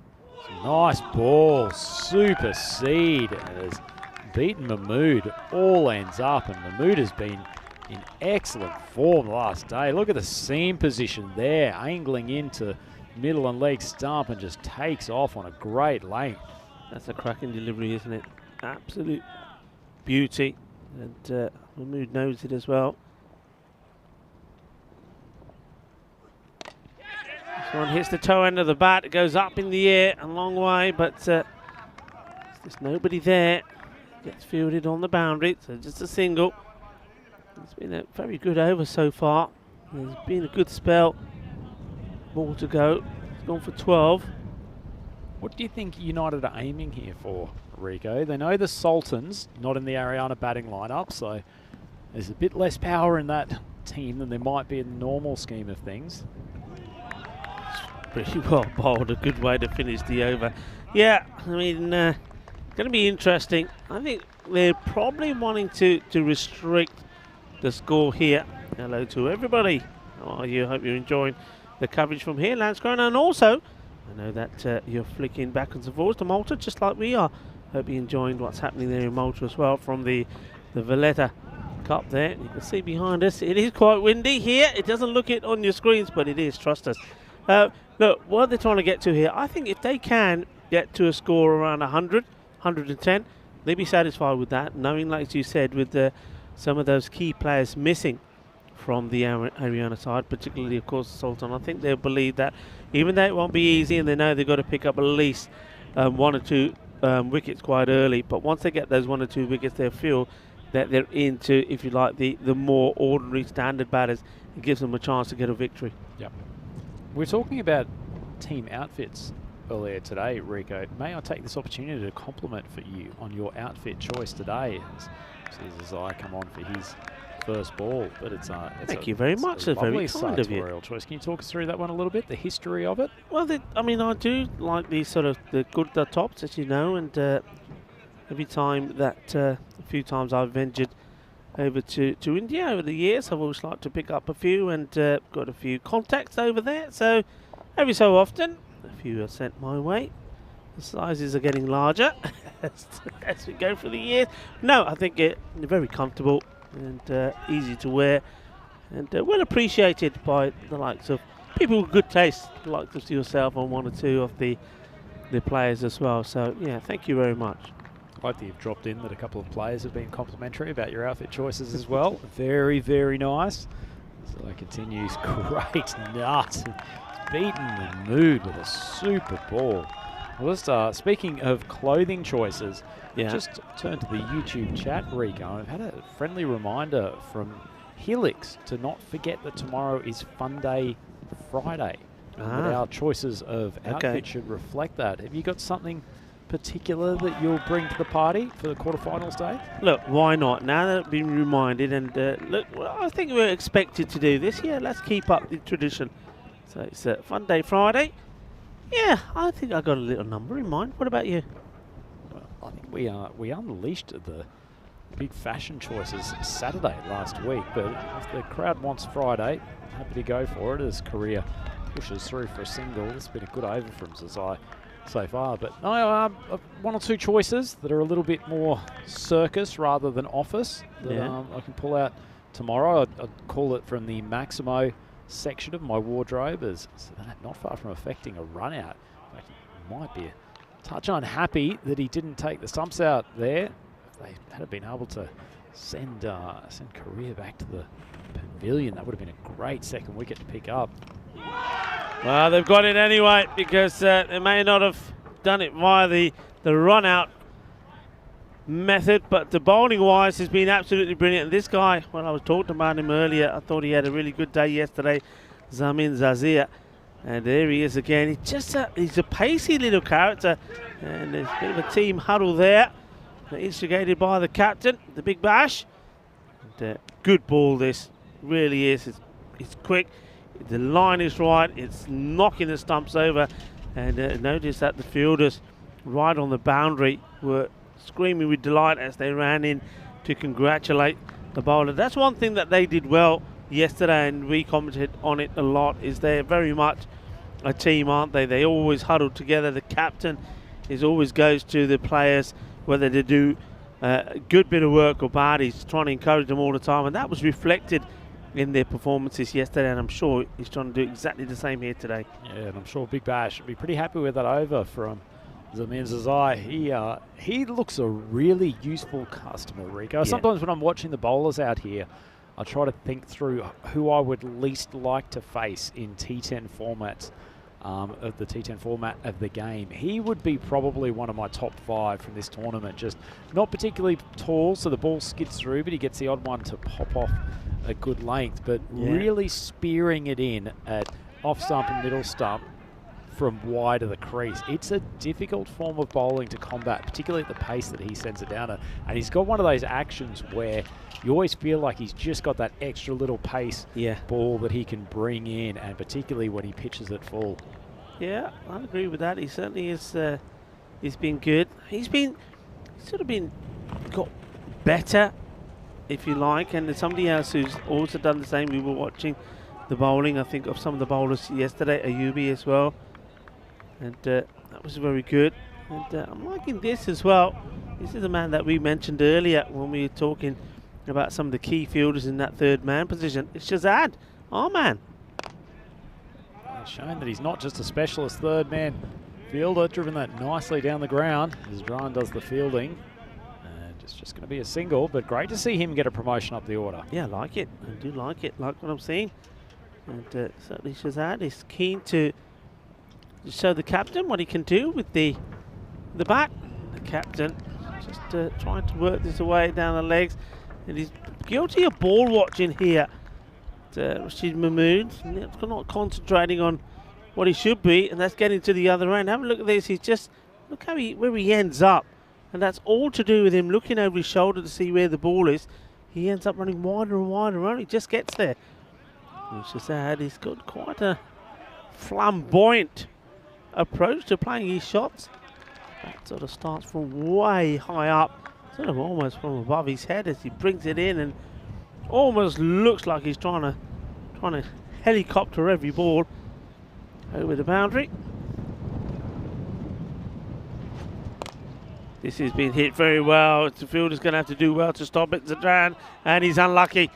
He does the hard work, I think, by getting there, and just the final touch he needs in the ball where he needs to just push it forward. He gets it wrong, it goes through him to the boundary. You see, he gets there, and once he gets there, he'll be disappointed he wasn't able to stop this game for 4. Does feel like that's the quickest part of the ground, Rico. A few of the sections square, that the grass is a bit longer, but that section that's dead straight still feels very hard. Looking at the most runs in Group B to match 38. That man Hark well out on top now. 302 runs across the tournament. What an event that he has had. And Ramakrishna, he ended up with 232. Started off with an absolute bang, but somewhat tempered in the latter stages of the Hissingen's qualification games. Yeah, and just to add on to that, obviously in terms of the series so far, top run scorer is Umar Nawaz from Evergreen, 324. He scored. We just saw there Najam Haq just still keeps going bigger and bigger. He's finished well as well. And then we've got Nitin Ramakrishna, 232 runs. With the bowlers in the tournament, Kiani, he's right up there, the man with the outrageous headgear. And from Evergreen 12, in fact it is all Evergreen. As we see the pacey Zai come in again, this is played out into the covers, take the single. Quintessential T10 cricket that, isn't it, Rico? Young buck coming in and spearing a quick ball from wide of the stumps. Another batsman taking an incredibly extravagant swing, just crunching it out to the offside. Great cricket to watch. So Zai, he wants another. And oh, he's unlucky. This one catches the inner part of the bat from Mahmood. Mahmood just hasn't really got into any sort of rhythm at the moment. I think it's because they have bowled well at him as well. Just got the 3-4s. As he moves on to 24 now of 19 deliveries. I think they've actually bowled particularly well to him, Rico, getting the ball right up in the block hole. Oh, this was an interesting shot. Zazai bangs it in, and Shazad just sort of, well, he does well, doesn't he? Gets right on top of it and smacks it down into the ground. Yeah, wouldn't say it was a particularly pretty shot from him, but effective enough. Yeah, look at this. He says, all right, that's like 15 love. That's a really nice shot. Yeah, that's when you say again on top of the ball, that's what we're talking about. Oh, this one goes through again. And there's quite a few that have been bowled in that particular area to Rashid Mahmood that he struggles with. We've seen him has got a couple of inside edges to those sort of deliveries. That one goes all the way through. He's trying to give himself a bit of room to get half volley on the offside. He loves to hit straight down the ground by giving himself room, and that's gotten taken an inside edge. I don't think the skipper of the United side was expecting to be given out, but the finger goes up from the umpire. Nice piece of bowling. Zamir Zai just speared it in as Mahmood was trying to create space, and he gets a feather through, and nicely taken by Sadat. Yeah, Sadat, he took a superb catch yesterday, and nothing that we can see from the replay here, but the umpire's right out there and he's absolutely convinced there was something on that. Let's have a look at this again. I certainly don't see anything, but the umpire is convinced there is something. The wicketkeeper certainly was convinced, and the captain has to depart as we have a look at the schedule. Yep, part of the Swedish swing of the European Cricket Series here at the moment. This is our second week in Landskrona, and for those of you who haven't been with us for the last couple of weeks, it's in the Skåne region of Sweden, deep south, not too far from the border with Denmark. A little trip across the Öresund Bridge, but coming up, Stockholm for 2 weeks, commencing on the 16th of May. Rico's going to be up there and joined by Vinny Mr. Maximo Sandu. It'd be great to have him back behind the microphone, and then move on to a little bit of an eastern route of Prague, Budapest, and then the lovely city of Vienna, the home of MSP as well. I'm sure he'll be very, very keen to show his wares to the huge European Cricket Network audience, and I'm sure will be very supportive of his efforts. And if he keeps on with his catching trajectory, he started with a little bit of a struggle. He started with a blip, but he's coming good now. I think he's probably on even Stevens from those that he's missed and those that he's caught. That's a stretch, Rico. I think Barry Eaton was suggesting it's something like 3 versus 13. I think Barry's probably maybe overstated the drops a little bit. Yeah, just a little from old Bazza. That's why he's such an inspirational leader. Barry Eaton just always demanding improvement. And we'll speak of the man. He's out there at the moment. There he is, old Bazza. He pops up everywhere, doesn't he? I mean, we're seeing him there out there doing the umpiring. And we're probably in about a few minutes' time going to see him going around on that, on the old golf buggy. Does love the cart. He's got an unusual technique, Shazad, but what he does have is a very good eye. He manages to get bat onto ball more or less all the time.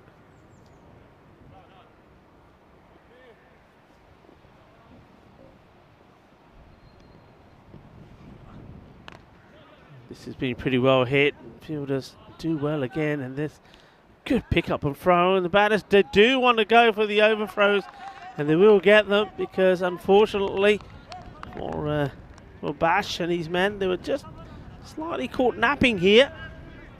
This one goes over. Kadir Sadat, of course. And didn't he take a remarkable catch yesterday? Yesterday for him was all about persistence. Short as well, bowl just bangs this into the deck of Yubi. Yeah, we saw him diving around trying to take some what would have been classy humdinger catches. And, 1 or 2 he got gloves to, but they went past him. But he had got his own back when he gloved an absolute corker of a catch, one-handed one. And that's the end of the 8th over. So things not really starting to click here for United. It's 50. Here's the score on the board. We'll just have a look for 3 wickets down. Look at the bowlers there. They've all bowled particularly well.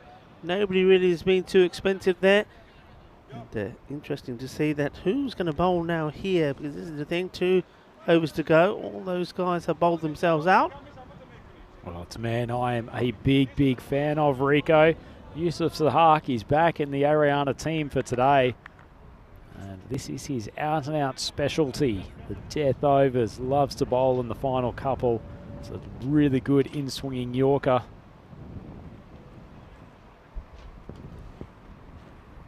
Well, he's bowled just about anything but an in-swinging Yorker on that occasion. Yusuf, well, back me up here. This is a man who took 4 wickets in 4 balls against Melmo Cricket Club to engineer a remarkable comeback for Ariana in a game at ECS Melmo 2021. Gets an edge, and this one flies past and will go to the boundary. And 4 runs as the man on the mission, 007, has to go and find it. It's a big swing, and this one is way out of the reach of Sadat. So it's 4 very valuable runs. Very valuable, and they could have done with a bit more free swinging, Rico. Only lost 3 wickets despite only having 55 runs on the board. Sorry, 55 runs on the board now. They could do with some lusty blows. Talk about lusty blow. I mean, the way he's hit this, this is going to be dangerous, and he gets away with it.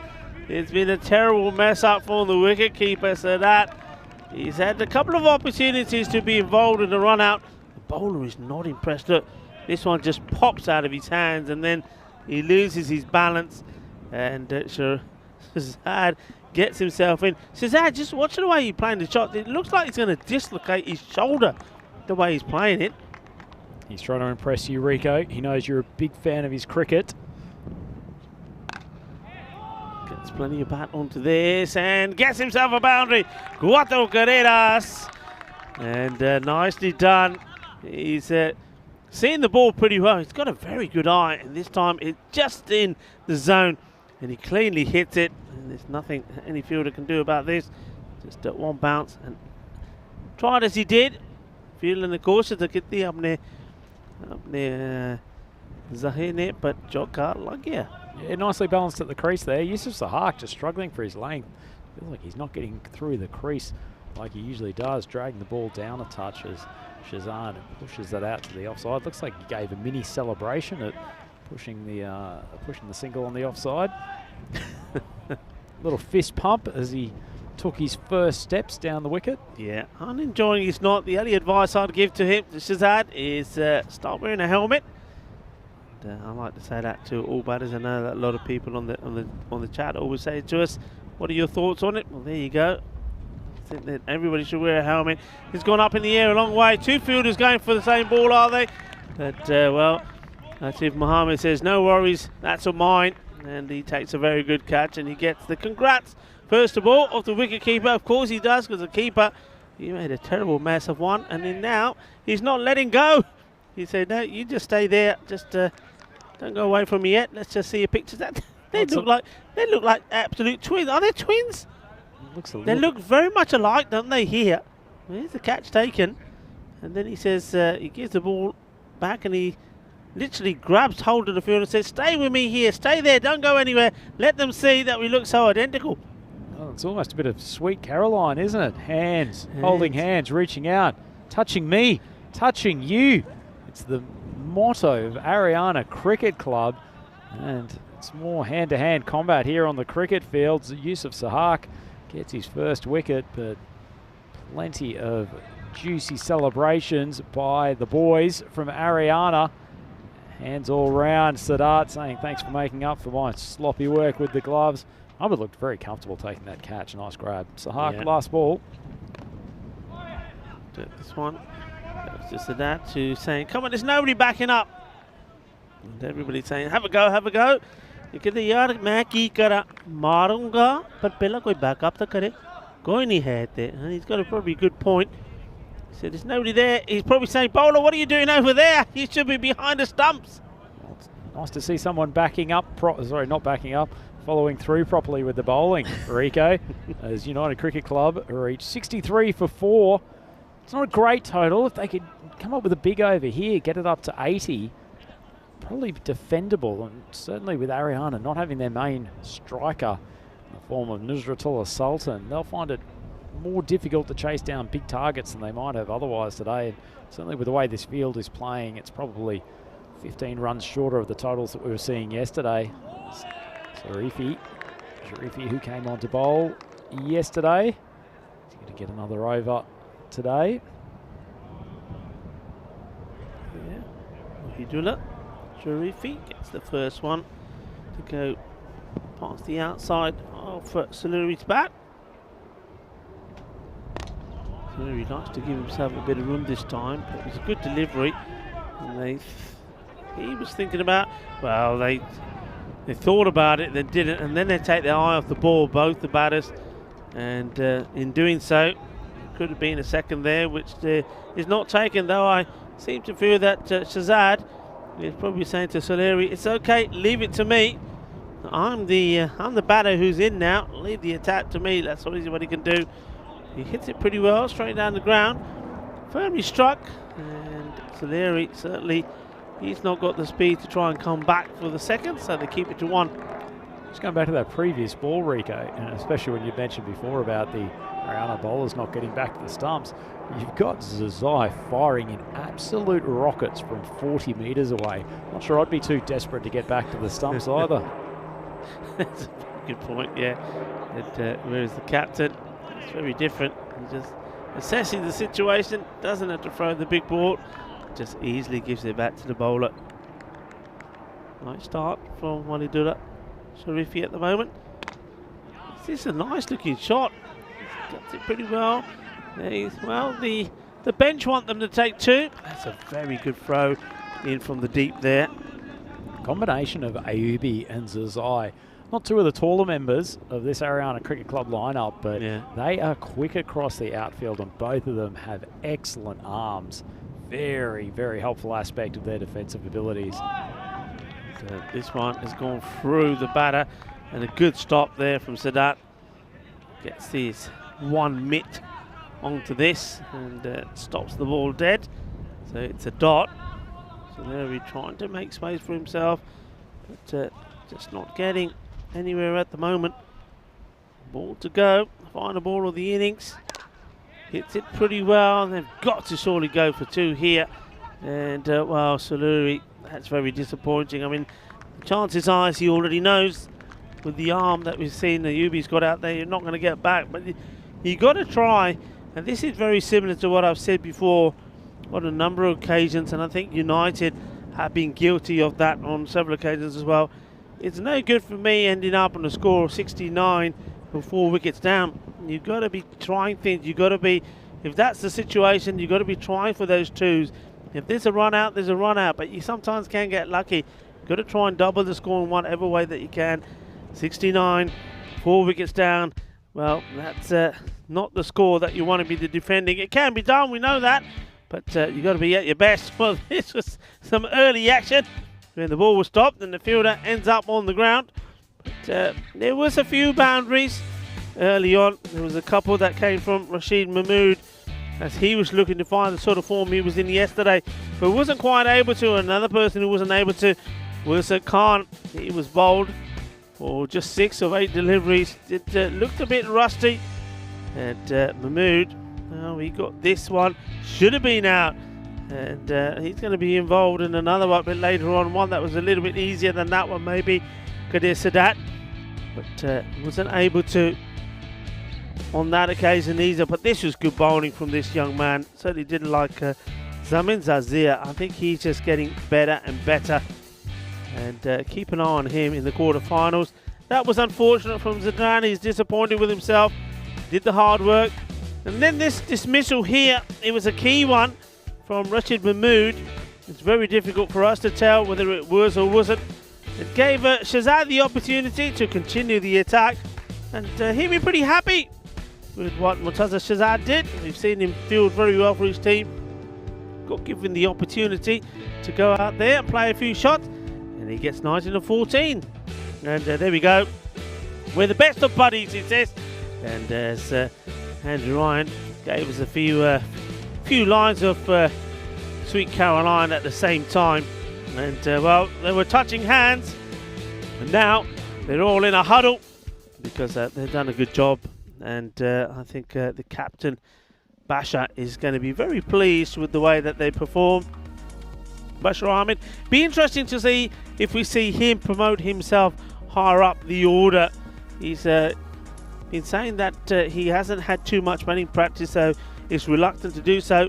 Well, approaching quarterfinals day tomorrow, if I think it's a good opportunity, especially with when you're chasing a low score, to perhaps put 1 or 2 batters that perhaps haven't had the chance to go up and try and get themselves in good nick. Having a look at that scorecard, only Rashid Mahmood 24 and a 19 from Shahzad. The only real contribution, a lot of good batters there.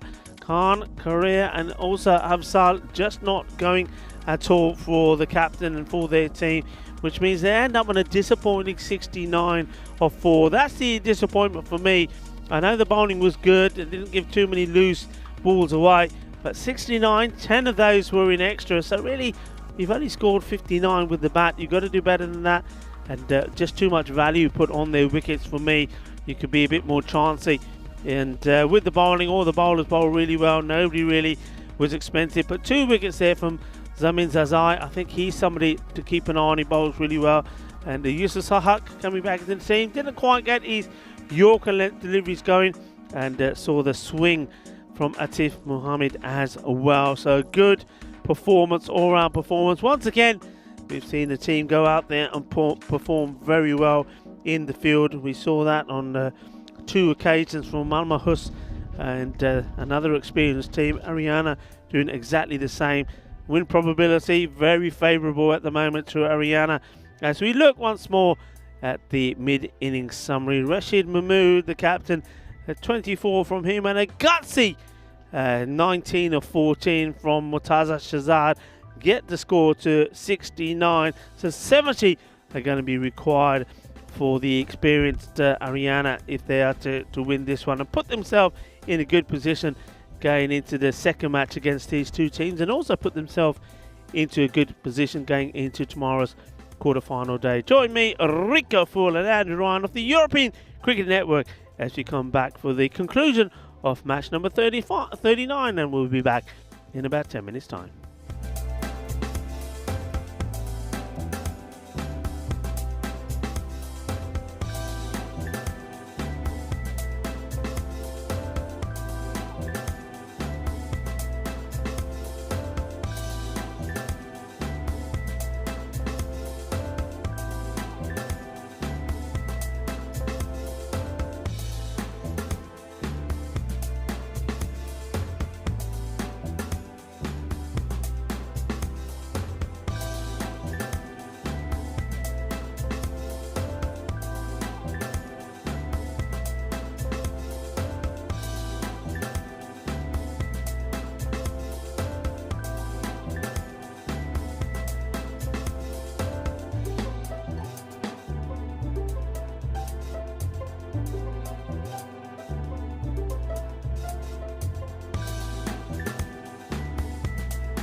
Hello, cricket lovers, and a very warm welcome back to you to the Landskrona Cricket Ground.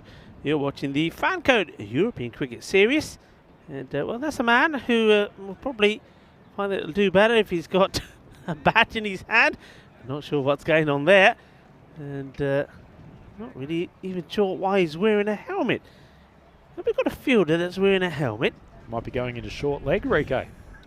Well, has he got the wicketkeeper's helmet that he's put on? Yeah. I was going to say, when he was actually doing the batting there, Mortaj Shahzad, he didn't wear a helmet. And then he's out there without a bat, he's got a helmet on. And now he wants a field with a helmet on. But actually, it's just the wicketkeeper's helmet that he decided he'll just put on and play a few shots and without a bat and see what it's like to wear a helmet. Well, maybe he heard me talking about saying that I'd like to see him back with a helmet. And he's saying, I wonder what it feels like. Anyway. I'd like to go and see him field at short leg. I think that would be a fantastic development in T10 cricket. Just start using yourself as a human shield in front of balls pulled to the leg side. Yeah, well, welcome back. It's been that sort of series. We've had plenty of action. We've had entertainment. We've had some drama. We've had people doing a wardrobe change, as we see Sadat doing out there at the moment. Oh, he's ready now. Fortunately for him, we're not waiting for him. We're just waiting for the clock to tick to the right time. The umpires are out there. Ajish Raja and Barry Eden, who is there at square leg. And I won't mind telling you, Barry, you're at the wrong end with the other end, left-hander. But never mind. Well, this is a nice pickup. But has he found the fielder? He has indeed. Oh, he's disappointed. He's over the boundary line. Oh, he's absolutely filthy with himself. It could have been a magical start. And that is Isra Khan. He takes the catch. So that hits it. Where's he standing? Oh, he's gone off. Oh, dear. I told you. What did I start saying? It's all about a frenzy of action, entertainment, drama, and also, I like to say, there's also a bit of comedy. We've had a bit of comedy out here. It's been a fantastic series. That's 6 runs. Now he's going to be back in the action again. Can he stop this one? No, he can't. It's 6 and a 4. And that man out there, Kadir Sadat, he's after some more. Well, it could have been a fantastic start, but it's not. And Sadat, he's wanted to finish this in a hurry. So that will probably be thankful that for the first time in a couple of days, he's getting to hit with the wind in his power zone off the leg side of the left-hander. Not sure what Magal was doing there. Looked like he was partially running away from the ball. Went down behind square. This one does go through to the keeper, and the bowler already looks a little bit dejected. And it is Itisham Zazai. So we've got 2 Zazais in the side, 1 in each team. Yes, they have knocked off 1/7 of the target in the space of the first 2 balls as Sadat gets it high off the bat. Enough of it though. Hits it straight down the ground. Unfortunately, the effort of Sagar Kuria coming around from long on isn't enough, and that's 3 boundaries in the first 4 balls. Yeah, he's hit this well, and Hans is the one who's trying to do the fielding here, and he can't stop it. It's 4 more. Doesn't it look like Hans? You would not know who I'm talking about, but all of our viewers that are still with us in the sub-Indian continent would know Hans, a very famous singer. And this is another one that's out of here. Oh, that's big, and he's doing it in boundaries. Manos arriba, arbitro. Eso es 6 carreras. Kidna Sona, Kidna Badashaka. We saw this man Zazai tame the big beast Najam Hark yesterday, but isn't enjoying bowling to Kedar Sadat at the moment. Ball just tailing into his leg side, top edge, and that's going to roll down to the boundary for a 5th boundary off this first over. Rico, Ariana Cricket Club are doing their net run rates some good. Yeah, well, I tell you what, aren't they doing it some good? That's Kedar Sadat is saying, who's the Sultan guy you keep talking about? Well, I don't know. Okay, what's all this? This is new to me. You know anything about this? Oh, this Consistency is fantastic, of explosiveness. Well, there you go. The explosiveness. Well, the batting average, Mahmood, and well, I suppose Nawaz is right up there because he is the man who's been doing the big explosions, I suppose. Well, Sometimes they do surprises with this one. I've not seen this one before. Give us a chance to have a look at it before you stick it up there, folks. Come on, do us a favour, will you? I love this, Rico. I think it's a great way of demonstrating who combines that effectiveness of fast scoring with heavy runs. Noir's showing he can do both. Well, that was played out, and there's going to be more runs. And I tell you what, that chart of explosiveness may need to change because there's been an explosion here, big style, with Ariana coming out.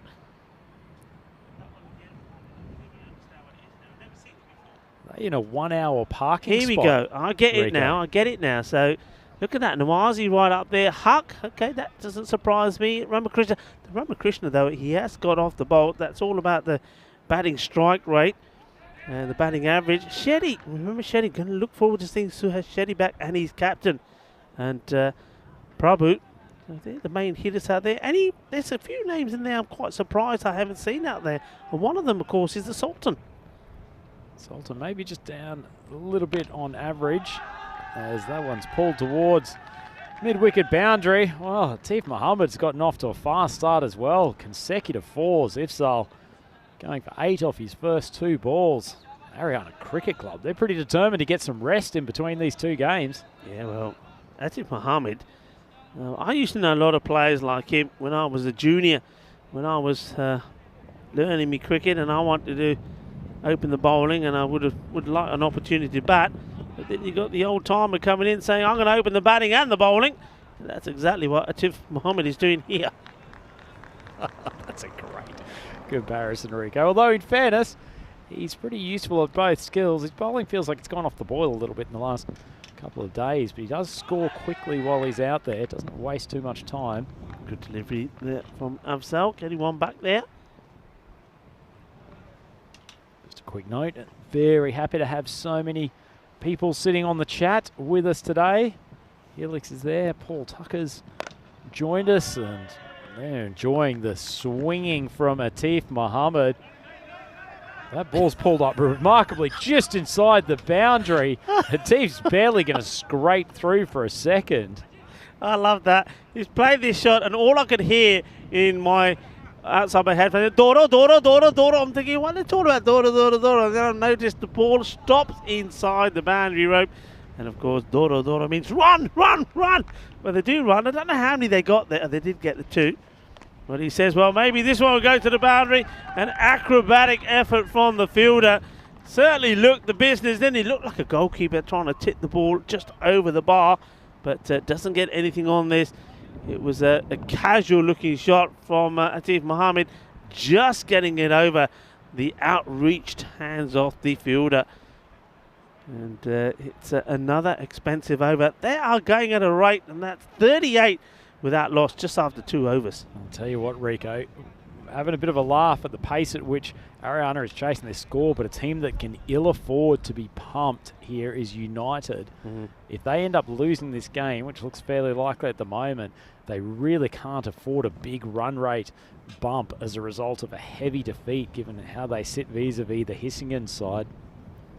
Well, this man is trying to make a difference. Is Rohit Kumar.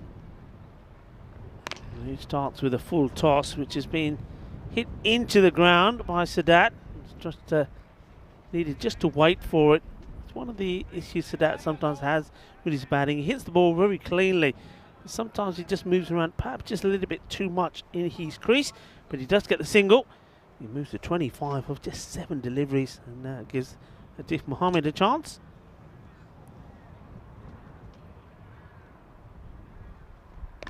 And he helps this away.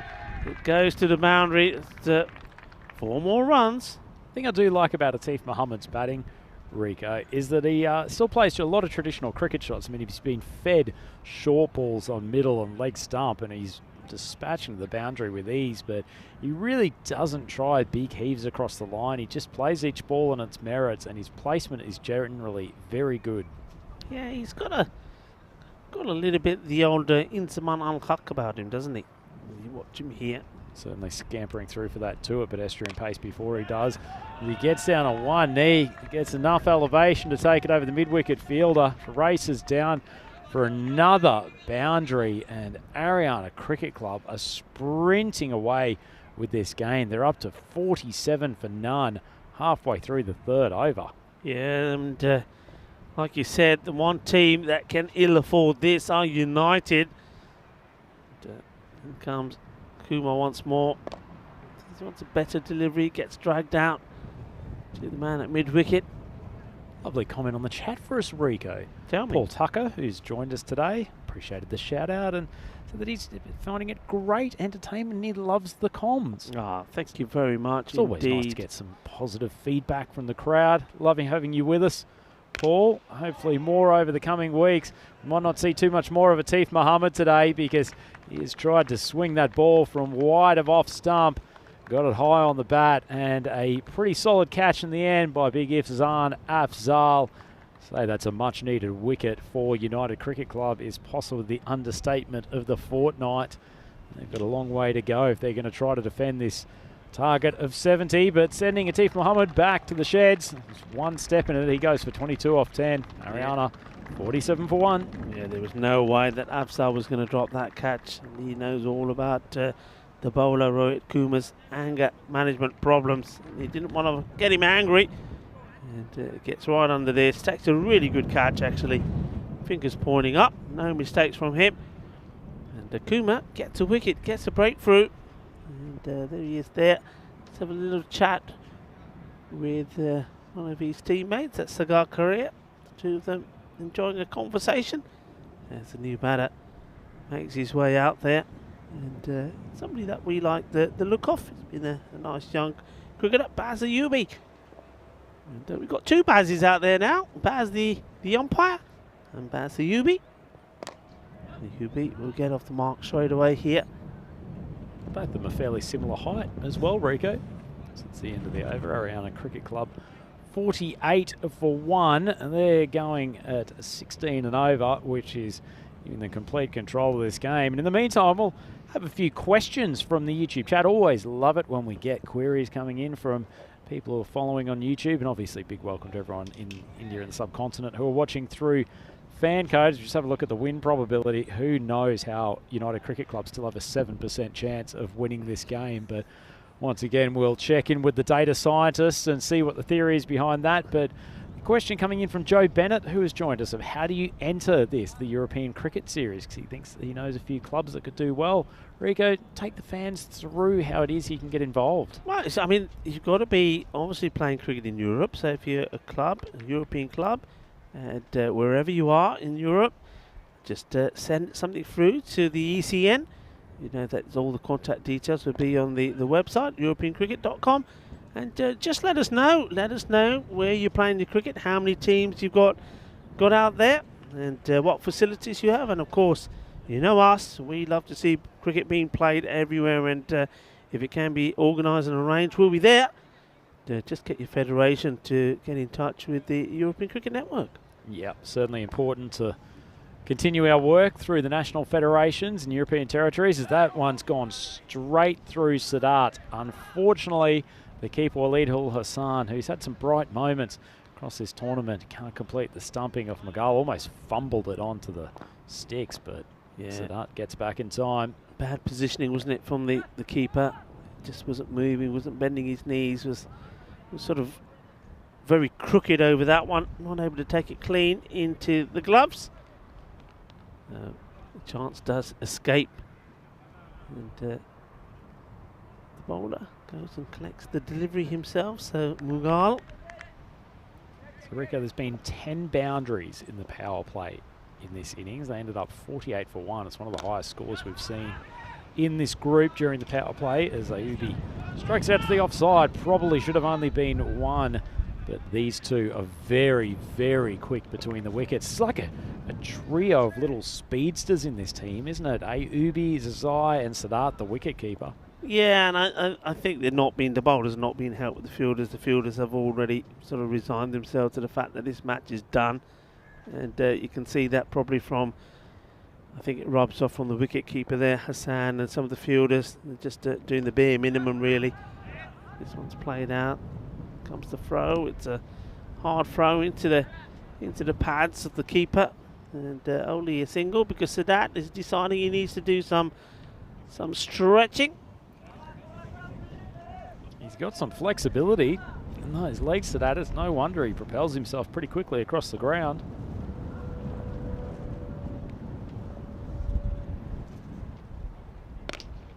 Firmly struck.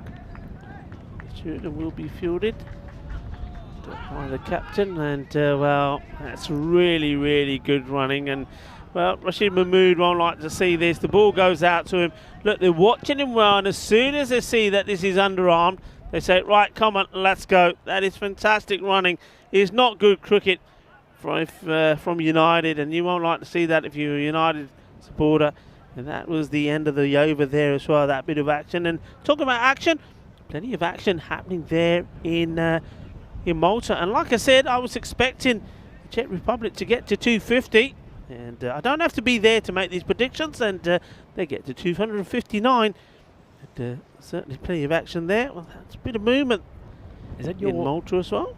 Your man, Super Mario, is open the batting for Bulgaria? So that is, yeah, Krislakov is out there with De Silva. 19. They've had a pretty good start. I suppose you've got to go at a fair pace there. And, certainly liking the colours of the teams out there as well, the international colours. It's back to the action here. Sadat, he made a blistering start, but the last few deliveries he's got, he's just been getting the singles. And one man that would appreciate that is the Yubi. Gives him an opportunity to play a few shots. Nicely landed delivery from Khan. He's been pretty useful with his left arm over the wicket from time to time. Didn't see him much at the bowling crease yesterday. Pinged his shoulder going through for a run while batting. Brought him back into the bowling attack now. He's a difficult customer to play. Very awkward sideways run up to the crease. He drops onto the back foot and swings it high. Bounces just inside the 30 metre. You're going to push the second. Sadat flying through. And Khan, wasn't much he could do about it. Tough throw. Yeah, tough throw. It's going to sting his fingers. Well, he said, I've got a bad shoulder already. But look, one thing I want to say here, and this is something very important, I think, for the United team. They've got to watch this. Because, well, maybe not so much that one. That's where Bowl just took the pace right off that Khan. And his hands are still stinging. And the fielder's probably saying, well, I'll do that more often if that's what it takes you to get a wicket. And it's the big swing off the bat from Ayubi. Plays all round this and gets out. But look, the point I wanted to make is United need to be watching the running of Ariana. Because that's where they've got to improve the scores they're getting. They're not running. They're strolling around. And that's why they're ending up with scores of 69, only losing 4 wickets. You've got to take chances sometimes to try and accelerate your score. But fine with the bowling there from Khan. Just took the pace right off that, didn't he? Yeah, held up in the pitch. Basil Ubi a bit disappointed. It was an opportunity for him to get a more substantial innings before we get into the later stages of this tournament. Swings heaving out to the leg side. Plays all around it. Gets clean bowled. And that brings Umar Zadran, who we've seen a few times with the bat in this tournament. He can certainly lay into a cricket ball when he's in the mood. Comes out to join Sadat with only 13 runs required. Plays a little defensive push. And, the captain, Mahmood, makes the stop. Not a huge amount of energy about this United group at the moment, Rico. Get the sense that they feel they've really let themselves down, and that has that clean bowled him? Well, he's appealing, and well, he's probably thinking, okay, let's not show this again. He's gone right through him, and before the ball's hit the stumps, he's appealing. Look, he thinks it's going to be LBW, and he's appealing away. And he's saying, come on, that's got to be out, umpire. And the umpire says, turn round and have a look at the stumps. And when he does turn around and have a look at the stumps, he realises that Zadran, well, the stumps are no longer there. They're on the deck. And I like the way the wicketkeeper keeps his hands between his legs there, saying, I didn't touch him. It's got nothing to do with me at all, umpire. I didn't. Just saying. That's bold. Look at the smile on the face of the umpire. That's absolutely brilliant. Well, the umpire, if there's one thing that does annoy Sir Rob Kemming, it's umpires putting their fingers up when someone's being clean bowled. But what does one do when you've got a left armour down on one knee, desperately appealing for the wicket, and he's taken out off stump? Remarkable scenes. Zadan has to go for a... Yep, one of those is the duck. And this one has been floated up a long way and has been hit a long way as well. Balle, balle, balle. Ginna sona, ginna bada shaka. Well, he tossed up the grenade and then the grenade was sent packing in explosive fashion as that goes all the way over the boundary and ends up exploding somewhere there in the bushes. He's not a big man, Sadat, but he can hit with some length. Gal just going right into his power zone. Plays that nicely with the full face of the bat down to the long off fielding position. But mentioned it earlier today in the commentary, Rico, Sadat, he's been hitting into the wind over that side probably the last 3 or 4 days of this event. He's finally got the breeze going with him and he's clearing that boundary with ease. Could finish this with a 6 if they so desired. Zai, who's got a bit of power, maybe trying to do just that. Better just taking his guard, Zai. I'm going to do it right. I'm going to do it the way that my teacher told me to. That is wide outside the off, and it's a ball that needs to be punished. It has been punished. There's another one that goes a long way over there. Hits it very well indeed. Not quite sure what the bowler here, Usman Mughal, is bowling. This is not what he's been bowling up until now. He just, well, maybe he's another one that thinks, come on, let's just get this game done. We need extra time to think about the next game.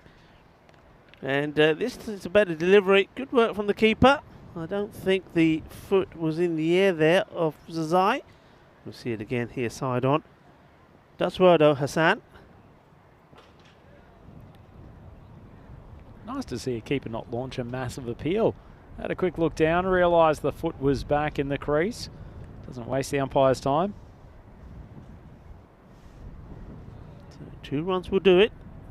Zazai is, I'm sure, looking for the big hit. Hits it up in the air and they'll take 1 for sure, which will please Sadat, because it means that he gets the opportunity to try and finish it off himself, which will be quite fitting because it's been a good knock from him. Started in explosive fashion. Certainly hit the biggest ball that we've seen hit today so far.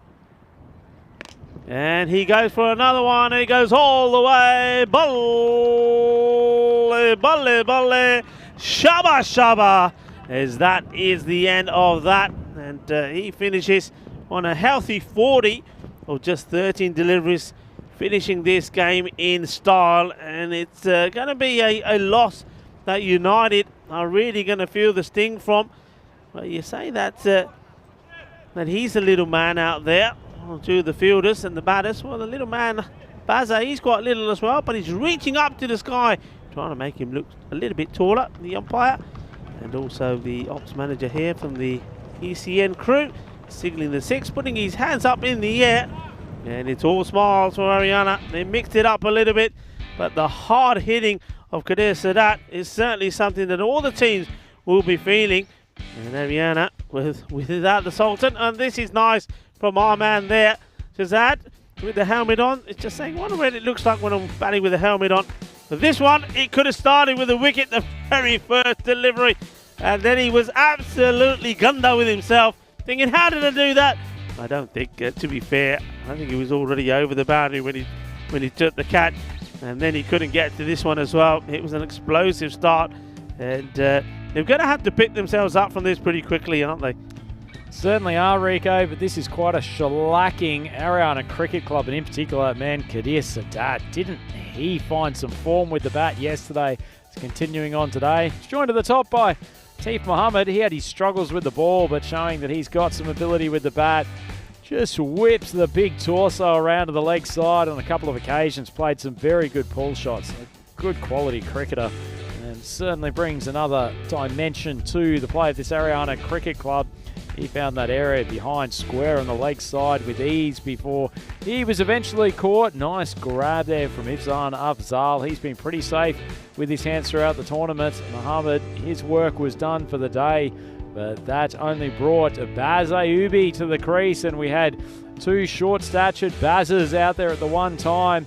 The short stature of Kadir Sadat, though, he was flying between the wickets, and he and Ayubi monstered some twos throughout that innings before that man, Isra Khan, came on with his left armers and managed to take 2 wickets in the space of his first over today. Nice little return from him with the ball, and Ayubi was on his way back to the pavilion. Yeah, he was, and so there's some wickets fall, and this was a good one. The bowler is appealing away. He said, "How's that, umpire? How's that? Outer, outer, outer." And the umpire saying, "Turn around and have a look. You've knocked the stumps over." There he goes. You see, he's doing the old appealing. And then he turns around and says, "Oh, right, okay, I'm with you." Well, he said, had an interesting day out there, hasn't he? He certainly won that, well, brings a smile to my face. That's Isra Khan. And some big hits there. And this one went a long way. It was huge. And even those guys, some of the spectators thinking, there's nothing we can do about that. We're not going after that. That's gone a long way. Job done and well done. And these two teams will meet again. So Ariana, they keep improving. 5-2 now for them. And well, United, they're going to find themselves in probably in a spot of bother. They need to now win this next match. If they are to knock Hissingen off that 4th spot at the moment, the spot that they need to be in to make it into tomorrow's quarterfinals, they've got to win. But the other thing is, I'll be interested to see the tables and see just how much that defeat has hurt the net run rate. Yeah, it certainly can't do it any good, Rico. So United's equation is that they not only need to win this game first and foremost, but they'll need to win it quite comfortably if they're to give themselves a chance of jumping Hissingens for the final spot in the quarterfinals. The performance in that game 1 certainly made things far more difficult for them, but they are a fighting unit. We've already seen them come back from difficult stage in this tournament when they'd lost their first 4 games to win 2 in a row against Loma yesterday. But this is a very tough and cohesive Ariana cricket side, and they will be with plenty of confidence. And Ariana will also be very keen to win this game so that they can finish top of the table. They're currently equal in wins with Malmöhus. So a win here in this game will take them to 6-2 and put them in first place, Rico. So plenty to play for in the final game this afternoon. Yeah, it certainly is. It's probably see the scorecard coming up here shortly. And it was all about the power of one man, and that was, of course, Sadat, who was looking around and said, "Sultan who?" As I said right at the beginning, who needs a Sultan? He says, "When I can hit the ball the way I hit it." And look, you can't argue with him. That is quite an immense strike rate he's going to give himself there. 40 of 13 not out. A wonderful knock from him. And he certainly was the man that made one of the highlights yesterday with that superb one-handed catch. And now he's made a highlight with his batting. And with the ball, well, not figures that anybody can be too proud of. Maybe Isra Khan says, "Well, I can, Rico. I didn't do too bad." No, he didn't actually. You can't grumble with that. 2 wickets and just 3 runs. And if you were to see his figures first, you would think that, oh, this is going to be a close game. But then when you look at some of the others, no, it wasn't a close game. And well, so Zazir, he went for 24 and also going for 24. There's the bowler a little bit further down the bottom there, though. That was 2 overs, no wickets at all there. So it wasn't the best bowling figures, and that's just from Magal. Magal really didn't bowl what he normally does. I'm not sure what that was all about. But what I do know is they've been absolutely tonked by 7 wickets, and well, they only needed 6 overs to do it in. Maybe just have a look at that match summary. And one thing, as I was saying with United, one thing they've got to do, and they've got to do it a lot better, is find a way to get more runs on the board. And I think they've just got to take a few more chances. 69 for 4, as I keep repeating, is not good enough. If it was 69 for 8 or 9, I could understand it. It's just too much value being put on their wickets. They've got to go out there, they've got to run hard, try and turn the ones into twos, and try to play their shots a little bit more. But Ariana, well, they came out and put a message out there yesterday about them coming back to winning ways, and they continue to do that here today, and they're looking good. Certainly are. And Rico, what's made me happy is you introducing the word tonked to describe the comprehensive nature of that victory. I feel like our coverage is being Australianised every moment that I'm here. That's wonderful stuff. Speaking of wonderful stuff, we've got one more match coming up today. It's final game in the Group B preliminary stages. It will be these two, United and Ariana, locking horns again. United Cricket Club need a win and need a big win to reach the quarterfinals. A win for Ariana takes them top of the table, so it's all to play for. That'll be the fourth game. It's match 40 coming up, and it will start in approximately 30 minutes. It's Andrew Ryan along here with Rico Full. Please join us for that game coming up on the European Cricket Network.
European cricket fans, we're back here in the southern region of Sweden for ECS Landskrona. It is the fourth game today. It's the final game of Group B, and we see Ariana and United Cricket Club lock horns again. This is a key match in terms of the final makeup of the table, so both teams will be determined for a win. We'll hand over to Rob Kemming for the toss.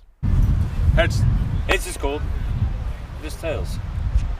We feel first. You feel first. Okay. Very solid toss from Rob on that occasion, and has fallen in favour of United Cricket Club. Their skipper, Rashid Mahmood, has elected to bowl first. Out of the 4 tosses that we've had today, that's the 3rd time one of the skippers has decided to take the ball. Very reflective of the conditions we've got here today, in which batting's probably its hardest that it's been over the 2 weeks of this Landskrona event. Certainly don't blame the skippers for wanting to get the ascendancy by going into the field first. It's going to be a really, really big and important game. Take us through the early stages. I'll hand back to Rico Full in the central commentary position. Thank you very much. For what's coming up is the last match of today, as we have a look once again at that fantastic aerial view. Just going over the athletic stadium there first.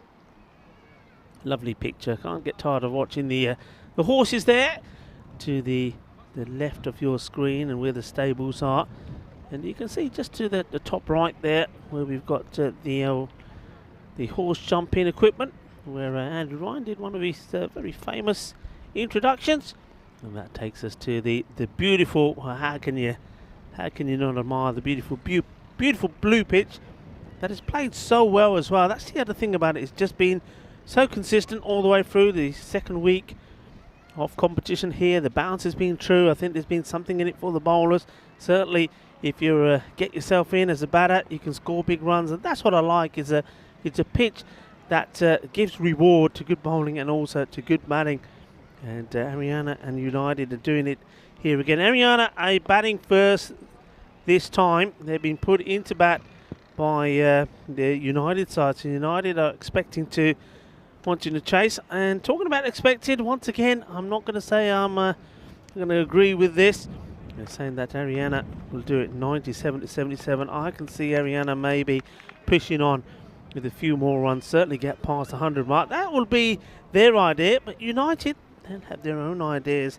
They're certainly a lot better than what we saw them in that first match, where they were only able to get 69 on the board. They're better with the bat than that, but they're going to be chasing this time around, and maybe not having the pressure of putting runs on the board will suit them better, as we see the umpires, Sagar Hanif and Rafi Ahmed, making their way, and they're followed by the United guys that certainly look very nice in their kit. I was saying to Rhino the first time I saw it, certainly has that little bit of the old Barcelona FC feel to it, certainly when you look at the fronts, those kits. And one or two of the players are still opting to keep their matching jackets on. Don't really blame them. It is a little bit nippy out there. I can tell you that the openers for Ariana is going to be Ariane Soeri, and alongside him I think we're going to see it's going to be Mohammed Zarif, so a slight change to what we've seen. And it's one of our umpires, one of our men in black once again. They've done an outstanding job. That Sagar Hanif also is the president of the Landskrona Cricket Ground, and he does wonders here when has the likes of Adnan Gill that helps and works with him. And so we're going to go with the opening of Saluri first up. Latif Saluri bowls pretty well. He gets the ball to swing around, gets that away swing going. And these conditions the way they are, I'm pretty sure that we're going to see a fair bit of that in action here. We'll want wickets and we'll want them quickly. And it's a good start. Batter just looking to just chop this down. He's not able to do so, Omar Sharifi.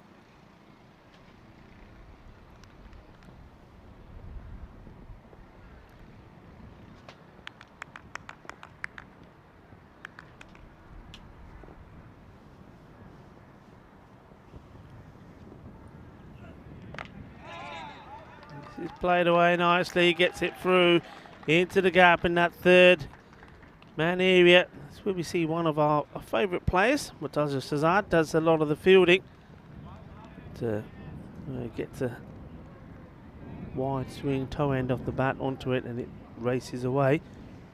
Just seeing here that this is an opportunity that the captain was taken to change things up slightly. And you see that the right names now are on your screen.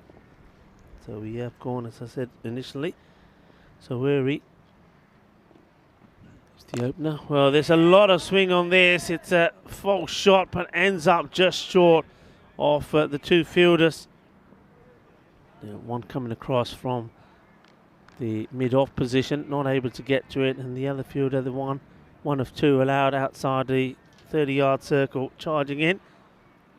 Also fading, and Soleri just wants to make a change to that field.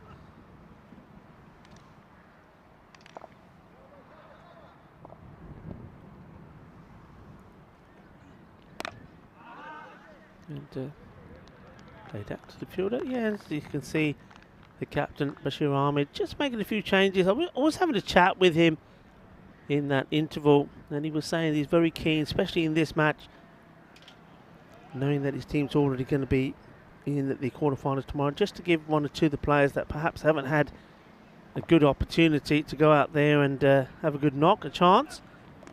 And that's a really nice shot. He picked it up really well, and being appreciated by his teammates. Mohammed Zarif, he rocks onto this pretty quickly, and that races away to the boundary. Not a good delivery, just gets the line right.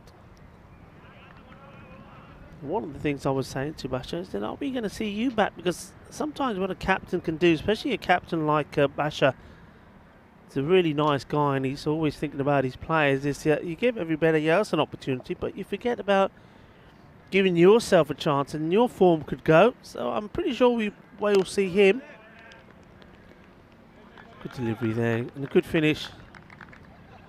Let's get that swing in. Have a look once more at the first over stats. Ariana,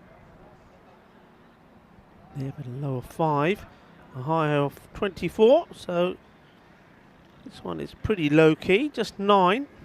Not quite as low as that they've had. And United, well, they've had a low one, haven't they?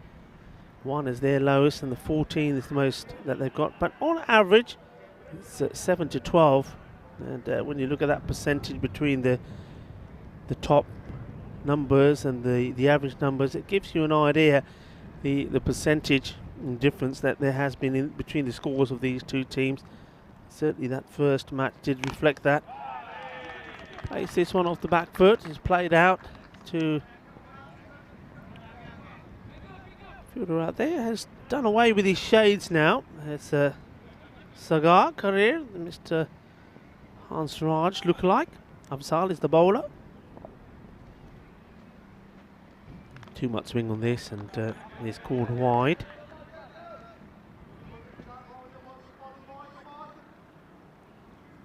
Walid Al Hussein behind the stumps. He had a mixed day. We've seen him do some good work, but it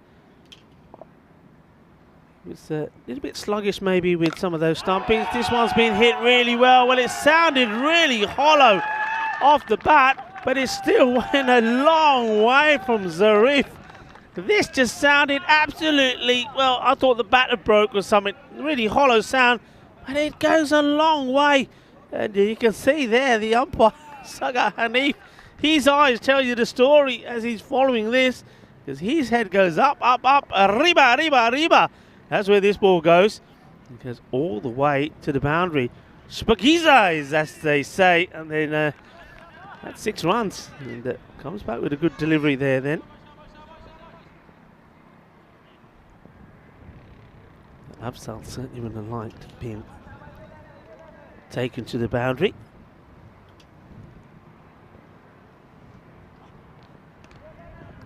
Swing and a miss. Just maybe just getting a tad excited after hitting that one big 6. He's thinking, this batting malarkey is quite easy. I think I can do this all the time.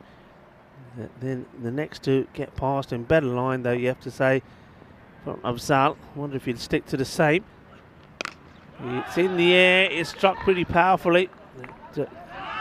There does the fielding, gets the throw in, they do take the second. And that's good running, it's not taken cleanly. And you get down into position straight away. The ball to come, and this the second.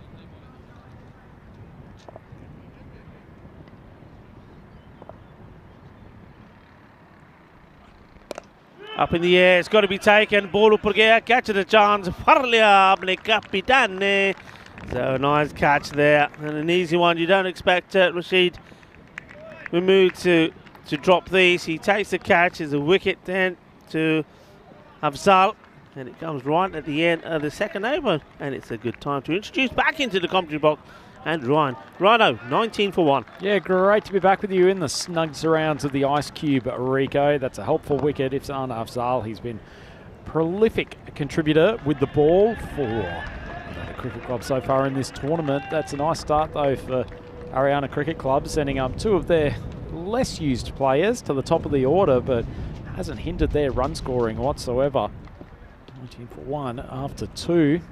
And a little bit of a change up here as well. Sulhiri getting a much early over than he's been used for in this tournament. And that is swung deep to the leg side. The arms go up. The Maximo is registered in the scorebook. That's a lovely shot from Sulhiri. Yeah, he just waits for the ball to come onto his bat. Doesn't try and hit it too early. Doesn't try and hit it too hard. Just relies on his timing. And well, that's a lovely shot there, in the direction of somebody who's probably looking on and thinking, what's this sport then? Well, we call it cricket. And be careful, because if that ball comes your way, it's pretty hard as well. Sulhiri, he's been used more towards the back end of innings so far. Steams in, much better ball outside off stump. Where he tries to give himself some room. They might have looked to sneak a single. This is comical stuff. The bowler turned his head after the keeper had a gentle shy at the stumps that's just trickled to the bowler's end, hit the wickets, and Sulhiri, in a bit of heads-up cricket, has said, I'm coming through, and Atta Rahman, after a couple of seconds, decides to respond. He's going to face his first ball. Listen, Rahman was very clever there. We'll maybe talk about it here. The bye is signalled finally by the umpires. I don't think the umpire knew what was going on there. But he had to wait till the ball to hit the stumps before he could move. Because if he went earlier, I mean, a lot of batters would have seen the striking batter coming your way, and you would have gone. You thought, he's coming, I've got to go. But at least he thinks and says, hang on a minute, I better stay here, because if the ball hits the stumps and I've started, well, I'm going to be out. He waits, lets it hit the stumps, and then he goes. Good bit of cricket. I've never seen anything quite like that before. I think you're giving him a lot of credit for the brain processes there, Rico. Oh, well, you don't think so? You think it was just luck? No, for starters, because they just hit it straight. Well, I don't think he was responding to much that was happening at all. In fact, the fact that he was still in his crease when his partner was halfway down the wicket meant that he was really just doing this in an instinctual response to his partner sprinting down the other end. Sulhiri drops onto leg stump. Swung away to the leg side. Rohit Kumar out there. He's got a good arm, so they probably won't take a second to him. But anyway, let's give him the benefit of the doubt that he was very, very cleverly ensuring that he held his crease while the throw from the keeper came in. It's certainly one that you want to watch over and over again, because you think, yeah, this is quite good. Yeah, Sulhiri would not have been happy to turning his back on the ball. But the keeper, well, I don't think he'd be doing that again. Keeper's had another opportunity at a stumping. In signal wide, they are going to check this. It probably won't be too far away. Took a couple of steps down the crease, big swing, and there's a long way for him to get his bat back. I think he's going to be gone here. Yep. Heads up work from the wicketkeeper, Waleed Ul Hassan. He's been very useful for them this tournament, and that's a snappy bit of work.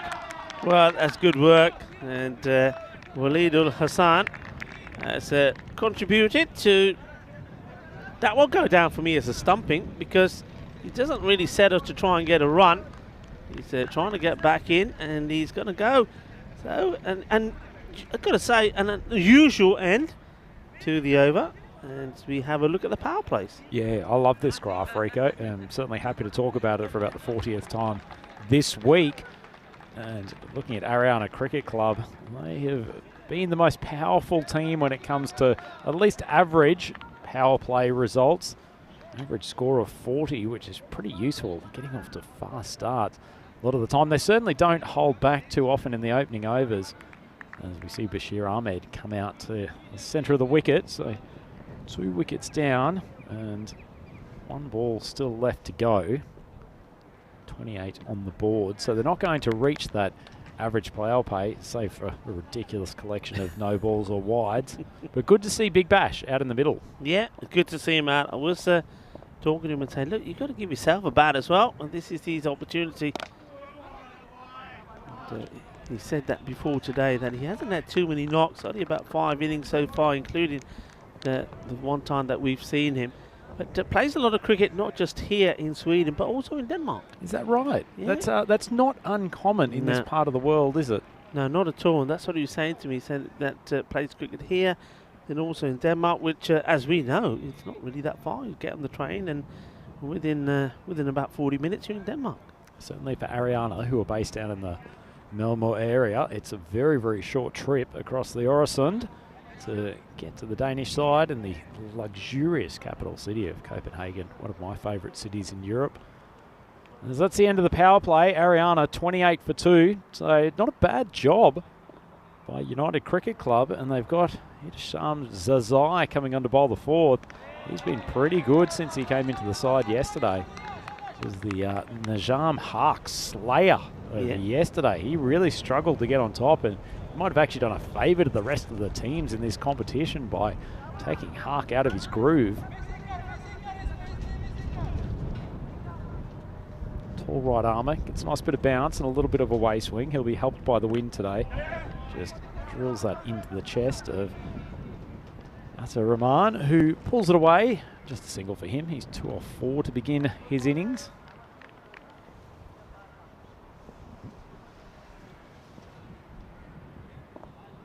Very technically correct batsman, Bashir Ahmed.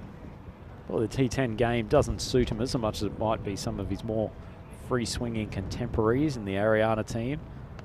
Full ball outside off stump, just not quite foot movement needed. Some strong away swing, though, from Zazai. Yes, good start from Zazai here. So getting the ball much fuller as he did in that first match, and I think most of the bowlers have as well. Solari also for that point, he's been getting the ball right up there. This is a short one, and it gets through the Big Bash, and he'd be disappointed with that. Must admit, I did like this the Big Bash when he was wearing the other floppy the other day. He looked more the part. Suited you this morning as well, I have to say. Hold back from what I might have said back to that, Rico.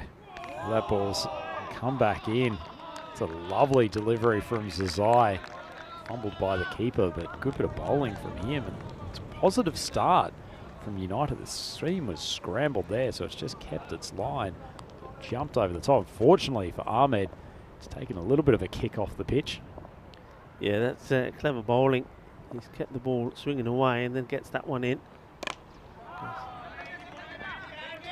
Cracked out to a point where it's the card. Big Bash is coming back. He hasn't bothered telling his partner. In the end, the ball's gone through the keeper. And unfortunately, what should have been the 3rd wicket for United, they managed to scamper through for the 2nd. Big Bash is going to take a 3rd, and he makes it. No way. What is going on here? This is just... He's like on a suicide mission, the skipper. Well, he gets lucky here. Then they do get the 2nd. And then, look, it's all double teapots all over the ground. Nobody's watching where the ball is. And next thing you know, they've gone again. And obviously that action has happened so quick and fast, we don't catch it on on all of the replay there. That was crazy. I would say the less we see of that replay, probably better for the reputation of European cricket. That was not the most stellar sequence that we have seen throughout the 2 weeks of this tournament here in Landskrona. We're coming towards the final stages, Rico. great to have all of you with us, whether it's on YouTube or obviously FanCode throughout India and the subcontinent. And please make sure you stay with us. Tomorrow, quarterfinals day, and then Saturday, we have the big finals day. Saturday's big finals day. Huge day tomorrow, of course, as well. And there's still a lot of talk about the forecast. Would it be okay? Would it not? It's only a forecast. You never know. And I just hope that we're going to have more of the same. What happened yesterday? We finished the cricket. 5 minutes later or so, the rain started. It rained all night, but as we woke up in the morning, the rain had stopped, the sun had come out, and we've got the 4 matches in. Let's hope it's going to be more of the same.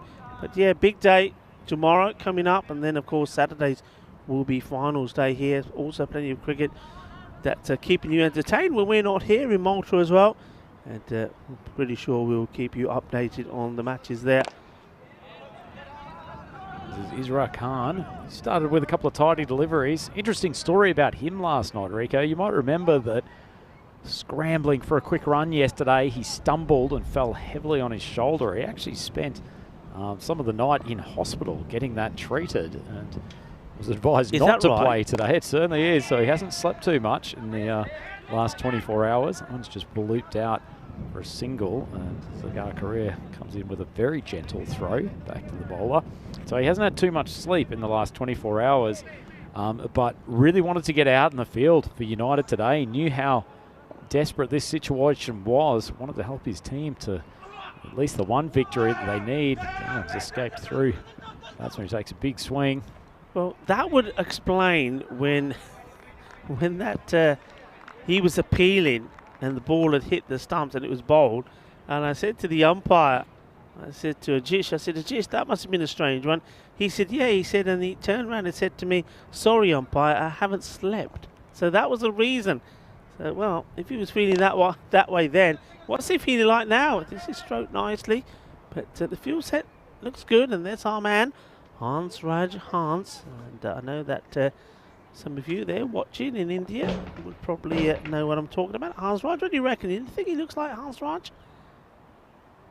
Can't really give you a sensible answer to that question, Rico, to be honest. But I'll show you a picture later. I'll fill you in later. One thing I do know is that despite the injury, Isra Khan's having a great day with the ball. I think it was 2 for 3 that he took in the previous game, and now this over has only gone for 4. So maybe he might not sleep before games in future for the Swedish league because it seems to be doing his bowling the world of good. Quick look at the batting card. Saweri and Zairif were the new opening pair. They went for 12 off 6 and 12 off 8. These two just going along at a relatively pedestrian rate, and only 37 for 2 on the board. And if you were United and you got to win this game and win it pretty handsomely, you'd feel pretty comfortable. I wouldn't say comfortable, but it's at least in the position where you pick up another couple of wickets here, keep the chase to 65-70, and then just throw the bat and go as fast as you can. Yeah, absolutely. Usman Mughal, didn't bowl at his best in the first match. Let's see what we see from him in this one. Ball slanting back into Ahmed. Chance at the batsman's end. Unfortunately, the keeper's just decided to knock the stumps over for no particularly good reason. I like the way he then suggests to the fielder, you've got to throw the ball in my gloves. Well, I don't think it would have mattered because before he's able to get anywhere near the ball, he's knocked the stumps over anyway. I do expect wicket keepers to have some awareness of where those 3 sticks are, but unfortunately Waleed, he was pretty good with the stumping earlier in this game. Not so much awareness on that occasion, but nice start from Mughal. Just drifting his little induckers into Big Bash. Just pushes it away for the 1.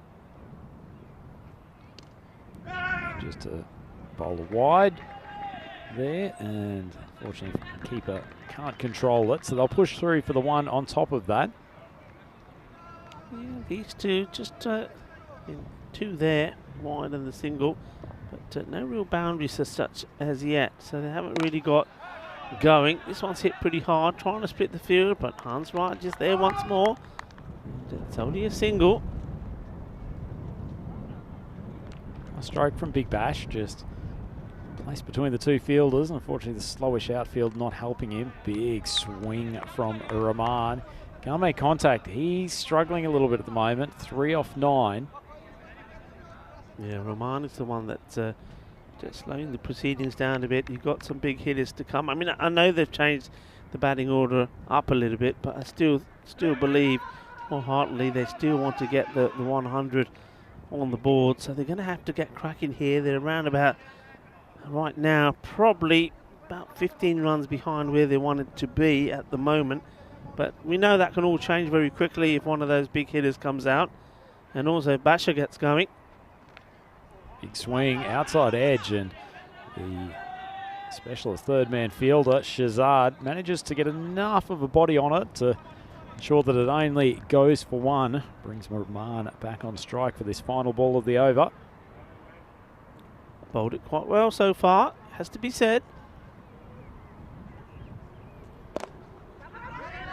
A big swing, but only driven down to long off, and they probably won't mind Rahman getting back on strike for the next over. That's the end of the 6th, and Ariana Cricket Club, they are 43 for 2. Yeah, doing things very nicely at the moment here, United. We know that they're definitely searching for this victory. It put them on level points with Hissingens, but of course it also is their last match. Hissingens are not to be playing anymore either. They've played all their matches, so it will be their run rate. And you see at the moment the win probability doesn't quite know, I think, what to make of this. It still puts Ariana 68%, but United at 32, but I think that's just all based on what happened the match before. He's got to go here. Oh, wow. It's been one of those days for Waleed Ul Hassan. We've seen some magnificent keeping here today, especially this morning from Ankit Gupta of Mamahus. And we see some untidy ones here again, not able to get the ball in his stumps.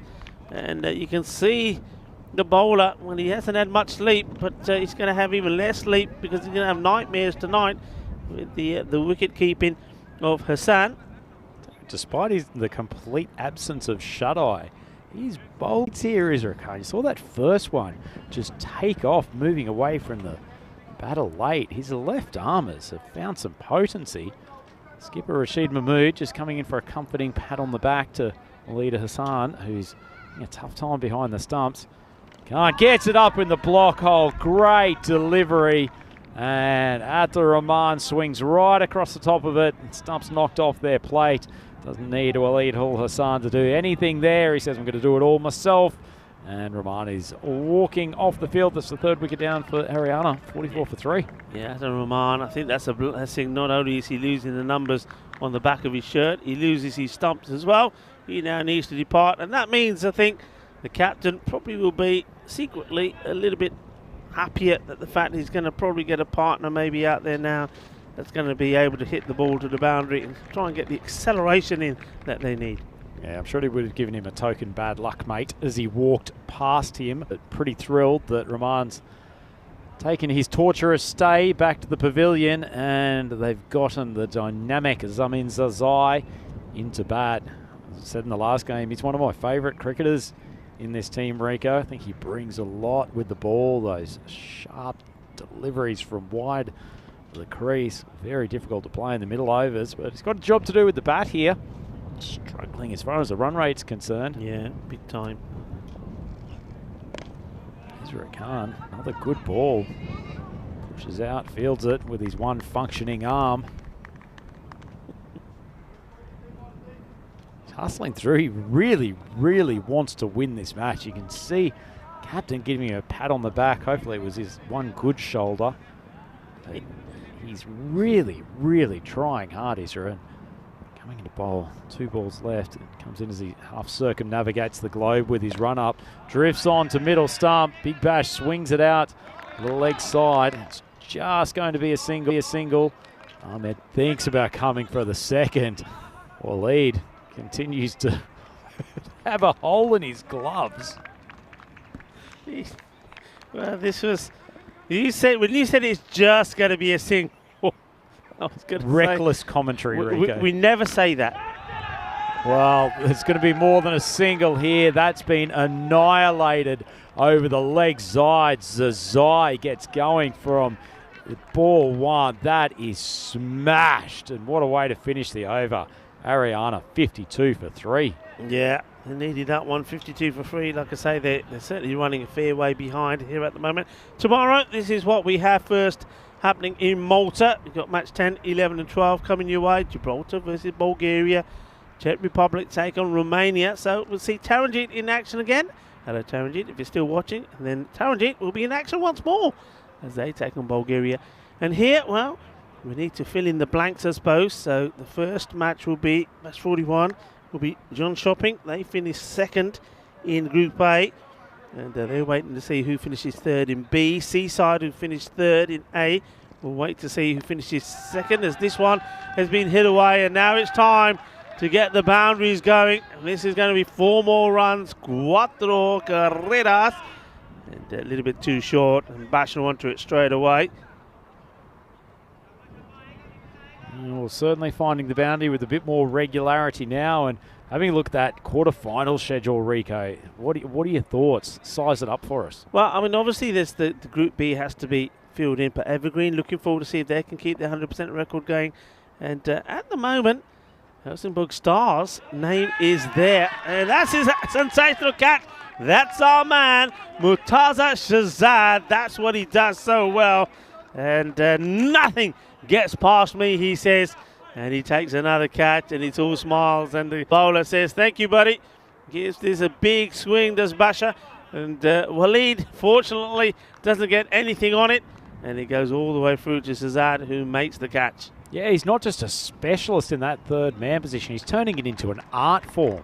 Third man fielding on the circle. He's so quick to get across. He almost overran that ball. Top edge from Bashir, swinging across the line. Look at this. Not even needing to put a dive in. He almost needed to put the brakes on. He was so sharp to move. Great fielding. Yeah, really good fielding. It's actually a very good catch. And I tell you what, Diana Ores is all over that. I'm already looking forward to the picture there. You can see Diana, she's just sort of silently walks along the outfield, snapping away. But you know when she's standing back there, you know what she's looking for. McGull beats Bads. Might be an appeal here. They're going to go for the review. Certainly got through Bazaubi's bat and pad, and if Waleed was sharp with the stumping, have to suggest this was going to be out. That's nice work, and Mughals on a hat trick. Ayubi's on his way back to the pavilion. Ariana Cricket Club now 56 for 5, and Mughal is going to try to come up with 3 wickets in 3 balls. Yet another hat-trick opportunity. Another opportunity. Look, I don't know. I think did you notice when that wicket was taken, there was silence, even from the fielding side United? I think they were just shocked that Waleed Hassan, not only does he take this stumping, he does it so casually, so cleanly, nobody can believe it. Even Sagar Hanif says, I better check, because it's not normal that Waleed takes the ball so cleanly. I mean, he was miles out, but the umpire just wanted the benefit of the doubt of the third umpire, who for this match is Adnan Gill. And Adnan Gill probably said, wake up, man, he's well out. Good work. I'm not sure if I'll be able to see that replay again, Rico, but he took a little bunny hop to affect the stumping as Mughal comes in, defended away to the offside by Zadran, making sure that he's not the victim of the first hat-trick of ECS Landskrona. Nicely bowled from Mughal, though. Consecutive wickets. A couple of balls to go. 2 figures of 2 for 12. Just ensuring that his field placing is right. He's sending the skipper from short cover over to the leg side. He's going to take up position as mid-wicket, and means Zazai is coming into the cover position. Oh, that catch should be going up. There's 3 wickets in 4 balls. What a turn of events for Mughal. This has been a magnificent over from him. And Ariana Cricket Club are suddenly crumbling. Zazai, after smoking one massive 6, is on his way back to the pavilion. And Mughal has 3. 3 wickets, a good catch taken, running backwards. It's a lot easier when the sun's out, the fielders are saying. It's a nice catch taken, no mistakes. And Mughal, well, I was saying he didn't have the best of days in the first match. Well, he's had a good one here. And those figures will get updated in a moment, because that's the 3rd wicket. And all 3 of them have come in this over. It's been quite sensational. Good work from him. I'll tell you who would be very nervous at the moment, Rico. Who's that? The boys from Hissingen's Cricket Club. If United win this game, they bring themselves level on wins. Yeah. And we've actually got the standings updated from the last game. Tell me. Run rate comparison at the moment, United's minus 2.465, Hissingen's minus 1.964. So they're going to need to chase this total pretty quickly, but it is certainly mathematically possible for them to take that last quarterfinal place. So boys from Hissingen, so I'm sure are joining us on YouTube through the European Cricket Network, will be sitting on the edges of their seats as Kedar Sadat, who has been very, very good the last 2 days, comes to the batting crease. Yeah, I'm on the edge of my seat because I'm expecting this to go a long way. And he tries, and it just goes to the fielder there. They think about 2, probably should have taken the 2 here, but I think this is all about Sadat saying, no, we'll take the single. It's the last ball. And stay to strike, 3 for 13. Great bowling from Usman Mughal. Great figures indeed. And Ariana Cricket Club end that over 58 for 6. So that probably lucky he didn't time the ball as well as he did last innings. Could have ended up in the very safe hands of Sagar Career out there on the lakeside boundary. Quick note and big news from the YouTube chat. Mr. Vinny Sandhu, who is on his way over to Sweden. I think he's just jumped on the big red kangaroo. Probably tuning in before they tell him to turn his Wi-Fi off. He has joined us. Says a big hello to Rico and Rhino. Lovely to have you with us, Vinny. And very sage observation from Mr. Maximo saying United playing like their tournament depends on it. He is factually and spiritually correct. Yeah, certainly are. And as you see, Sadat is reaching for this one. Gets a bit of the bat onto it. It's not a run he really wanted. He's ball watching. If he run quickly the first, he would have got back and made it the second and stayed on strike. But it's not to be. Yeah, and you know, the one thing I will say that the score at the moment, the way it is, I mean, it could finish on maybe around 70. There's every opportunity. It's that sort of score you can knock off quickly. Certainly can. They'll need to pursue it with a lot of vigour and a lot of big hitting. This man's Zai's got a job to do. He's bowled pretty tightly. A nice piece of bowling to Sadat, just making him reach wide of the off stump, taking it out of his hitting zone. And I've got to deal with Zadran. Oh, that's a pretty ordinary short ball. I think it's been called the one for the over. It's very, very short. Lucky it actually tailed back towards off stump off the pitch. Yeah, it was just short. And yeah, it doesn't quite go over the head height. So I think he's okay with that. And the umpire judging that it was going over the stumps as well. So it's just a dot ball. Another short one, big swing, and it's called no ball. Well, Zazai all of a sudden has got a little bit short ball happy, and he's going to pay for it with a free hit. So Zadran's going to be able to take the long angle. I don't think he really needs a second invitation to try to swing big. Zazai having a few questions to the umpires, but that must have been fairly tight. Yeah, tight, but I think the ball is on the upward motion, so you have to give it on where it would be the batter standing upright in his crease. As Zazai is saying, what's that all about? And he's got a big smile on his face. Yeah, the second, he don't bowl this short. He doesn't, hits away, and Shazad, but nothing gets past Shazad. Good work from him once more. He's an absolute animal in that third man position, Rico. You've loved him from the moment that he first set foot on this ground. He's been immense in that position for United. Yeah, you know what I like to do, Shazad? I'd like to take him to Bulgaria with me, to that the ground in Bulgaria, the National Sports Academy ground, because the third man area there is what we call the vortex. Anything that goes in that area just goes rapidly. Nobody stops him. I reckon this man would. I'd like to see him in Bulgaria taking on the vortex. Tries to push it wide. Zazai. Not a particularly tall man. Can't get the arms out to cut that ball. Glad you explained why you were going to take him to Bulgaria, Rico. That sounded immensely dubious at one stage, but glad you had the opportunity to explain. It's a challenge up there. I mean, there's people who've watched the Bulgaria series. Unfortunately, it was cut short a little bit this time around because of the weather. But yeah, I mean, third man area there, the ball goes so quickly. And it's not unusual to see more than 2 players in that area trying to stop him. Zai goes wide to off stump. Good bowling again, forcing Sadat to reach. Pushes through for the singles. What is it about the Bulgarian ground in that area that makes it so fast? Is it downhill? Is there a lack of soft grass? I mean, it is slightly, but not massively. You know, when you're there and you're looking at the ground, there's really no explanation. It just sucks the ball in at a pace that you just wouldn't believe. Rashid Mahmood just gingerly moving across to mid-wicket.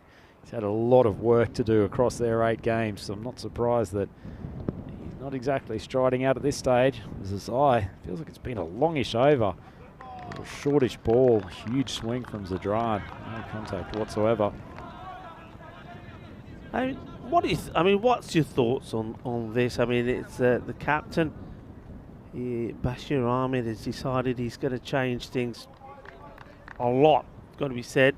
It's given everybody the opportunity. It's meant that he certainly hasn't got the runs on the board. And I remember when I first saw that bat versus ball, and they had, I think they had Ariana on around about 97 to 77 or something was what it looked like at that stage. And I said, well, I can see it being more than 90, be over 100.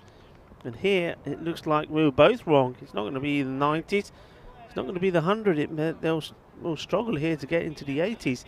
I mean, is that a tactic that you as a captain well, I think would make? Or? I think he's right as we see Ariana finish the 9th over 64 for 6. I think he's right to give some more opportunities to players who haven't featured as heavily. Ariana already into the quarterfinals. This game's essentially to try to finish top of the group, in which they're already sitting top of the group by run rate. So on the assumption they don't get unceremoniously hammered, and I don't even know if it's mathematically possible for them to drop behind Malmahus, then they will qualify as the #1 team out of this group. Good to see him giving the opportunity to those players. And to be honest, it's not their strongest side out there today, actually. So as it is, they've already had guys like Baz Ayubi get out. They've now got Zadran, who's struggling a little bit. Sadat, who's not hitting the ball as well as he was today. So they've had some of their big players come to the crease. They just haven't delivered as Afzal comes on to bowl the 10th. Swung out there to fielder at deep square leg, and it'll just be the single. Sorry, Afzal is coming on to bowl the 10th. He's been pretty good across the tournament, actually. A lot of late swing. Very difficult, particularly for the right-handers to deal with. Like the umpires are just going to go over and have a little chat about the ball. Yeah, I mean, my opinion, I like it. I do think you should, if you've got the opportunity, to give the other players a chance, because it could get you, when you're in a spot of bother and your main men haven't performed, if somebody has had the opportunity, they can step up to the mark. But I certainly would do it where you make some subtle changes. I think for me there's been too many changes. It's been changed too much.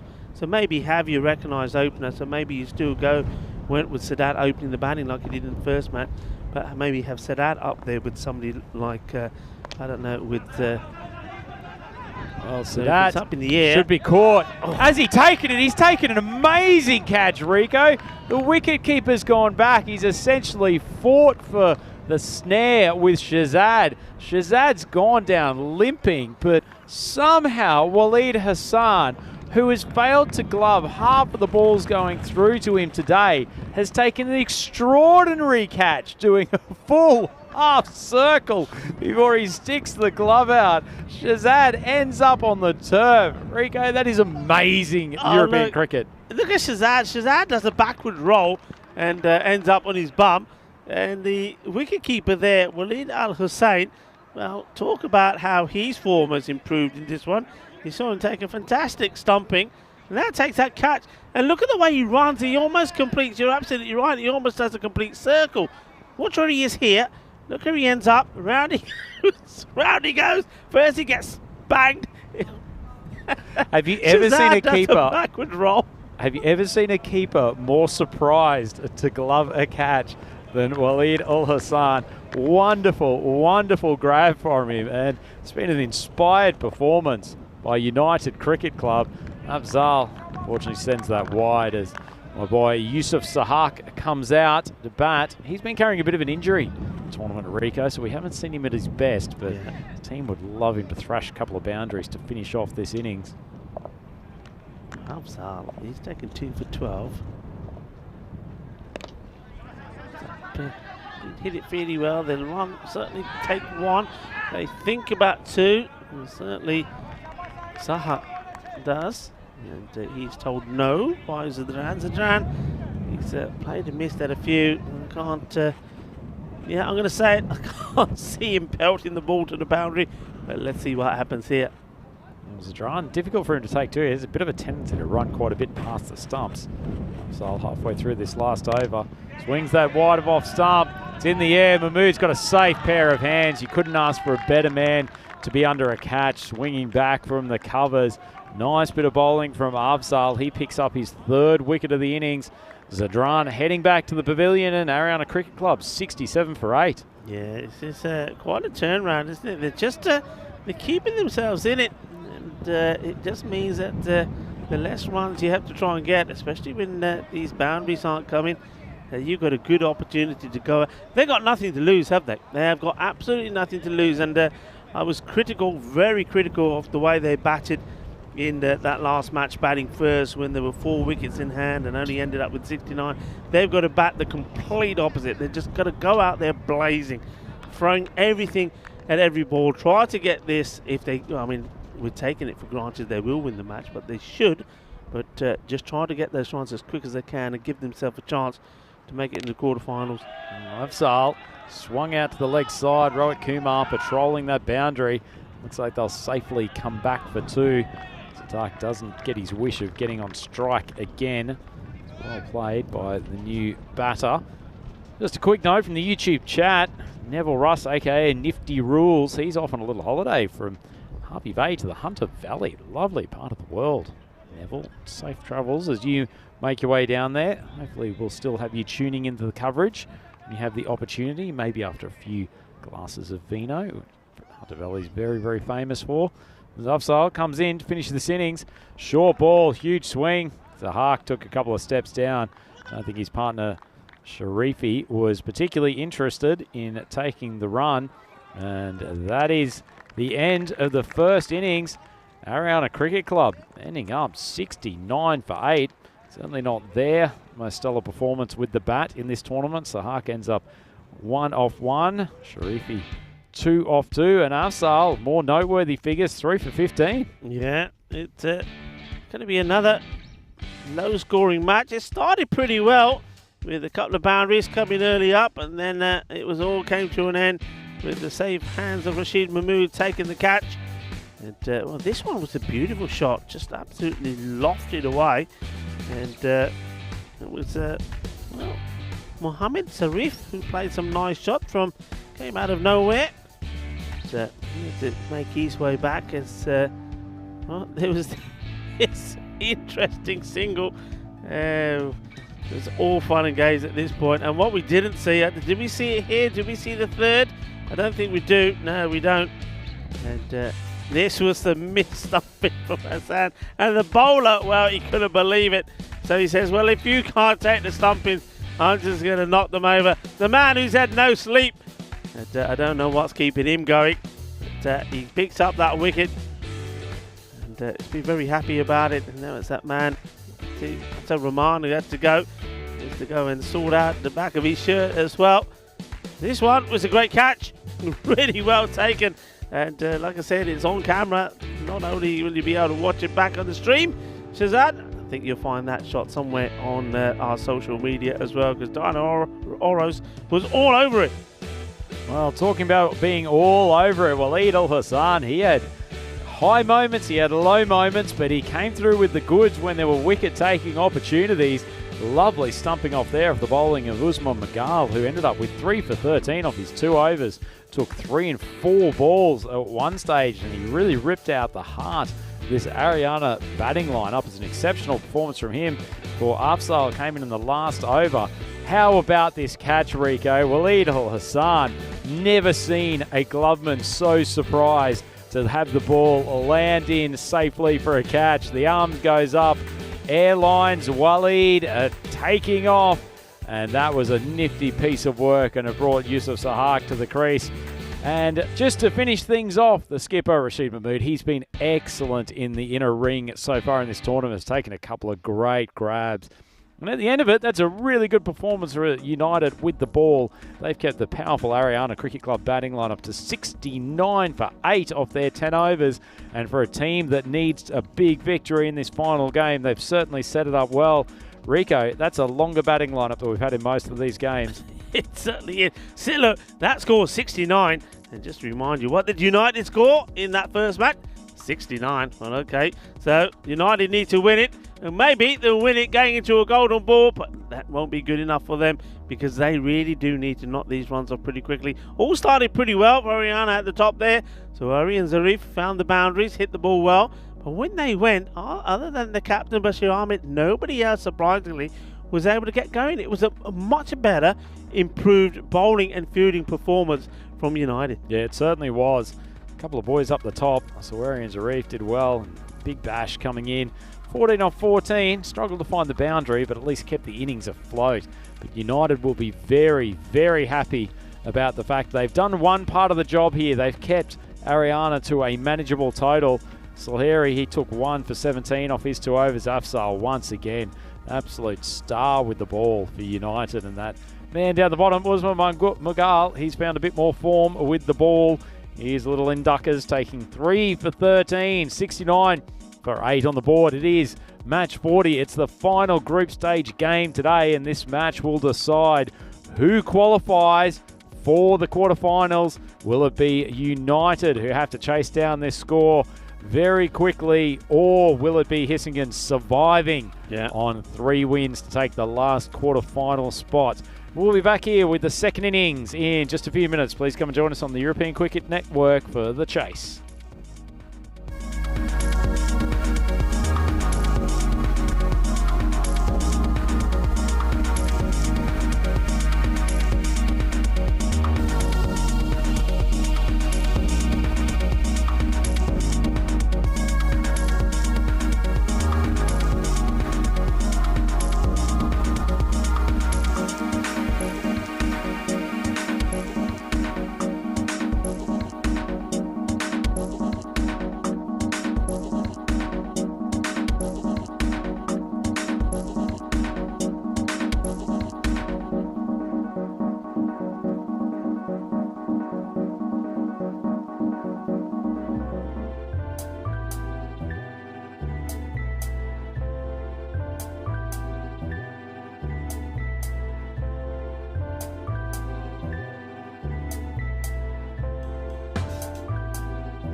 European cricket fans, welcome back to the Landskrona Cricket Club. It is time for the second innings of this final group stage game here at the ECS Landskrona event, brought to you by FanCode. I'm here with the legend that is Rico Fool to take you through the second innings here as United try to pursue a target of 70 against Ariana Cricket Club.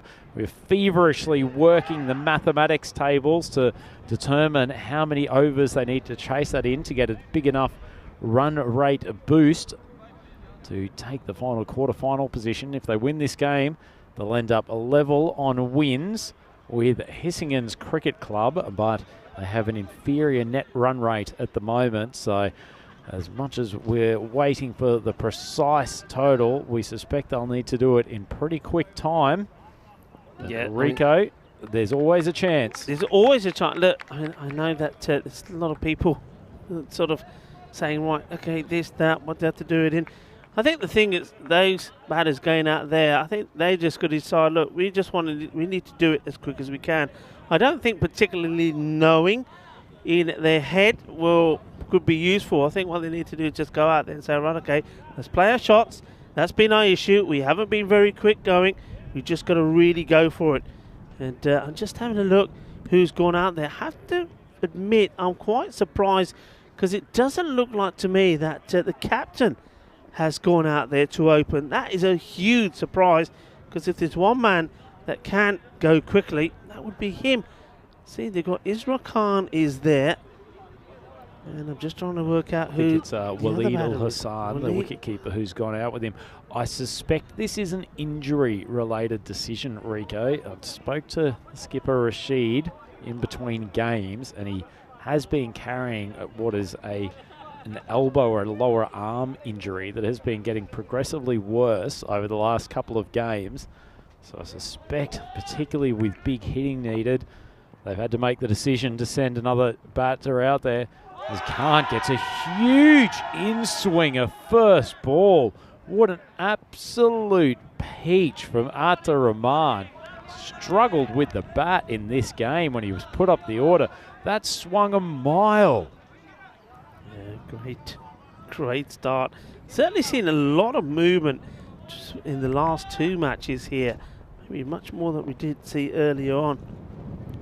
Khan's got to realise where this ball's going. Might be the start that they don't want. Big Bash is under it. He's taken a great grab. Had to move back. The big man got under it. It just blew past him at the last minute, but he stuck the big hands up, and the Big Bash has taken a great grab. Khan goes, second ball. What a good catch this is. You can see he's moving from left to right, keeping his eye on the ball. The ball is moving around. That's happened more or less right in front of us. This is not an easy catch. And then he's having to take it over his head again. This is such a good catch. That ball has gone up in the air a long way. You can see from the background just how windy it is there. Super catch. Yeah, great grab from him. It's a good cricketer, Bashir Ahmed. I'm sure after realised they were defending a bit of a sluggish total here, that they'll be happy to have taken an early wicket, and particularly that man, Isra Khan, the left-hander. He's been destructive at times. Looks like the skipper has come out to the crease, losing that early wicket. It's just a shame for the United batting lineup that they've had probably their two most productive players with the wood, both Rashid Mahmood and Isra Khan, pick up injuries. Unfortunate times in this tournament as Rahman, pleased to take an early wicket, comes steaming in. Spears that one into the foot of Mahmood, and they scamper through for a single. Yeah, to Rahman. The man who was having problems with his numbers when he was batting, but I think he's put the old jacket on top, and those numbers seem to be holding up a lot better on the jacket than they were on his shirt.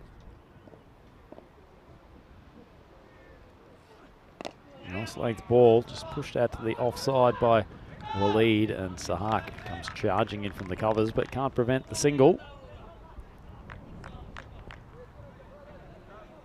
Just trying to keep things tight. I mean, one team or a bunch of lads that'll be watching this from wherever they are, of course, will be the Hissingen boys.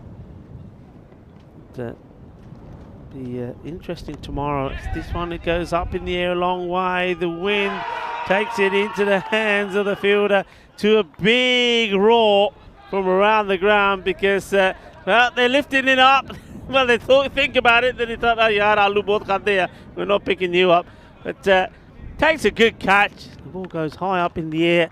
Backpedaling, gets into position nicely and takes the catch. So there's another wicket that goes down, and it's not the start that United wanted. They need to be hitting the ball hard all over the place. And instead, they're just giving their wickets away. Look, Rico, I think that might be the superstar spy, Omar Sharifi, Mr. 007, Ooh.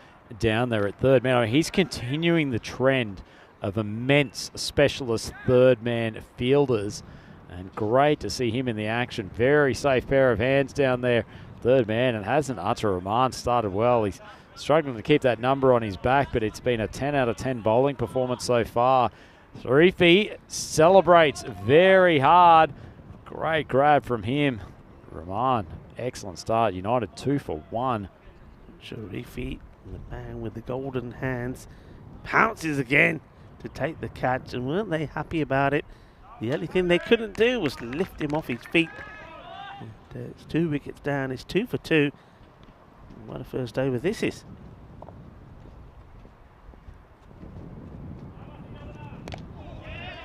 Nicely played to the leg side.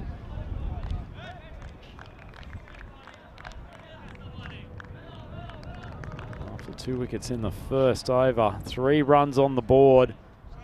United, it is a very difficult task for them at the moment. It's a challenging time for them, isn't it, Rico? They've had to come out here and throw the bat because they knew they needed to knock these runs off very quickly. So certainly can't blame them for going with all-out attack.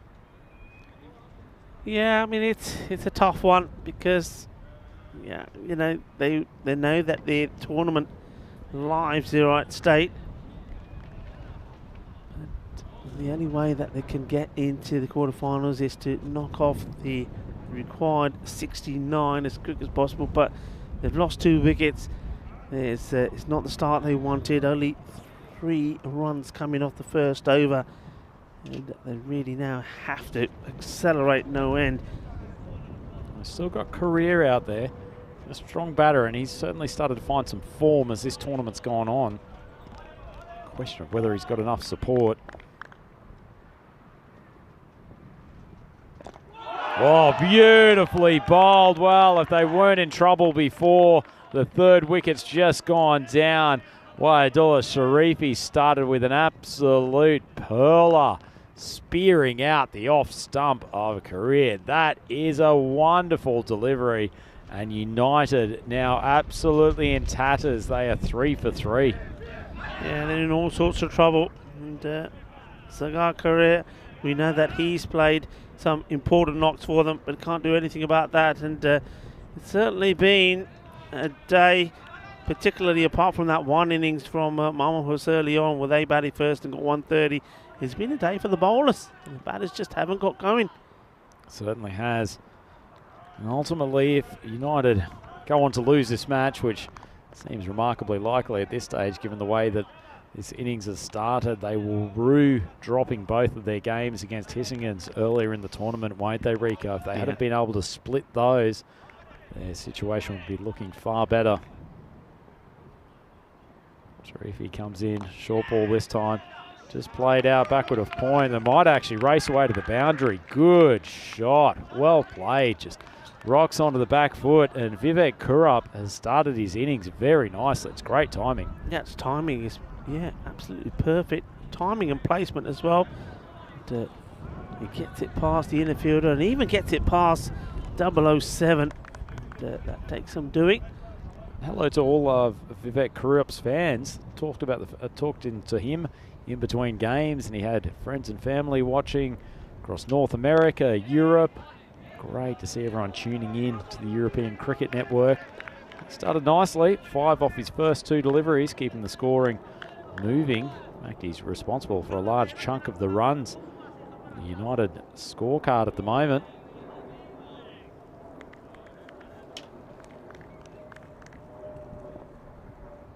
Over from Sharifi so far.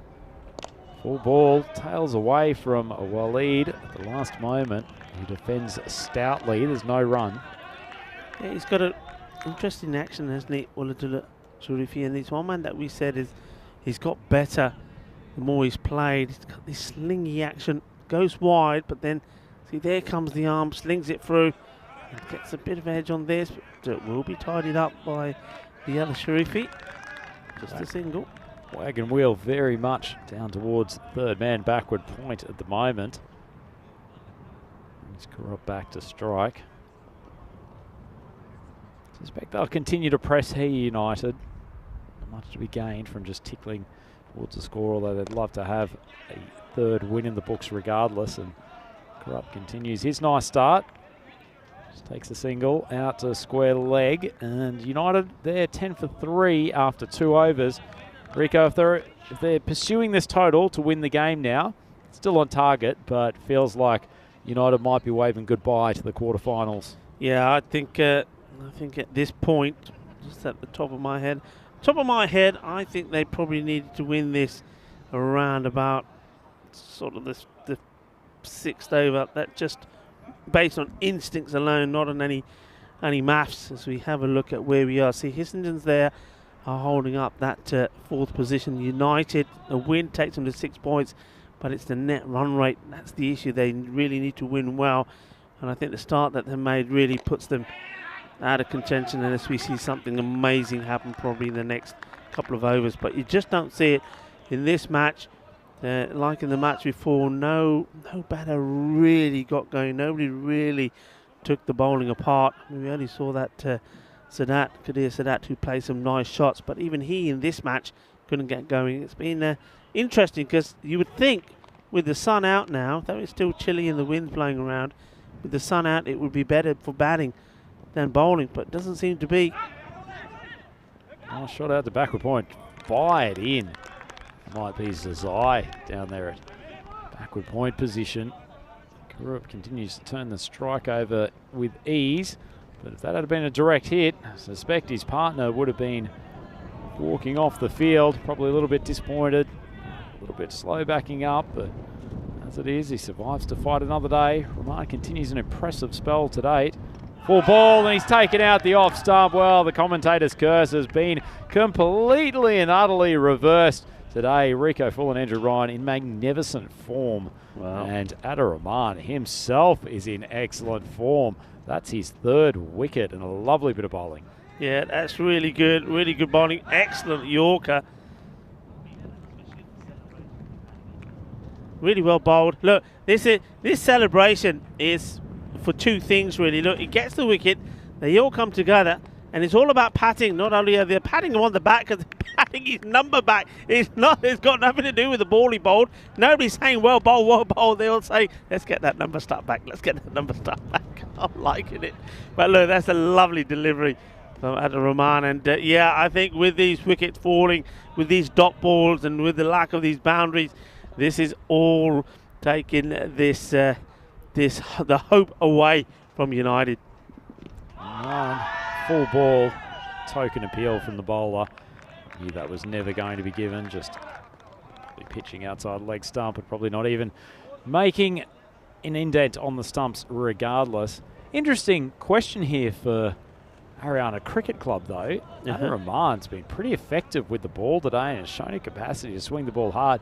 If this breeze stays like it is at the moment for tomorrow, where there is a lot of support for the outswing bowlers, he might even sneak into the Haryana lineup as he's going to take a 4th here. He's now got 4 for 4, safe hands of Zazai. This is quite an audition to be launched into the quarterfinal squad. Yeah, I would not disagree with you at all. Adar Rahman, he showed, here he's taking the wickets, but when we've seen him and bowl earlier as well, and he's not been as deadly as this. He's looking the part, he's looking the business, he's getting that ball into the key areas that batters that are looking to attack don't like it. And you see there that this time around is Latif Saluri. He's another one that goes for a duck. Just the 2 balls that he's faced, they are falling apart here like anything. And a lot of people were in panic mode trying to work out what they needed to do and how quickly they needed to do it. And I think they may as well just breathe a sigh of relief and relax, because you don't need to work that out, because at this moment in time they're going to struggle to even win the match. 11 for 5. Going to struggle to get to 20 the way they're going. As Shazad comes out, well, he's certainly still aggressively pursuing that target, and so he might. Big swing, but that's not the most dynamic power play from United team, but it has been a magnificent display from Ariana in the first 3 overs, and particularly that man, Rahman. United 11 for 5 after 3, and the win probability still giving United a reasonable chance, which is quite fair given that they're only chasing a target of 70 to win, Rico. But 5 wickets already back in the hatch and all of their star bats out. It's going to be a pretty big struggle for them from here. Yeah, it's I can't see it just disintegrated, hasn't it? They went out there with so much hope. They went out there with so much passion. They did a great job in the field. I mean, you're restricting a really top side, just to a score of 69. So you've done a lot of the hard work, and you think, right, okay, we've given ourselves hope. You can imagine what the team talk was like, and then they've gone out there, and well, everything is falling apart for them. Well, we see Sharifi come on. There's still some hope here, Rico. I've just had it confirmed by Barry Eden, a man I trust greatly, that they only need to chase this in 8.4 overs. So they've had the mathematical gurus pumping through the data, and there is still hope for United Cricket Club. They do need to get on with things because they've only got 5 or so overs to get to that point, but either way, there is still a chance, but boy, do they need to get moving.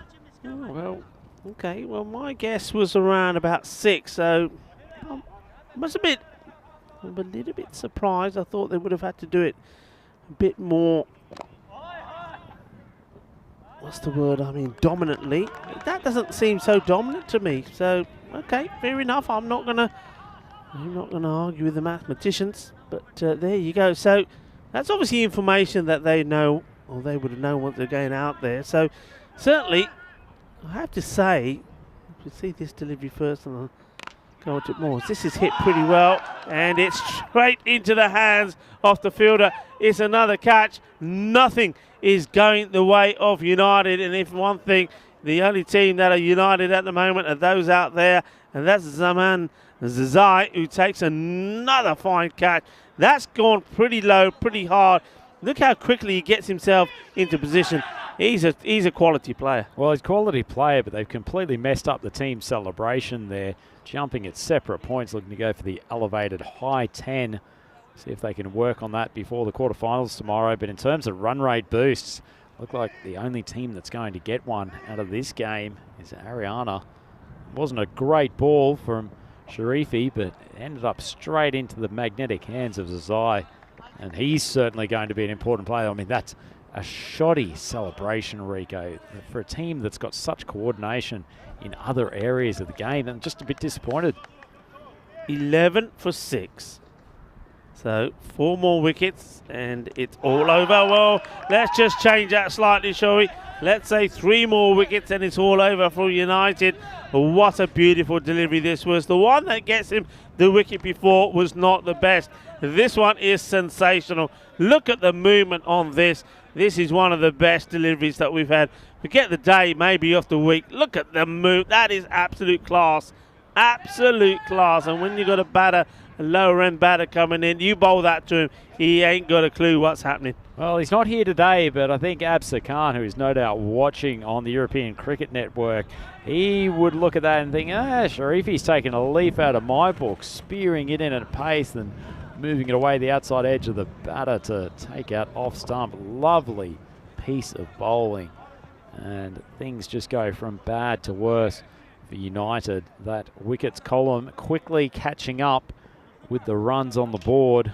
And this is an unfortunate end to their tournament. Yeah, it certainly is. I mean, you're seeing a number of slips in play here. There we go. And I wouldn't say 2 slips because they're very wide. I mean, the first slip is standing probably where third slip is, so maybe a third slip and a gully. Looks more like a Las Vegas dance troupe more than anything. Sharifi hasn't got them involved as he speared that ball down the leg side. That was his hat-trick ball, and he wasted it, bowling it down the leg side. How bad that is. Well, that's why the slips come in. Well, they still stay where they are. Well, have a look at this. They're going to go. They certainly are going to go to the dance routine at the moment. Asking the question. Quick shake off the umpire's head, and that's the end of the over. You don't quite see that all on your screen, but they've got another couple of slips in there as well. That's going way down the leg side. And, well, the batter's also saying, I've got a bit of bat onto this. Well, it gives us an opportunity to use this dual screen process to have a look at the matches happening there in Malta, the Valletta Cup. And you can see it's Romania having a bat. And they are 75 for 1. And they're up against Hungary. Battle of the East, and intriguing position. Romania started a good clip, haven't they, Rico? Yeah, pretty well here. Going at around 10. Let me happy with that. So on course at the moment. Get the 200 on the board. Loving the yellow of Romania. And here at Landskrona, as we see, a man who has certainly impressed us, Zazia, and he is not going to make things any easier. The moment is 12 for 7 after 4 overs. A victory. That could be a no ball. Yeah. Oh, it's not been called. This one for me needs to be called. I'd like to see it on side. Did look at first view, Rico, as though that was speared in pretty high up. Batter unlucky not to get the no ball call on that occasion. Particularly sympathetic when it's coming at the speed that Zazai spears the cricket ball in at. Yeah, and it's to our man, Shazad. Oh, Shazad just brushes it off. Rohit Kumar, he's now on strike as Zazai continues to push those balls towards the leg stump, and might actually get a second run here. Shazad, who's always alive to an opportunity, sprints through for the second, and Kumar from a gentle little nudge of the bat. Actually may even be leg biased, didn't see a signal from the umpire, but they've managed to scamper through for 2 very helpful runs. Well, seeing that this is a blue pitch and this white ball going backwards and forwards, it was almost like a game of ping pong there for a moment. So it goes down the leg side. Always the danger of coming from really wide of the crease, but it's clearly a key part of his bowling makeup. Just pushed it across the batter, and the wide called. So pretty expensive over in relative terms. 4 off his first 2 balls. Big swipe across the line from Kumar.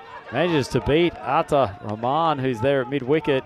And Kumar pushes through for another 2. Make sure he takes evasive action so the Rahman row doesn't crack him on the skull. That's a Rahman. He's having a real issue. Everything he does, every time he does something, somebody needs to come over and pat him on the back to get his numbers to stay on. Ball from Zazai. Keeper goes up. Big appeal. Kumar looks incredulous at the striker's end, but Sadat was pretty confident that he'd gotten the tickle through. Gives a token little clap to his bowler, and Zazai, pretty ordinary ball, short of a length, but that's nicely taken catch. Yeah, there was a sound. I'm not saying that there was anything conclusive. And look, you don't want to mess with Rohit Kumar, because when he gets things that don't go his way, the bats start flying around. And at the moment, he's done well to hold on to it. Don't keep the camera on him when he goes back to his dugout. That's the only advice I'm going to give to you, Andis. Don't keep the bat on Rohit Kumar when he goes back to the dugout, because there could be some fireworks happening here. And he's certainly not convinced he's made any contact on there. This was a bit of a noise, and I'm going to say that the ball does deviate slightly as well. But certainly nothing conclusive there. I think that's one that the umpires that are out there on the field have to see and give, and they've given him. So it's another wicket that goes down. They are now 18 for 8, and they needed to get to the score of 70 by 8.4, and they would have seen them make it through to tomorrow's quarterfinals in place of Hissingen. And it does not look like it's going to happen, as that's a spicy delivery from the bowler Zazir. And he'll be told that, okay, that's your one for the over. It's a much better short ball from from him. If you're going to bowl that short ball, at least put some heft in, get some jump off the pitch, try to get it at shoulder height. Nice bowling. Wide of off stump. And just allows to roll through to the keeper, Sadat. The umpire's arms go out. Zai, he's certainly going to be an important part of their finals lineup. He'd love to finish this over. Getting his location back on track. Hasn't been the greatest over for him as that ball's just put outside off stump, and Mughal squeaks it down to now coming in from a straightish cover, and that's the end of the over. United 19 for 8 after 5. Yeah, and you've got to spare a thought a little bit here for Mughal, who's out there. He's bowled superbly well, didn't he? And he would have been thinking that after taking 3 for 13, also if Zan Afzal also took 3 wickets for 15, they would have thought that they, as the bowlers, have done their job to give their team an opportunity to get into the quarterfinals, and yet here they are needing to get to that score of 70 of 8 overs, or 8.4 overs, then 19 for 8. They're in serious trouble, and certainly looks like we're going to see the lowest scores of the series, and probably one of the lowest scores that we've certainly witnessed in a while. But Shahzad is still there. He's certainly going to keep attacking. Ayubi coming on the ball. He's been very good with the ball for Haryana Cricket Club throughout this tournament. Once again, he'll be an important part of that bowling lineup as they go into the knockout matches tomorrow. Bowling to Shahzad. Well, full ball hits the base of the stumps. Shahzad head go looking towards the clouds developing in the sky. Ayubi's finger goes up. He's enjoyed a wicket. Second ball, United now a miserable 19 for 9. Yeah, and I think it may be a case of 19 complete, because the next batter that come in, if it's another delivery like that, I think we could see the 10th wicket go down. This has been a dominant response from Haryana. They were reduced to 69 and way below their best, but in the field they're producing the same way they did in the first match, led perfectly well by their captain. He's going to be very, very happy with the response from his team. I think when you get a game like this and you go into your next match on such a high, they will be on a high. Up in the air, the ball is high, just out of reach of the fielder, so they do get past the 19 mark. Score moves into 20. Well, I wanted to see Wayadullah Sharifi put in a big dive, try to come up with a catch there. That could have been the best catch of the event. As it is, just probably a touch out of reach. Young man, use your athleticism, have a crack. Ayubi comes in. Lovely ball. What an absolute waste on a tail end batsman. He's gotten that to pitch, angling into off stump, and just decked away. Great stuff from Ayubi. Yeah, that's a great ball, isn't it? And when you're bowling that to like a number 10 or 11, it's just not fair, is it? I mean, come on, give him a chance, guys. Give him a chance. Mughal takes his revenge by flicking that out to the leg side. Take a while to decide to come back for the second, but they push through, and Rahman fires it in. United creep along to 22 for 9. Final ball coming up of this 6th over from Ayubi.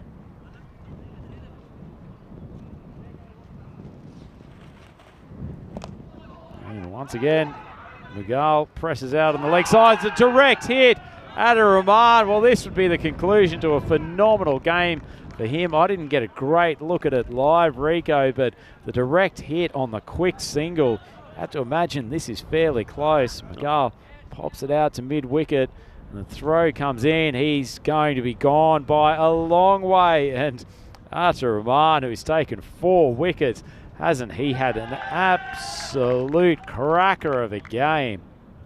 That's a Rahman, man on fire. We was having a nice chat with him in the break, and he was really singing the praises of the development of European cricket, not just here in Sweden, but across Europe. And he was so complimentary to the European Cricket Network and producing these series together and their partnerships with the Federation. And he said that finally cricketers in Europe, especially the young cricketers in Europe, want to play cricket. They want to play cricket because they can see an opportunity to see them playing in a European Cricket Series somewhere in Europe, and he was really ever so grateful for having these opportunity and us giving these opportunities to the players. And it was a lovely chat to him, and you can see that he's a good campaign of the sport. He's a good advert for the sport of cricket. Plays it well, plays it fair, and he showed just there in his bowling today just why he is such an important part of the team here. That's a great catch from somebody else who's a great campaigner, not just for his side, but for European cricket. And it was his turn to get the love from his players. Normally he's the one who's giving the love, but really here, United, what can you say about the team that made their debut? They lost their first 4 matches and they didn't look the part, but then they came back yesterday incredibly well to win 2 matches. They were on a high, led by their captain, but unfortunately an injury to him meant that he wasn't at his best. And then when it mattered, when they needed to deliver, after they gave themselves hope on keeping Ariana to 69 for 8, they needed to get to that 70 before 8.4 overs. It wasn't to be. They find themselves bowled all out for 22. Yeah, certainly it was a fighting effort from United. Unfortunately, they've saved their worst batting performance for last, and certainly not helped by injuries to a couple of key players, and also knowing that they needed to knock those runs off in pretty quick time.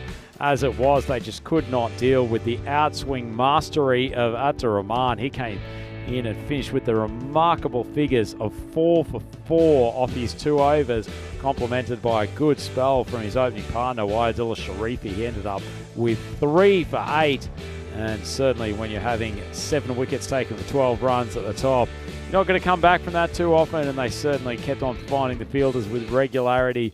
The celebrations weren't well timed, but a lot of the bowling was, and even the man Shahzad, one of Rico's favourites, couldn't quite lift them to victory. Or Ifzan Afzal, who's done a great job with the ball this week. He played all around that delivery. Rohit Kumar, he came out, pushed along the runs between the wickets quickly to begin with. There were overthrows there. Rohit, he pumped up the score with a much needed 2 as Shahzad came flying back for the second. Eventually, though, he feathered 1 behind to Sadat. Wasn't particularly happy about it, but kept his cool today. And Sadat was pretty happy, registering some more fantasy points. He's had a very good tournament to date. And the team, they were together, Rico, very much put on a united front as a group. Yeah, they did. I mean, we were saying, were we, yesterday, that we loved the way that they were well led by the captain. And he's done it again here today, Bashir Ahmed. We were asking the questions whether changing the batting order slightly in this match, which enabled United to restrict them to a low score of 69, was the best of ideas. Well, the captain knows best, and he backed his bowlers to produce the best performance, really, of their fielding and bowling in their last group match. And it was an awesome display of bowling. I always say I like to see bowlers going for the stumps and getting the ball right up there, and that's exactly what they did. And it gives us a chance now to look at the quarterfinals tomorrow. These fixtures are now confirmed, Andrew. Yeah, certainly. It brings in some exciting games tomorrow. So the top 4 teams from the 2 groups, and we'll have the crossover games. That is starting with match 41, Jönköping up against Lomma. 2 of the teams that really like to take the long handle to it. That's going to be a great clash. Malmöhus versus Seaside. That's intriguing. Malmöhus are the informed team of this group, having finished with 5 consecutive wins. Seaside, they also finished with a bang in their group.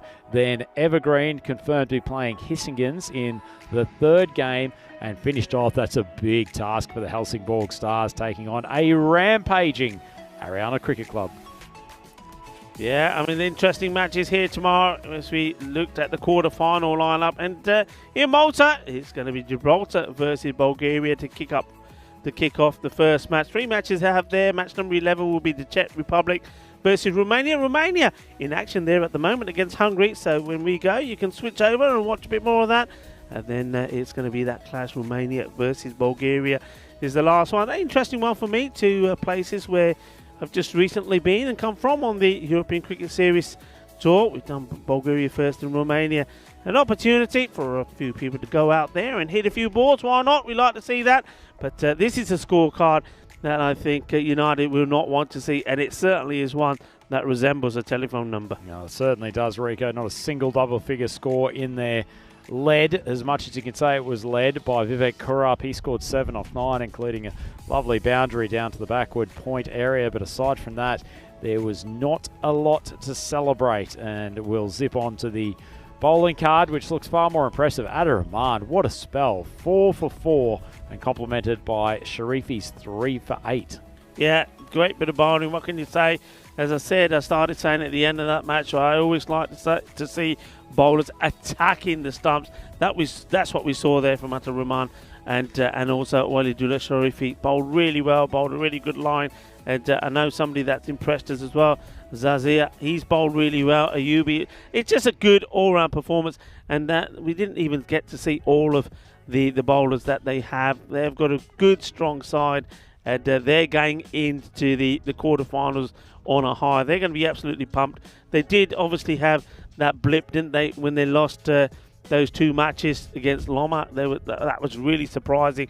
But sometimes, and we say this a lot, if you're going to have a defeat, you have it when it doesn't matter. And by that I mean you have it in the group stages where you can then come back from it.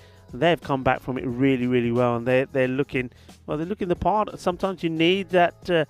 You need it to taste defeat to make you all come back together and say, right, okay, this is how it feels to lose. What do we like? Do we like the feeling of losing or winning? And of course, Ariana, they like to win, and they've come back in style. Well, they've gotten used to winning over the last couple of years, being particularly successful at these European Cricket Series events, having come second and also been semi-finalists in the previous year. So they know what it's all about, getting to the knockout stages, and I'm sure they'll be looking to go one better. And looking back to the earlier stages of this Group B, Rico, their only 2 losses came against the debut 2 games for Loma. And that's right. They just suffered from a tornado from Najim Hark, and then Ibrahim guiding them home in the second game with a low score. So they'd be feeling pretty confident. I think they'd be disappointed with those 2 games. But the skipper, Big Bash, he's rallied the troops and has got them pointing in the right direction. Yeah, absolutely. And, the worry probably for the other teams is that the performance that they put in here today is without one of their well-known or better-known players, Nusratullah Sultan, who he knows when he's in the side, he gives them, and we saw that yesterday, not just great value with the bat because he's absolutely awesome, but his fielding is sensational, and he picked up 3 wickets yesterday as well, so he's an all-rounder that's going to come into that side. The question is, who comes out? Because the way they performed today, every single player was superb. Yep. I'm sure they'll look at the conditions tomorrow and make that decision. Guys like Rahman, who bowl with unerring accuracy and bowls a very, very solid outswinger. We've had the breeze pushing towards point today. We'll see whether or not it changes for tomorrow. Certainly, conditions tomorrow will be challenging and will probably favour the bowling side because batting, I suspect, will be quite difficult, particularly if we have a few interruptions with rain. Yeah. I mean, it's been a lower scoring day today. Certainly, that will probably be reflected when we look at the average daily scores tomorrow. So certainly low scoring games. But we've seen, I think what we have seen, and it probably is what I always say about that blue pitch out there, that it works for whether you're a batter or whether you're a bowler. If you put 100% into your bowling, and I think Ariana, they did that today. We saw that ball zip around today. They really hit the deck. Mahmoos, their bowlers did the same. They ran in, they hit the ball on the deck hard, they hit the ball on the seam, it moved around. We saw good bounce there today. So that pitch rewards you if you bend your back, but we also have seen that if as a batter you're prepared to take the odd chance and get yourself in, you can score runs as well. So I think it's no wonder that we're seeing those scores, those daily scores, go up and down. Going into the quarterfinals, like you said, tomorrow's going to be a tricky day. It's going to be quite wet, maybe windy as well. So it's we hope to get those matches in, but conditions, in those sort of conditions, I think it's going to favour the bowling side, the fielding side better, because the ball, as we've heard a lot of the batters say, and that's one of the things that Najam Hark was saying to us today, and also Rashid Mahmood said the same thing, that when that ball does get heavy, it doesn't seem to travel as much. Also, the direction of the wind played a big part in those earlier matches. So a lot of things to take into account. But yeah, I think tomorrow is probably going to be a day where the team with the better bowlers and particularly fielders will be successful. Yep, and we've got some great clashes coming up tomorrow. I think, in fairness, from Group B, the two best teams have qualified in the top 2 spots, and certainly some wild cards coming down the bottom. Both Loma and Hisingen have played brilliant T10 cricket when they've had the opportunity. They've also just been a little bit less consistent, probably relying on 1 or 2 batsmen more so than the others. Looking forward for tomorrow, and we'll just have a quick chat about the first game. Jönköping coming up against Loma, 2 teams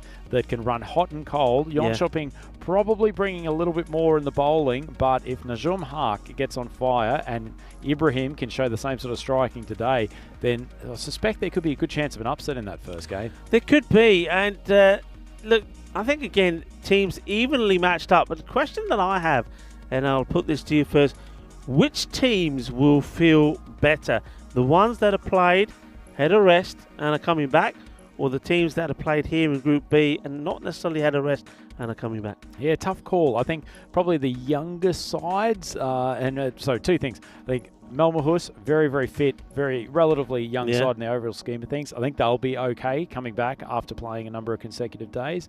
I think the fact that Ariana have actually rotated their squad throughout the 4 game days that they've had here, I think they'll be fine. I suspect Loma will probably be feeling it a little bit. They've had 4 consecutive days of play here as well. Yeah. And so I think they will be physically struggling. But also I think it's a tough thing for the teams from Group A to come back in cold to T10 cricket. Because you don't have time to get back in your rhythm. Tomorrow's all knockout games. I suspect if there's a big upset coming, it's probably going to be more one of the Group B lower teams taking up one of the Group A higher teams. Yeah, I take that on board. And of course, I think somebody like a team like Hissingen's, because they've had some issues with injuries. I mean, we know their captain, Goko Sinivasan, has got a bit of an injury. I think they probably would have preferred a week break and come back fresh because they're key players that are injured. But yeah, it swings and roundabouts, and I always ask this question. But the thing is, when you look back at some of the form and which teams do play well after a break or not a break, there's no real pattern, so it's hard to say. But I think the fitness is the key one. Yep, absolutely. But whatever happens, absolute cracking array of games coming up tomorrow. Let's hope the weather here in Landskrona supports us. Rico, we'll be back on deck for the 4 contests tomorrow. It's been fantastic to not only see the teams here in Group B provide us with great entertainment, but to share the microphone with you over these previous 10 days. And we've got the big last 2 coming up. So from Andrew Ryan and Enrico Full on the European Cricket Network, please come back and join us for the live coverage from Landskrona tomorrow. Going to be a wonderful assortment of contests. And of course, don't forget that we've got the live coverage from Malta for the Valletta Cup T20. That's continuing on the European Cricket Network at the moment, and also continuing tomorrow. Some really good international T20 contests out there. But in the meantime, thanks to everyone who's been helping us out here at the ground, the Spanish Federation, our team at Spring Productions, all of the umpires, all of the team from the Blue Crew at the European Cricket Network. And it has been a wonderful time to share with everyone here who's followed us on YouTube and also through FanCode in India and the subcontinent. Very much look forward to your company again tomorrow, Saturday at Landskrona. Friday, I should say. Skipping ahead to finals day. It will be quarterfinals day Friday at Landskrona. Please come and join us for all the action tomorrow. Adiós, mi familia. Hasta mañana.